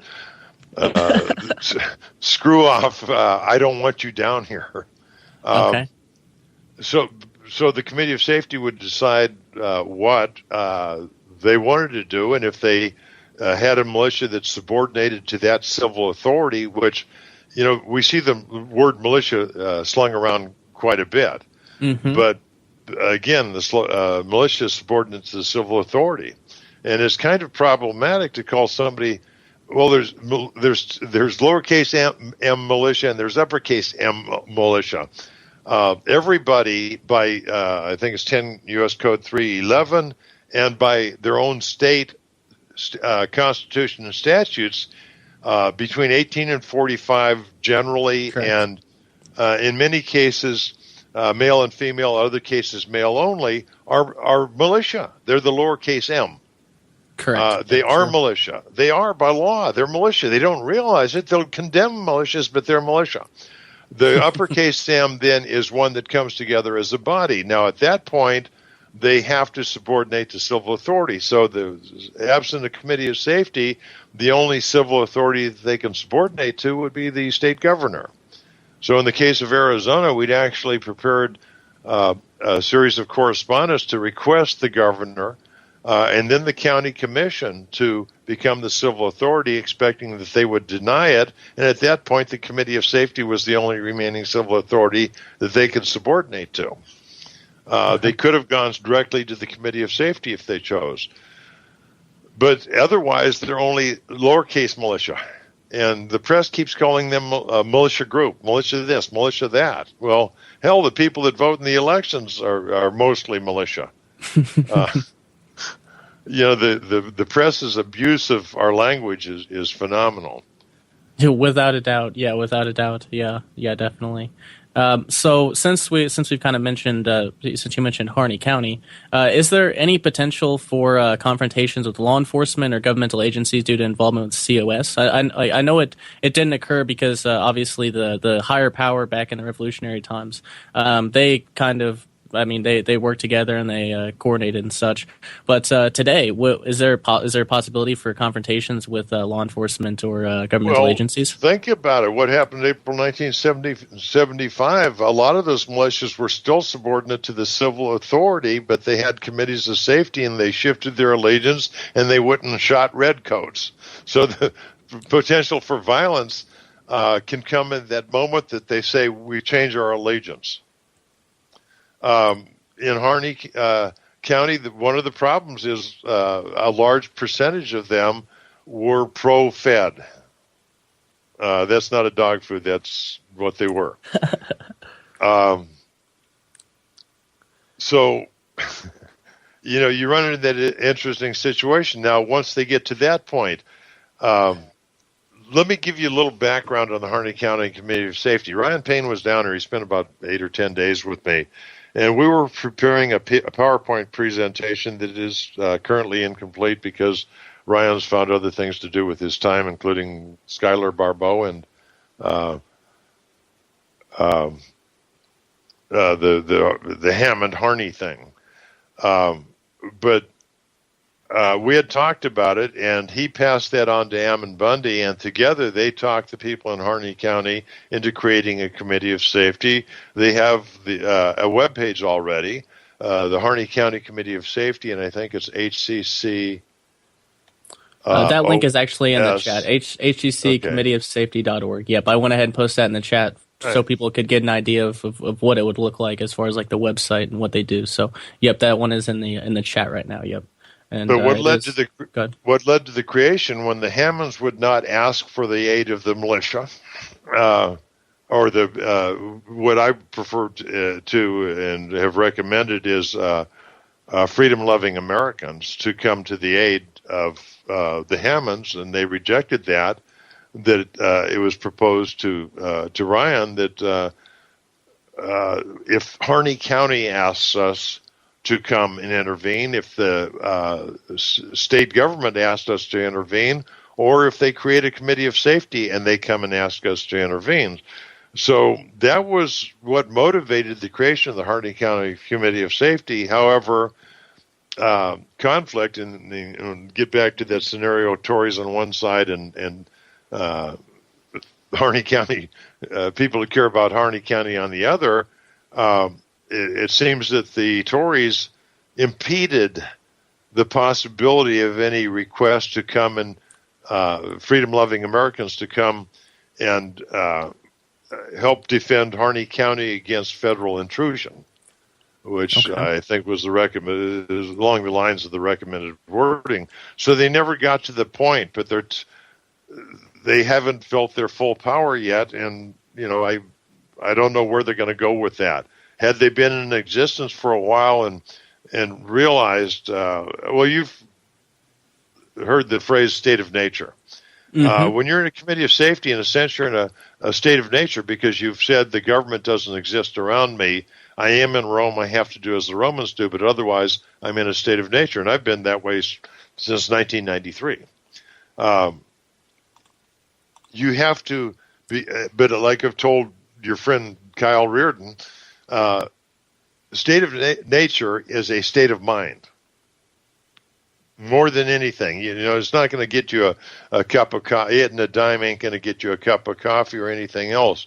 But it's a state of mind where you have rejected the unconstitutional government, for want of a better phrase, that exists. I reject it. I have no respect for them at all. They got the guns, though, and so compliance comes at the point of the bayonet, so to speak. Yeah, true. But the important state of mind is that, and the Harney County Committee of Safety obviously has not evolved to the point where they recognize state of nature, whether it was presented to them or not. But until you get that distinct sense of we have a right to control our own destinies, which is what happened back in 1774 and 1775, you're going to be ineffective, but at least you've started the progression. Let me reference one of my articles that I don't know if you got the link to it, but it's called "The Other Not So Thin Line," because it's kind of important in understanding where this concept of state of nature and feeling what I have a right to do, not what the government tells me I have a right to do, but what I have a right to do under the Constitution, whether it be possess firearms or speak freely or anything else. I'm not relying on their interpretation of free speech. I can understand why you can't yell fire in a theater. But beyond that, there are very few limitations on freedom of speech. There should be, but the government is imposing them. I can't say nigger. I can say Negro. They can say nigga. I don't know who gay people are. I know who queers are. So I reject the norm, but the norm's been forced on us by government. If I say queer, it's a hate crime. If I say gay, it might not be. And they're using the laws to enforce this verbicide on us, which gives a different connotation. That's the world we live in. Yeah, that is true. That is true. So last question on committees of safety, and we'll kind of get that wrapped up and move on to security teams. Should a committee of safety use encrypted communications? If a committee of safety is local to begin with, so anything done should be done in their forum, in their meetings. Now, if it's something of controversy, it depends on how well they've vetted their people, because in every instance of somebody getting busted, there's always an informant involved. And there could be one in your local committee of safety. So the executive committee especially should be well vetted in case they even want to discuss something, whether they decide to do or not to do. That discussion could be considered criminal by the government because they'll find a way to get there, as we've discussed with the political prisoners. So the communication should be direct. If it gets serious, you need to make sure the room's debugged, or go out in the middle of the woods and talk. Now, as far as this is the world we live in, though, everybody, if it's the guy's down the street, why carry a message down to him? I can email him, I can chat him, I can text him. Yep. We're talking about communication on the internet, especially say via email. I don't know if you've discussed it before. I know I've talked with Kyle about it extensively. What I call double encryption. You encrypt something using any of the old codes. There are plenty available. There are a lot of methods that you can encrypt something by hand. So if I encrypt something by hand, now let's just say I use PGP or one of these others. What if there is a backdoor? If you watch the video, the movie Citizen 4, which is about Eric Snowden, they're talking about how if the government gets a chance to get your password, your key, they can intervene. They can extract information. He was so concerned about that, and he knows more than you and I do about the thing. Yeah. So I think there's legitimacy. So even if PGP is secure,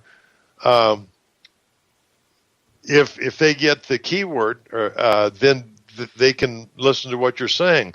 So what happens now if I've encrypted it and then I type it in my computer, and there's also keystroke capturing. If you get all these smartphones and everything, are they actually giving the government your keystrokes? But if I type it in encrypted already and then PGP it and they decrypt it through a backdoor or any other means, what do they got? It's garbage in, garbage out to them. So now all of a sudden they've got another step to go through. Now, if it's timely communication, how long will it take? And Snowden in Citizen 4 talks about that. It might not serve long, but it'll give us enough time to get the job done. So you've delayed their progression if they even want to pursue it beyond, hey, I wonder if they change the algorithm and the back door doesn't work anymore. Well, just throw it aside, man. We can't read it. That's a good possibility because they've got to commit manpower. So how important are you? So there are ways that you can communicate electronically, but to get some online, they got into Bitcoin, didn't they? Or no, Silk Road, didn't they? Oh, yeah. Yeah, definitely did. So that's a demonstration of how vulnerable you are when you rely on what's readily available on the internet, whether you pay for it or it's free. I got a kick out of Burn Note because you got to watch the note burn up. Hey, the note no longer exists. Bullshit. Their servers probably got every note that was ever sent on Burn Note. Yeah. And an email, unlike a letter, if they get a letter and open the envelope, hey, you might find traces of it, especially if whoever sent the envelope seals it well. But an email, they can extract a copy of the email that has digital age versus analog age, that has no evidence that they've received a copy of it. So they've got to play with it, and you never know that they got it. So how can you trust anything on the internet unless you do something like a double encryption where you've at best made their job extremely difficult because first they have to get into it, and then they got to figure out what they got into. Yeah, true. Otherwise, couriers who have to be trusted, direct communication, there are ways to communicate. Now, I know some patriots are working on different ones, but other people have mastered them already. For example, the Muslims seem to be able to transmit messages in images. Somehow they go into the, I'm not sure how, but if you look at the text version of a JPEG, for example, you see just a series of code. Could I go in there and insert a word every once in a while that would never be noticed because the effect on the overall JPEG image would never show? It was just another pixel out of place or something. There might be methods like that, but I would think that then searching for known words just could detect those. I don't know. I'm not that smart. So to me, the double encryption is the only safe way to communicate beyond personal communications. Okay. And so that was all I had for commands of safety. Let's move forward to security teams. We're a little behind, which I kind of expected because there's a lot of material to cover here. But let's get on to security teams. What is a security? I also have very long answers. So. Oh, and that's definitely fine. The last time we had you on, it was almost 3 hours. So we're definitely probably going to go over this time, but I don't think it's going to be anywhere near 3 hours. So yeah, not a problem. So what? Yep, go ahead. Security team back in '92, I think it was.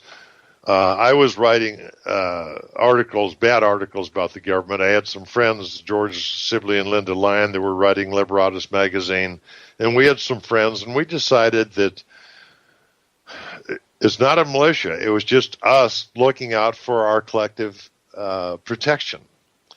We had no idea where it was going to go. Initially, it was 5 of us, and then we weren't going to add any more, but George was a member, but Linda was not. But Linda was brought in even after we decided not to bring anybody in. But then the door closed. And so our security team, the other names I still won't divulge. There's one I referred to as Sam because he was instrumental in things. That's not his real name. But George, Linda, Gary, Sam, and a couple other people were our security team. And they all, somewhere along the line, played a very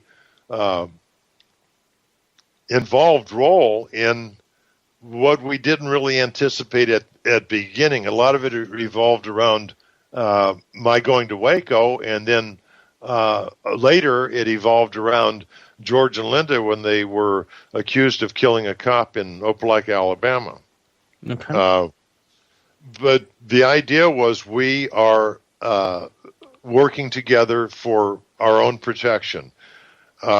If there were any other people to come in, they would come under an individual. For example, if Gary wanted to have a subordinate security team, he could create one, but he would never know who the other members of the top level were. There might be some key that would be given to him to put an ad in the paper. If something happened to Gary, to put an ad in the paper that said this, and then he would have to compare the torn dollar bill with the one to the person that responded to the ad that would be able to pass it on to somebody. So you would never lose complete communication with that. But they would never know the other tiers unless and until it was time to bring any and all the teams together for a more defensive action, which has been anticipated for over 20 years and only occurs like places like Harney County, Wyoming, Texas, Montana, Texas, Washington, and Georgia. What you were talking about earlier, coming to the protection of the members. It's not a committee of safety, though, because it's not a public entity. It's a private, every right we have, a self-defense. The most important right we have has to be protection of our life, because without our life, none of the other rights mean shit. True. So that right of self-defense is fundamental. And it was written in the Constitution. So if we read John Bad Elk in an 1899 Supreme Court decision, we begin to understand how sacred that right of self-defense is and protection of your life, even against unlawful arrest. So the concept here was exactly that, the protection of our lives. In regard to if the government got to where they didn't like us. And I don't want to go into the detail, but like I say, after Waco, they were instrumental in affording an assurance of my protection for almost 2 months before we kind of gave that up. And then George and Linda in disposing of potential evidence that might be used, might be gotten by the government and used against the people that they had been in communication with. So, it served a purpose we didn't anticipate. Now, I have gotten permission from all the members to talk about it with the exclusion of names because of what we learned in that experiment as a security team. There's a similar concept called leaderless resistance, which isn't quite what it sounds. Basically, under the concept of leaderless resistance doesn't mean there's not a leader in the group. That's up to the group. What it means is there's no leader outside of the group. And so we didn't engineer the concept, but we kind of played our way through and developed a very functional system that was effective when the call came out. Those two instances when the call came out for them to respond. Actually, there was a third instance, and that had to do with the FBI looking for Peter Chernoff, Linda Issel, and Peter's son Alexander, where we hid them from the federal government. So there were 3 instances where the security team functioned beautifully. Okay, interesting. So just to reiterate this because you kind of already mentioned it's private. It's private. It's not public. But just for the benefit of the listeners, security teams are underground. You don't go tell people that you're in a security team. You don't do anything like that. This is completely private between you and the people that you would potentially start a security team with for self-defense and such. So right. Yeah. And until I was given permission to talk about it for educational purposes, if it would help others, I couldn't even discuss the existence of it with anybody that wasn't a member of the team.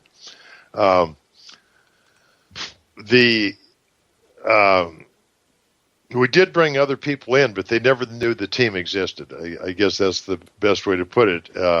And it was underground, and just for the benefit of people, we didn't anticipate that they were actively pursuing us. But when we met, we'd meet at my office because it was kind of central, and we'd decide where we would go to eat lunch and have our meetings. And when we got there, the first 5 or 10 minutes, we wanted to make sure who came in and where they sat.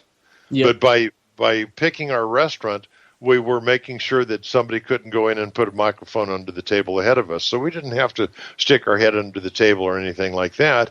And then looking at the characters that might have followed us, if somebody came in and started looking at us strangely, which never did happen, but we felt we could judge that somebody was there, would sit near us to hear things like that. So it never happened. But that was the kind of a security that we didn't need, but we practiced to make it a habit. So all of our meetings were conducted under the location of the meeting was never called until we met together physically in one place. Okay. So those practices, you can think them out yourself on how to get in the habit of being secure. Yep, and I think that's very, very important, and that is another aspect on the direct action list that we'll cover is security culture. And in order to, you'll need a good understanding of security culture before you start a security team, which obviously Gary's team did have, as you just heard him kind of explain. But we're coming to this final break here. And when we come back, we'll get into, obviously, the formation of a security team and some other interesting subjects relating to it. So feel free to give us a call, 218-895-3818, or on Skype at FPRN Radio Live. And we'll be right back after this short break. We are joined by Gary Hunt from the Outpost of Freedom blog. We just wrapped up talking about commands of safety and just got into security teams. But yeah, if you have any questions on security teams, feel free to give us a call, 218-895-3818, or on Skype at FPRN Radio Live. And I do have my co-host Stan with me as well. Stan, you still there, brother? Yes, I am. Okay. Any thoughts so far on what you've heard about commands of safety and security teams? I like a lot what was said about double encryption, because that's one thing I kind of see happen a lot is we kind of get our PGB codes and we kind of stick to them, but how long does it take, that to be cracked or what have you? Using a secondary method allows you to, so as it were, keep moving as far as your encryption goes. Yeah, an extra measure. Yeah, definitely. Yeah, definitely. Make things twice as hard. Yeah. Yep. And as hard as you can make it for the government, the better. Exactly. And initially when I started getting interested in encryption, actually before that, I was just like, well, the NSA can crack anything. So like I had the same mentality that a lot of the mainline public does. Well, I don't have anything to hide. But then I thought of it from a different way, and I do think encryption can be useful as far as encryption. But if you encrypt it, that makes it just that much harder for the government. I just want to make it as hard on them as possible if they're gonna try to read what I write or anything like that. Get back to security teams. We are running out of time here this evening. But anyways, Gary, what kind of operations does a security team perform?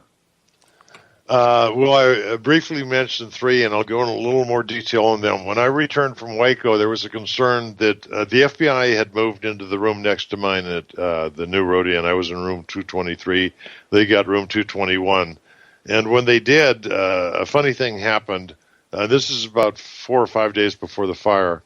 All of a sudden, if somebody knocked on their door, it sounded like my door.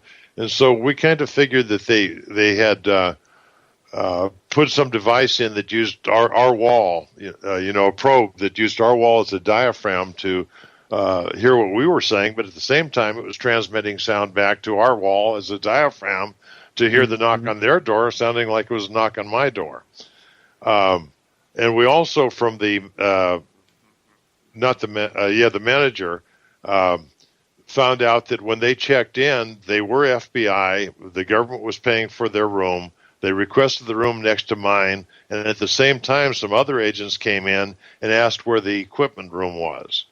Now, the equipment room in a motel is where primarily the telephone communications connection boards are established. So it seemed like they wanted to tap the phone. So all of a sudden, we had to look at advanced security and communication. So we developed some where by other means, we would get somebody else to send a phone number to somebody that wanted to talk to me, and it would be a payphone that I was at, and they would it would be at a certain time, and I would go to that payphone and get the phone call. So we got around the calls there, and so we could say what we want the government to hear over the phone, and we could say what we didn't want them to hear otherwise. And so when I was leaving, there was concern because Church Universal and Triumphant, Claire Prophet up in Montana, had bought an old tank and some military vehicles and fixed them up and had legally owned bazookas and other military artifacts. And she was a church, and the government was threatening her. And it was very similar to Waco, except more open on their announcement that they were going to do things. And so I had talked to people already, and somebody had bought me a ticket waiting for me in Orlando to go up to Montana to get prepared for that event. Now, eventually that fell apart. She turned over the equipment to the government and kind of, gave up. But there was a lot of concern for my safety because of my involvement in Waco. So we had to relatively openly talk about my return. And so kind of cryptically, I'm sure that when I get off the plane, everything will be okay. Everything will be okay when you get off the plane. So when I got off the plane at Orlando, once I got out of the security area, there were 3 armed people in the airport ready to make sure that I was safe. From there, we went to a motel room and to see if there was going to be any effort to arrest me. We set up with the local radio station where he came down to the motel room, pre-recorded a live call, and then went back and before he started the live call, Gary's not here yet. I wonder where he is, and went on for about 5 minutes. Oh, here he comes now, just to see what would happen, and then he played the pre-recorded show. So we were taking precautions. Were they necessary? No. Did we? But at the time, we weren't sure of that, so we began practicing those exercises. Now, before Waco, I went there on March 5th. It's in mid-April. A guy shows up at my door. 4 people showed up at my door. Peter Chernoff, his son Alex, and his girlfriend Linda Issel, and the guy that drove them from California. I don't know the guy's name from California. I don't want to know it, but he had driven them out from California. I didn't know them, but they had read some of the articles that had come out in my first edition of the Outpost of Freedom newspaper. And I had talked to some people that they knew, and they felt that this would be a safe place to hide them from the FBI, who was after them, and actually had set his bail at $500,000. So it was pretty serious. Yeah. And so we brought him in. I brought him in, and so we protected him. We moved him around a couple of times. Let's go back to Waco first. Let me finish that. We also set up what we call dead man calling. By 4 o'clock every day, and we could increase the frequency as necessary, I had to call to say that I was okay. There was a half an hour leeway on that because I had my business and had work to do. But if I didn't make the call, then the person I was supposed to call that would notify the rest of this team, and they'd start scrambling now to find out what happened to Gary. It never went beyond the dead man, what we call dead man calling, but I've used that a few times since then when things get dicey, and you never can tell with the government, so it affords a degree of protection. But then with Peter, we hid him. After I got back from Waco, Linda wanted to go back to California, so we drove back together. We had set some rigid rules for Peter, and he broke the rules. and went and made a call from a payphone to somebody back in California. So they knew he was where he was, so we had to move him again. So, but eventually he decided to turn himself in. But when he did, he gave Alex to George and Linda and to take care of Alex. But then when he turned himself in, he told the damn police that Alex was with George and Linda. So they came and got Alex from George and Linda. And the funny story about that is George is walking around with his pistol, and Linda, both of them, were walking around with their pistol strapped on. Well, these guys came in and got Alex and looked around, did a search without a warrant. But one of the cops said, I feel kind of uncomfortable with you having that gun strapped on. And George looked back at him and said, I feel more uncomfortable with you having that gun strapped on in my house. That's a good response. But the security team shuffled them around and did everything to protect them. So we hid them from the FBI for about 4 months. So that was a role that we didn't anticipate when we formed it. The Waco one was a different one. The third event was George and Linda ended up shooting a cop in Opelika, Alabama, and then they were surrounded, and they had their son with them, Linda's son with them, and they were surrounded by cops, and, do we shoot it out or not? And they decided not to shoot it out. They were eventually executed in Alabama. Linda was the last electric chair, female electric chair, maybe the last electric chair death in Alabama. George, about a year later, was the chemical treatment. But I had heard this story. Somebody contacted me when they found out they got arrested. And now these aren't on the blog, but they're on the committee safety.com page, George Sibley and Linda Lyon. At first, when I got the story, I didn't know what all had happened. I just had what had gone over mainstream media. And then finally, I got a phone call from Linda, but I was up in Connecticut on an Indian reservation. They were in Opelika, Alabama in jail, and the rest of the security team was down in Orlando, Florida area. And they had been using my fax machine in the office, which was one of the more sophisticated ones now. It wasn't thermal paper anymore. It was, bond paper. And it had the computer chips and everything. So every fax that was ever sent out was recorded on it. And Linda expressed her concern to me in the phone call that they didn't want that chip destroyed. Now, we didn't have time for secure communications, so here, rapid movement, we can always outrun the government. Rapid movement was necessary. So after I got off the phone, I called one of the security team members, told him where to get the key to get in my office. He got in the office, and his instructions were take the fax machine, go out in the swamp. In Florida, there's plenty of swamps. Take an axe with you, break the damn thing apart, find all the electronic components in that, break them even further, and go at least 100 feet away from the machine and throw them in the water. Distribute them in the water so they could never get back to the electronic components to find out where the transmission was. And in that case, we didn't have any method of secure communication, but we figured rapid movement. So he was instructed to go right now. As soon as we're done talking, you leave. You go to the office, get the key, go to the office, get the machine, go destroy it. So probably within 3 or 4 hours of the phone call, the fax machine was history. So just to protect information in this case, who they had faxed to, because they had a key and they were allowed to use the fax machine all that they wanted. And so the third exigency came up where the security came in and worked beautifully. Okay. And that was the extent of it. And, then I left. I pretty much stayed out of Florida after that. George and Linda were in Opelika, and we were the critical members.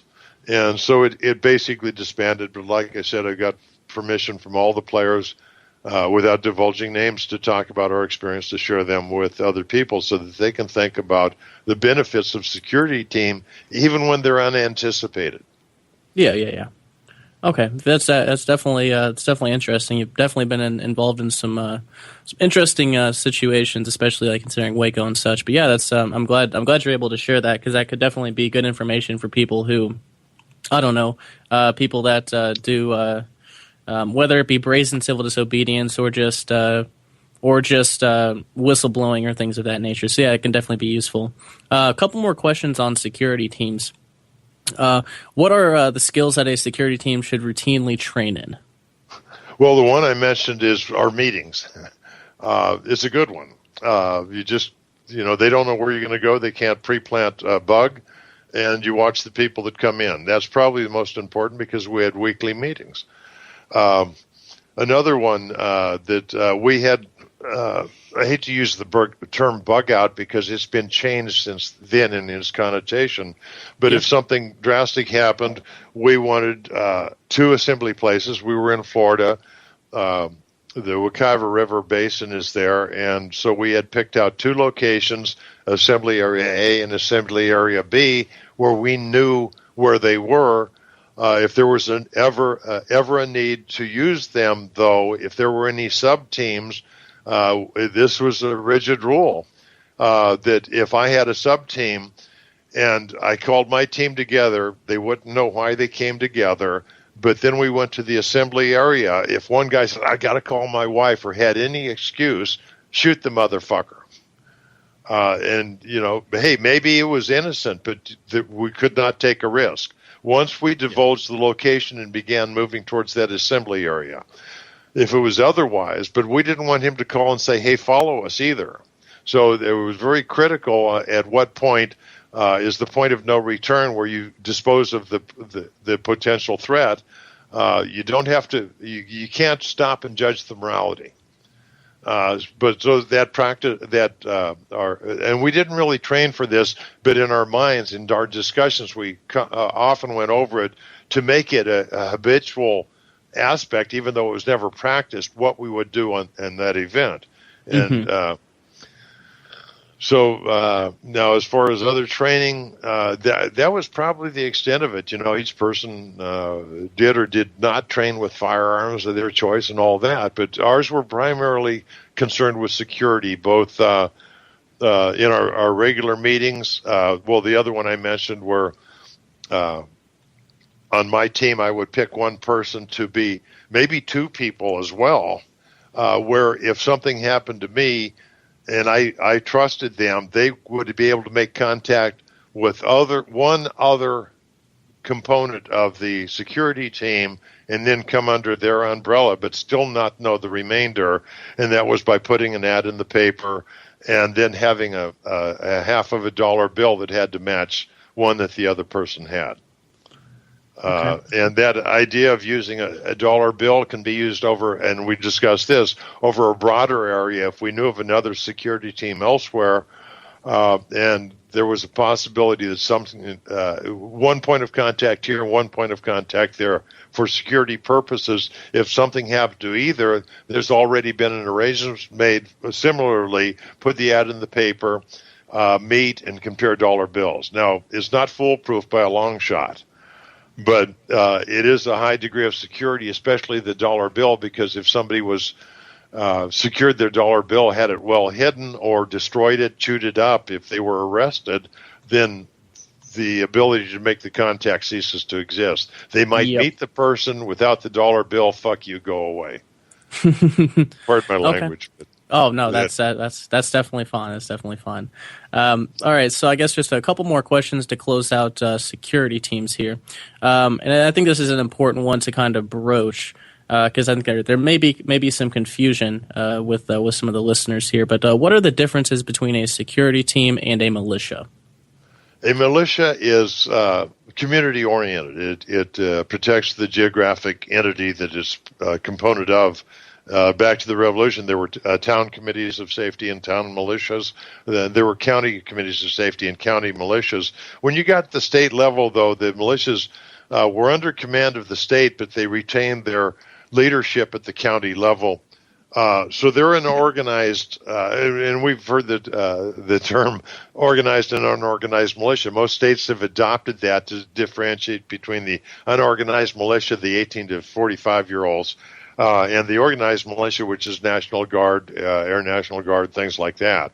But the militia is organized. It subordinates to civil authority. The security team, we are our own civil authority. We're concerned only with us, not with the community. Whether we might get involved in something in the community, we probably would if the need arose, and would probably subordinate to, as an entity, as a militia squad or a militia unit to them without divulging the fact that we're a security team.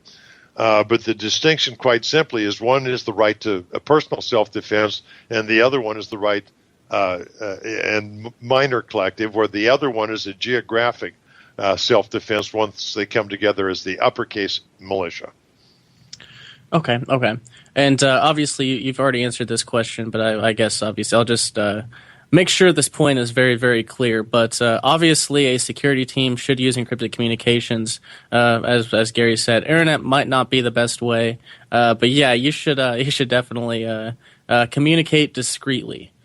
So any thoughts, any further thoughts on that, or is that? Yes, understand that back in 1993, 92, and 93, we didn't have the internet. You had Prodigy, AOL. The sophistication wasn't there. The government intrusion probably wasn't there. But the security team being so local, the only time you'd communicate outside is if a security team here had one contact with another, one individual contact with the other side. Where there's a distance, then the same thing would be recommended. The dual encryption that we talked about would be about the only way you would consider communicating absent personal face-to-face or courier communication. Okay.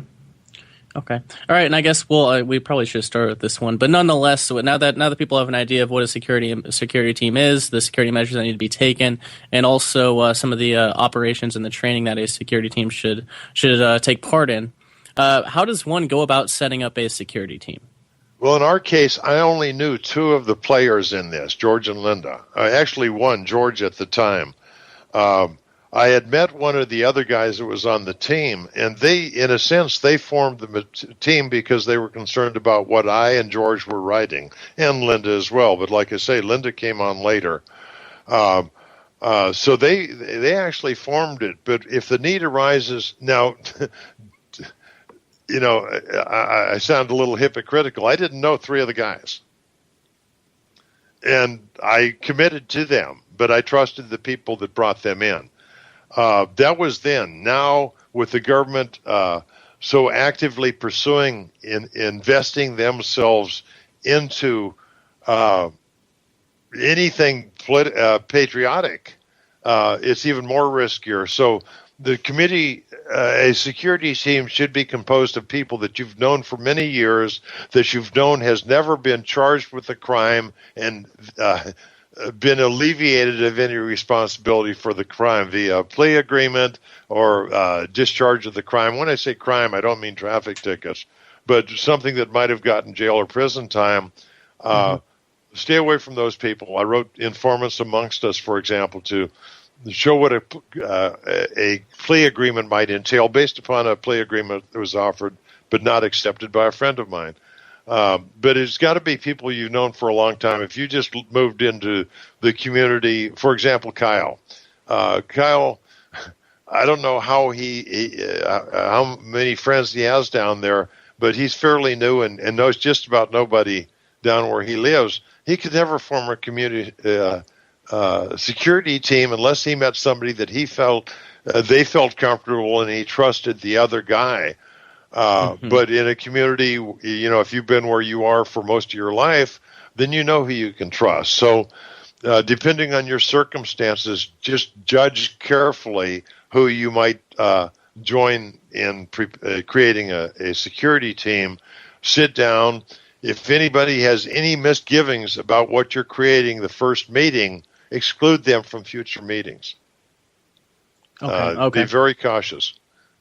Yeah, and you definitely made a good point there. And obviously, when you look at the political prisoners archive, I'm not going to say all of them, but probably most of them. There was whether it was issues with vetting or whether it was just the fact that the government's so adamant about infiltrating groups now. Whatever the case may be, it'll be. I agree with you. It needs to be people that you've known your entire life, and all of the other stipulations that you laid out. Because it can be hard to find trustworthy people now, especially with all of the infiltration into some of these groups and organizations and militias and things of that nature. Yeah, and the easiest one to get to is we don't know if it happened with Barbeau, but we suspect it happened with Forrester, and we don't know who it was with Beecher. And we don't really know the background of the one involved in Wolf, but getting an informant is easy if they can charge him with child molestation. We'll drop the charges if you sign this plea agreement, but you go back to prison if you don't produce. And that, like I say, is explained in Informants Amongst Us. And we can go back to the 90s. I had some friends in what was called the Viper Militia in Phoenix. And I knew some of the people in the West Virginia militia, and both of them had informants get involved, then bring other people in, and the consequence was they got busted and ended up spending time in prison. So even 20 years ago, you had to be extremely careful. Okay.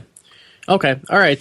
So we are actually up to the end of the show here, and we might actually get done on time, which would be fantastic. We got to get better at that. So Gary, any closing thoughts that you'd like to leave listeners with regarding committees of safety or security teams? Well, only with Committee of Safety. I think we've discussed security teams sufficiently, but remember the United States of America, the country and the Constitution would not have existed if it wasn't for committees of safety. And we need to revisit our history and understand the significance of that. And it's explained in pretty extensive detail if you spend some time at committee.org. Look at some of the historical documents, download the zip file, and look at the various documents that have been prepared over 20 years with regard to the subject. We are the United States. We are unique in the world in terms of the people actually forming the government, and that uniqueness includes committees of safety that brought us to where we are in that point in history. Okay. All right. Well, thank you very much for coming on, Gary. And I will put the links to committee.org and also just the Harney County Committee of Safety as well, just for the benefit of the listeners. But Gary, thank you so much for coming on. It was very, very informative. And you have a great rest of your evening, sir. Hey guys, so after I finished re-listening to this episode in its entirety, I figured I'd pop back in here for a couple of conclusionary notes. Now, obviously, committees of safety, security teams, and militias are mitigative strategies, meaning I see them as ways to organize people locally who wouldn't be receptive to other methods of direct action / Vonu lifestyle changes. And committees of safety are formed with the individual explicit consent of the members, so who are we to judge? If there's not a violation of consent, there's no coercion. And of course, these are time-tested and historically proven in their efficacy. Finally, in terms of invulnerability to coercion, there are both pros and cons. Due to the above-board, transparent nature of committees of safety, they might reduce one's privacy, and also, I suppose, since they are in some ways challenging the existing local governments, there could be some tension. I don't know, guys. Maybe local committees of safety are the answer to UN Agenda 2030. I don't know. Something to consider, at least. Thanks so much, guys. Stay safe and stay with me.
You've just heard a transmission of the PAZNIA Radio Network, the entertainment and propaganda arm of the Free Republic of PAZNIA, a public service of the PAZNIA Free Press. Long